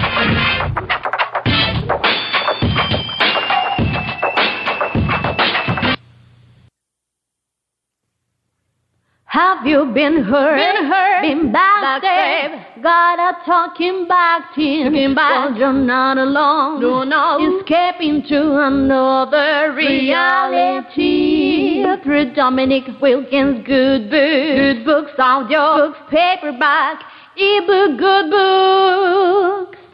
Available on ArthurDWilkinsGoodBooks.com. This is Brandon Royce, and you're listening to Jerry Royce Live Worldwide on PositivePower21.org. Hey, this is Jet Black. I'm the new author of Stunt, and I'm here on Jerry Royce Worldwide. You are listening to PositivePower21.org with Jerry Royce.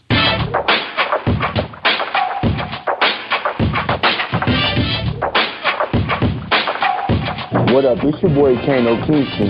Hi, this is Angel Sessions. Hey, this is Pat. Hi, I'm Teresa Powell. Hi, Jerry. This is Ira Sandro Carter. Hi, this is Bill Powers. Hello, this is Teresa Bobby with Jerry Royce Live. Hi, I'm Philip Barron. I'm live on the Jerry Royce Show. Hey, what it do? It's your boy Houston Saint. Peace, this is Dahlia, the poet, spoken word artist. Hello, this is Mama Keith with Jerry Royce Live. All right, everyone. You got Robin in, and I'm keeping it live right now on Jerry Royce Live. Hey, what's going on, everybody? What's up? This is award-winning podcast with the greatest podcast on earth. Thank you for stopping by. I'm your host, Jerry Royce Live Worldwide on Internet Radio, where you get your positive on. So when it's all positive, it's all power. That's positive power. This is a worldwide podcast for growth, wealth, and success. Thank you.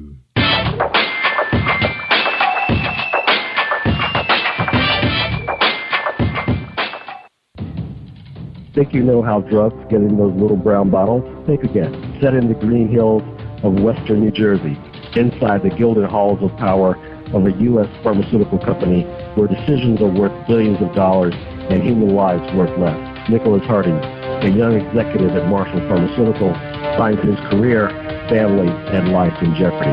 The Farmhouse, a suspense thriller novel by Bill Powers, published by Donna Inc. Publications, available at Amazon.com or DonnaInc.org. Go to Bill's webpage at www.authorBillPowers.com. Are you looking for the next great read?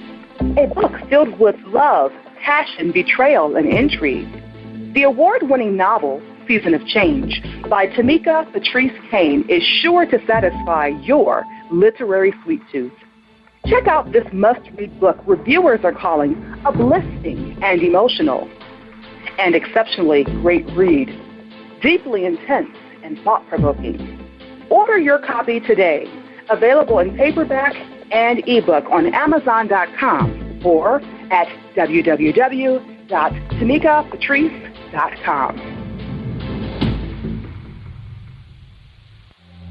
Are you an author looking for promotional services or a reader looking for a great read at low prices? In this competitive world of books, Writing Royalty Promotions is dedicated to bringing authors and readers together to build a greater respect for literature through our various promotional services and online bookstore. So head over to WritingRoyaltyPromotions.com and check us out.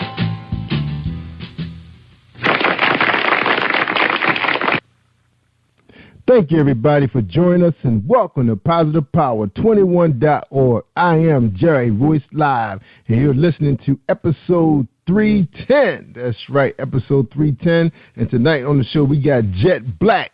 But before we bring him on, let's hear a message from today's sponsor. That's right, my man James Deshay, and he's a romance poetry writer. So check him out. Check him out. Are you looking for a great book of poetry that is romantic, heartfelt, and full of male emotion? Then get Thoughts, Love, and Reflections by James K. Deshay. That's D-E-S-H-A-Y. Go to www.jamesdeshay.com. You will enjoy Thoughts, Love, and Reflections. All right. Thank you. Thank you, James Deshay. And then D-E-S-H-Y. AY.com. All right, tonight on the show, we got Jet Black. He has a book out called Stunt, the Ricky Stunt Series, Volume 1, paperback, released December 18, 2014. He has some reviews out there. The book is about this cat that's a CEO, ex-OSI agent, moonlighting, trying to find out the truth to who killed his fiancée, Denise.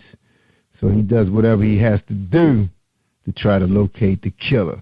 So they said this is a combination of Kill Bill meets Boogie Nights. So if you remember Boogie Nights, it was kind of out there in the seedy world of adult film. But Kill Bill was like a American martial arts movie where this chick was just taking down the triad. All right, so welcome to the show, Jet Black. Hey, thanks for having me, Jerry. Thanks for having me. I appreciate it. Hey, man, no problem. We go all the way back with Jet Black, all the way back. I guess to like 207 when he was writing nonfiction at the time, right? That's right. I was writing nonfiction, and I was writing. I wrote a novel under my real name instead of my pen name. Yeah. Yeah. All right. So you kind of been like doing, wearing both hats, nonfiction. Exactly. Fiction. Yeah, I've been real busy. I for the most part I was writing a lot of book reviews, and so I had an idea for the stunt book, and so I started writing that. But prior to that, I hadn't written a novel in over 10 years. I was just writing mostly nonfiction stuff. And so I had the idea for stunt because I was in a writer's group, and I was writing another novel, not stunt, but a different novel, and I was sharing it with all of my writers in the writers group. And somebody told me, man, this is just boring. I was like, oh, man, I can take that. So I said, well, let me figure out something that's a little less boring. And so I came up with stunt. And so now, after about 5 years later, it's actually an actual published book now. All right, man. We're going to talk about stunt in the bottom of the hour, about 8:30. So they're coming in about 9 minutes. But first, we want to hear a little bit about Jet Black. Who is Jet Black? Who is he? Yeah, well, this is my debut novel as Jet Black. I have written other stuff, under my real name, which it's easy to find out, but I'll save that for the mystery solvers. But I've been writing for about 13 years now. I had a successful novel that was reviewed by Rolling Out magazine, and I was doing a lot of book reviews for a lot of different organizations as well. I live in Atlanta, and I've been in Atlanta for about 4 years, but I actually lived in Michigan and Ohio for the majority of my life. So I just love to write. I love to get involved with other writers, and Atlanta is it's a great place for black writers to be. All right. Yeah, because they're one of the few cities that still have bookstores. That's right. Yeah, they closing by the dozens, but there's quite a few here. Yeah, so that's what happens. So you just can't sell books. You got to sell soap and deodorant and clothes. That's right. You have to be a package now. You have to sell. If you can't live on books alone. You got to sell editing services or magazines, or you got to get speaking engagements. And most people make their money on speaking engagements more than they do on the books. Yeah. Because I noticed when I was down in Atlanta that those bookstore owners are very creative when it comes to getting people into their establishments. Whether it's coffee houses now. They have spoken word poetry, so they do what they gotta do, man, to bring people in, and that's the move you gotta make. I saw some of that creativity here, but some of those places was just so small, and trying to stop with inventory, it wasn't comfortable for nobody. I know what that's like. I've been in those small environments, and that's not fun. That's right. I got to be comfortable, man. Or give me a DVD and I stay home and watch it. That's right, especially in the wintertime. It's all about being comfortable. All right. Yeah. So Jet Black, he's been the man on the road. So I remember you was up in Ohio because I used to tease you about the Browns. That's right. Yeah, I'm still a big Browns fan. And I came around to the Falcons a little bit too until they had that bad year last year. So cheering for both of them. Bad year. Well, you must be bad luck, man, because they had 2 bad years. I know. Yeah, because I remember, I followed the Falcons because I know they were trying to compare Matty Ice to my boy Flacco, and Flacco been killing Matty Ice lately. That's right, the stats. That's right. Yeah. He lives in the playoffs. That's right. Guaranteed. Yeah. Now I ain't gonna say he guaranteed, but I'm gonna say my man, he's used to it now. All right. Right. So Jet Black. So Jet, so you kind of got away from nonfiction. You kind of let this one cat, in the workshop dictate your move. So what happened, man? I mean, did he raise an eyebrow to say, hey, maybe I need to try something else out? What was the deal, man?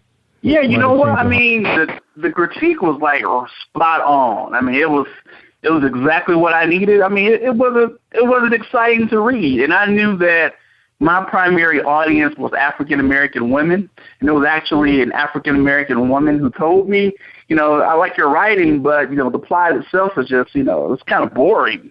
You need something a little bit more exciting. And so I said, well, let me go back to the drawing board. Yeah, but so what's the genre for this book? What's your genre? So the genre is actually mystery with a touch of adult in it. So, in the realm of Zane and E.L. James from 50 Shades of Grey. Mm-hmm. And what people do is they tend to deal with the erotic part, but really enjoy the mystery part and dealing with the character himself. And that's Ricky Studd. Okay. Yeah. Okay. Now I get a lot of people who say I never read, adult or erotica or anything like that, but I was really into this book and I finished it in like a day.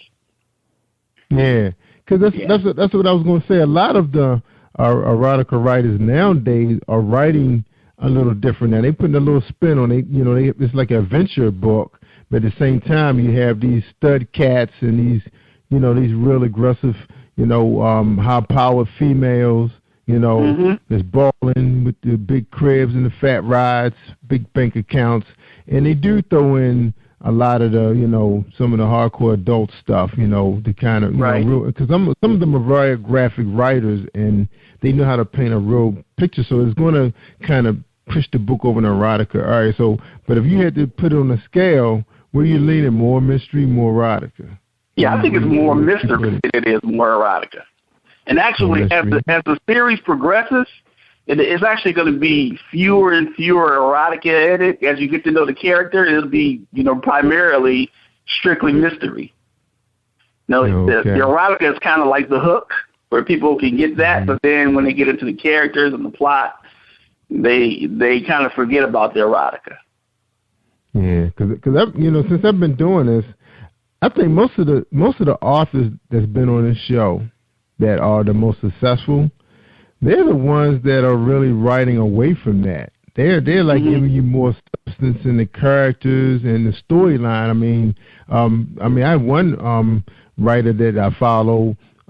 She puts out like 3-4 books a month, and she's writing like in science fiction now, doing sci-fi, because she knows how to tell a really good story that her audience tend to buy everything she puts out. It doesn't even matter, what she's putting out. Right. But I think that's the whole idea, is just telling a real interesting story. You don't necessarily have to head over to, the adult side to, because you're going to have some people who want to say, okay, well, these are the authors I like to follow when it comes to this genre, but then I do like this kind of stuff too at the same time, So there's way more mystery readers than there are erotica readers. Because if you look at, say, the New York Times bestseller list, you've got James Patterson and a bunch of people like that out there, and they're selling all the time. You don't see a lot of erotica on the bestsellers list. No, only Zane be hitting it on Amazon. I saw her like number 4 about 3 weeks ago, and she actually got beat out by somebody who's actually a mystery writer that I know. She has a little bit of, some pretty graphic scenes, lovemaking scenes, but her story itself is intriguing, and she actually beat her out. Yeah. She came in 4th. Yeah, she was in 4th, and Zane was in 5th, and this was a young writer. Brand new writer. I think she'd just been writing just roughly a year. I remember she was struggling before she got on this show. She was like, Jay, what do I need to do to get people to read my book? And I read her book. Her book was really, really good. It opened really powerful with 2 men, with dialogue. And that's what I want to talk to you about. Now that most of our females are majority of the buyers of these books.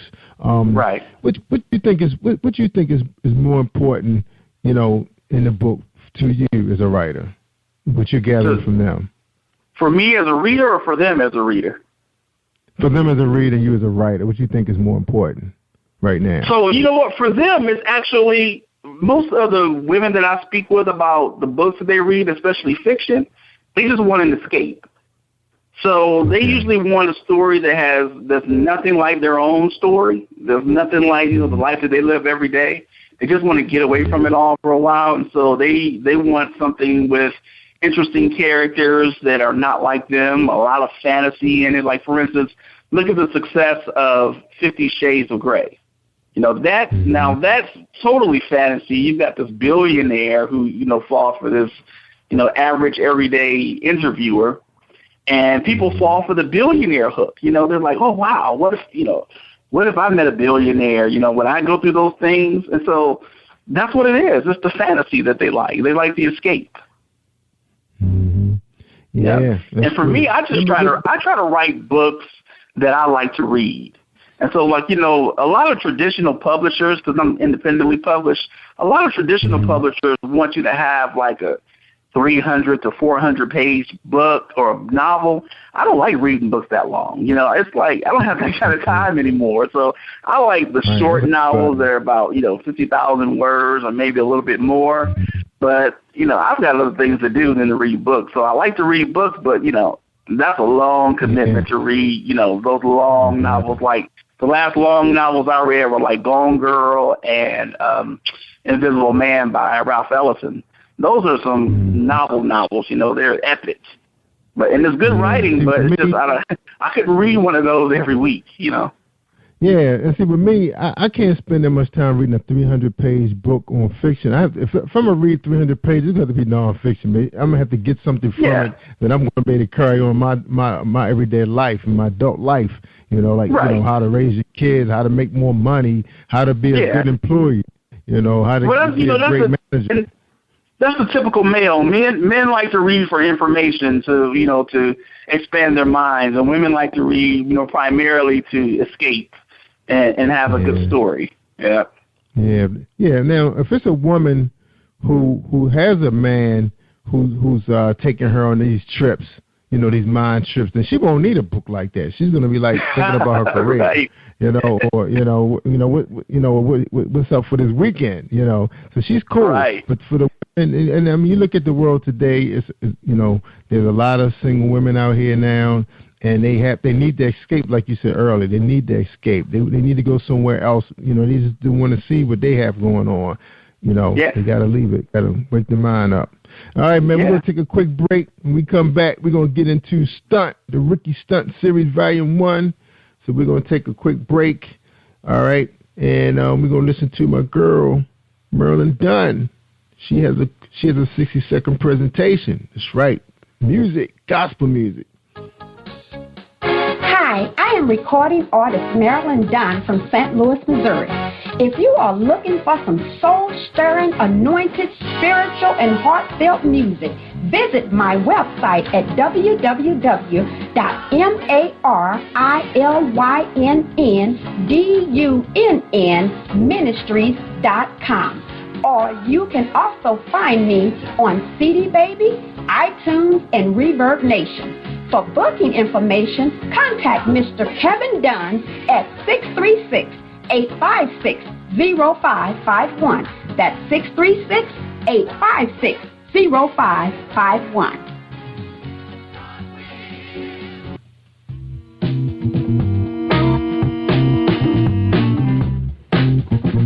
Are you an avid reader of urban fiction, looking for drama, suspense, and more? Reedswell Publishing is dedicated to bringing the world's best literature to our readers. Urban fiction, erotica, sci-fi, mainstream fiction, and children's literature are just some of the genres produced by our diversified family of authors. You can reach us on Facebook, Twitter, Instagram, and at our website, www.reedswellpublishing.com.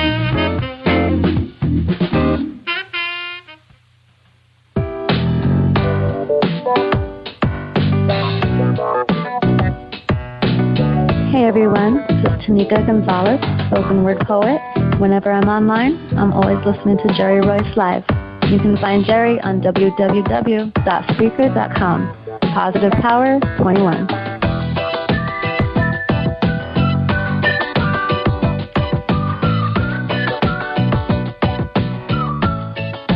That's right. You tell them, Tanika. We had spoken word this weekend. That's right, super remix.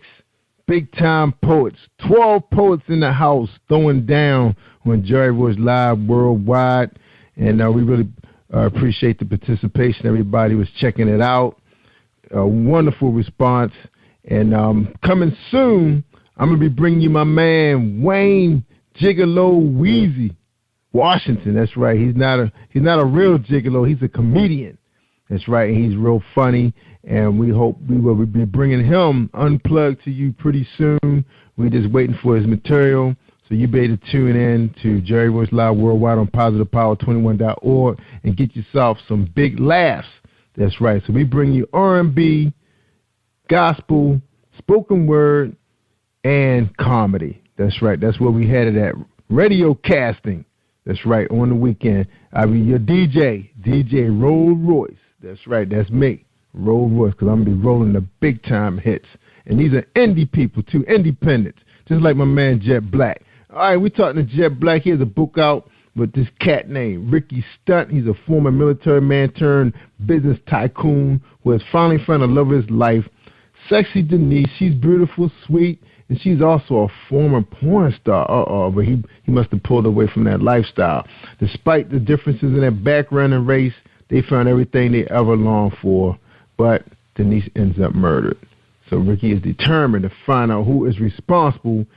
And with his military background, I guess he's a killing machine. He's going to make him pay. Is that right, Jet Black? He's going to make him pay. That's right. Make him pay. Dang. Wow, man. So what's some of the dangerous stuff that, if you can tell us a little bit about what Ricky got involved in, what is he seeing out there with the danger? So Ricky is he's a former OSI agent. So he was serving in Afghanistan during the war, and so he learned a lot of tricks from his mentor. And so now that he's a CEO, he actually has to revert back to that life that he had in the military to use those skills to find out who killed his fiance. And so he gets into some serious action there. Mm-hmm. My man, Ricky Stunt. Now, by him being a businessman, I guess business comes before pleasure. So what happened? He ran to Denise, where he was venturing into a strip club or something, hanging out with the boys.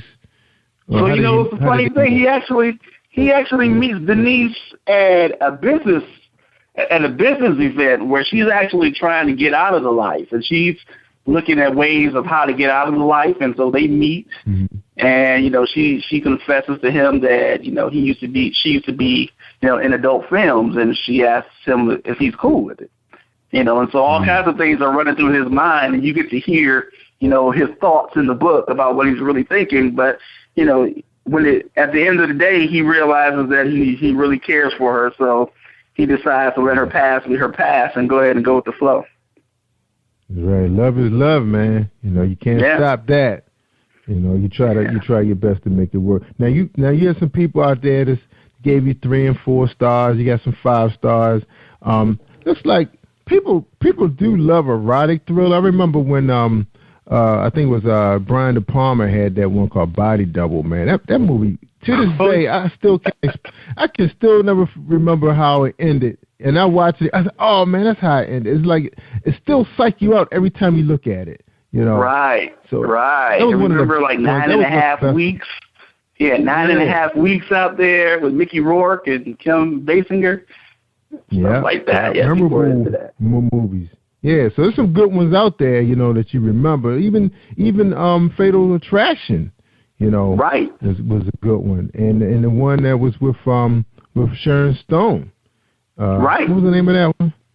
So let's see, which Basic Instinct? Basic Instinct. Yeah, they right up there, and it's not too many. I say it's a good handful that I can remember. I think Al Pacino played in one that was really, really good. So it's not a whole bunch of them, but the ones that did do well, written very well. Right. Well written. Right. It's like, and that's what it is. It's like the sex. The sex is the draw and the hook, but then the plot and the characters is what makes you stay. Yep. Make you stay. I mean, it's like, the music and all that stuff, man. It's like they really bring it to you really, really deep, man. Right. Because if you think of like Fatal Attraction, you don't even think about the affair that he had. You think more about the bunny that got boiled. Remember the bunny? Yeah. Mm-hmm. That's what everybody talks about, the bunny. And Douglas played in some pretty good ones too, man. You know, he's played in some. I think he was actually getting known for it for a while till he got a little older. You know, he wasn't too convincing. You know, to the exactly. You know, these women. It's like they didn't really want to see him up there. Right. And even Gibson, Gibson was in a pretty good one too. I think it was that one called Something Sunset. He played the drug dealer, and then I think he had fell in love with Michelle Pfeiffer, and cop was after him, trying to bring him down. So that was a pretty interesting one too, man. It's pretty good ones out there. Now, what are your writers? What are the readers saying about Jet Black's writing out there? What you reading your reviews? Yeah, I glance at them. Yeah, I really. It's funny because I pay more attention to the ones that are less than 5 stars than I do the 5-star stuff. So when it's 5 stars, I'm like, okay, well that's good. But the other stuff, I get to learn from it. I want those constructive criticisms if it's 4 and 3 stars. But for the most part, I mean, it's been majority 5 and 4 stars, and I've got like 3,000 Twitter followers. So, because I had started off with a few samples online, and people started following me on Twitter. And so next thing I know, I'm up near 3,000 followers. So they like the writing. Yeah, that's right. That's how you got to roll. Now, one of the guys that did give you a 5-star, he said he was pleasantly surprised. He thought it was going to be about, unnecessary sex, which a lot of times that's what they're about. But he said the writing was incredible. He said the plot was smart. So that was one guy. He probably gave it a chance and like, wow. Right. Yeah, and it's funny because you just don't get a lot of men who read a lot of books that are mystery or erotica, so the fact when you find that audience, that's great. Most of the reviewers on Amazon for me were female. Okay, because you got Dee Dee. Dee Dee said a man just got to do what a man got to do when trying to find out who killed his fiance. So that was Dee Dee. But Dee did have Adam. Adam said this book has a great storyline, but I'm not much of a reader. But my uncle wrote this. Okay, it must be your nephew. Yeah, so has family love on that one, right? Yeah, so he did like it though. So he loved it, yeah. All right, that's good, man. So you got your nephew to check it out. So that's cool, family supporting and everything. Yeah. So what's your advice, man? If you have a writer who feel like they kind of stuck, they did the nonfiction thing, and they say, okay, I want to write fiction, but I really don't want to do street lit. What's a good start, and what's a good recommendation that you would advise them? I would recommend that they read a book called No Plot, No Problem by Chris Beatty. And he's the guy who invented it's called the National Writing Month in November, where he actually challenges people to write a novel in 30 days. And he has that once a year. He just asks people to bang out a manuscript. Don't worry about editing. Don't worry about plot. Just get all the words in it that you can, in 30 days, because that's when the creative juices are flowing. You can always go back and do your editing, your first and second and third edits, and then get handed off to a real editor who will help you with, more plot and things like that. But No Plot, No Problem by Chris Beatty is a classic. It's really good. All right. Wow, that's a good one, man. So what's next for Jet Black? What's next on the So Jet Black, so this is actually a trilogy. So this is part 1, where you get to learn who Jet Black is, what's his background, why he's so upset that his fiancée has been murdered, and all the things that he's willing to do to get revenge. And so after book 1, we realized that Ricky Stunt has found his calling. So in part 2 of the Stunt series, Ricky Stunt, gets more involved in being kind of like an unpaid detective, helping people solve cases that like most agencies can't solve, like the FBI and the CIA. And so he gets us calling in book 2. Yeah. Wow. Yeah. Wow, that's good. Now, Jet, we was talking about, female readers, they do make up, the buying power when it comes to, the publishing world. They are the purchasers of erotica, and they enjoy men's writing, the way a man write, the way a man, be a man on the pages. But I'm hearing from underground sources that they want to hear the sound of a man's voice reading one of these type of books. Right. Is that in the cards for Jet Black? So you know what? We're considering doing an audiobook. I know a few people who are really into publishing audiobooks, and I have a few cats who actually do voiceover for them. So we're kind of taking one step at a time. First, we started with the paperback, and then we started with all the different versions of the ebook. Next is the audiobook. All right. Yeah. So it is in the cards. All right. Definitely. Yeah, because I'm hearing because digital devices are so popular. Almost everyone owns one, especially now that people are downloading books. Sometimes you get home, you're just too tired. You've been reading all day. Say you're a lawyer or, whatever, and you read all the time. Do you really want to read a book? But you still you don't really want to watch TV because it's so dumb sometimes. You want to hear, a soothing voice. Sometimes they don't sing enough on the jazz, the sound of the jazz tracks anymore. Right. Everything's so instrumental. You want to hear a beautiful sounding voice, and there are some guys out there that can really do a good job on a woman. Yeah. Because that's gonna happen. He gonna get her, man. So right. It's good to hear you looking at that project, because I'm hearing a lot of people really looking at that, man, especially since digital devices are so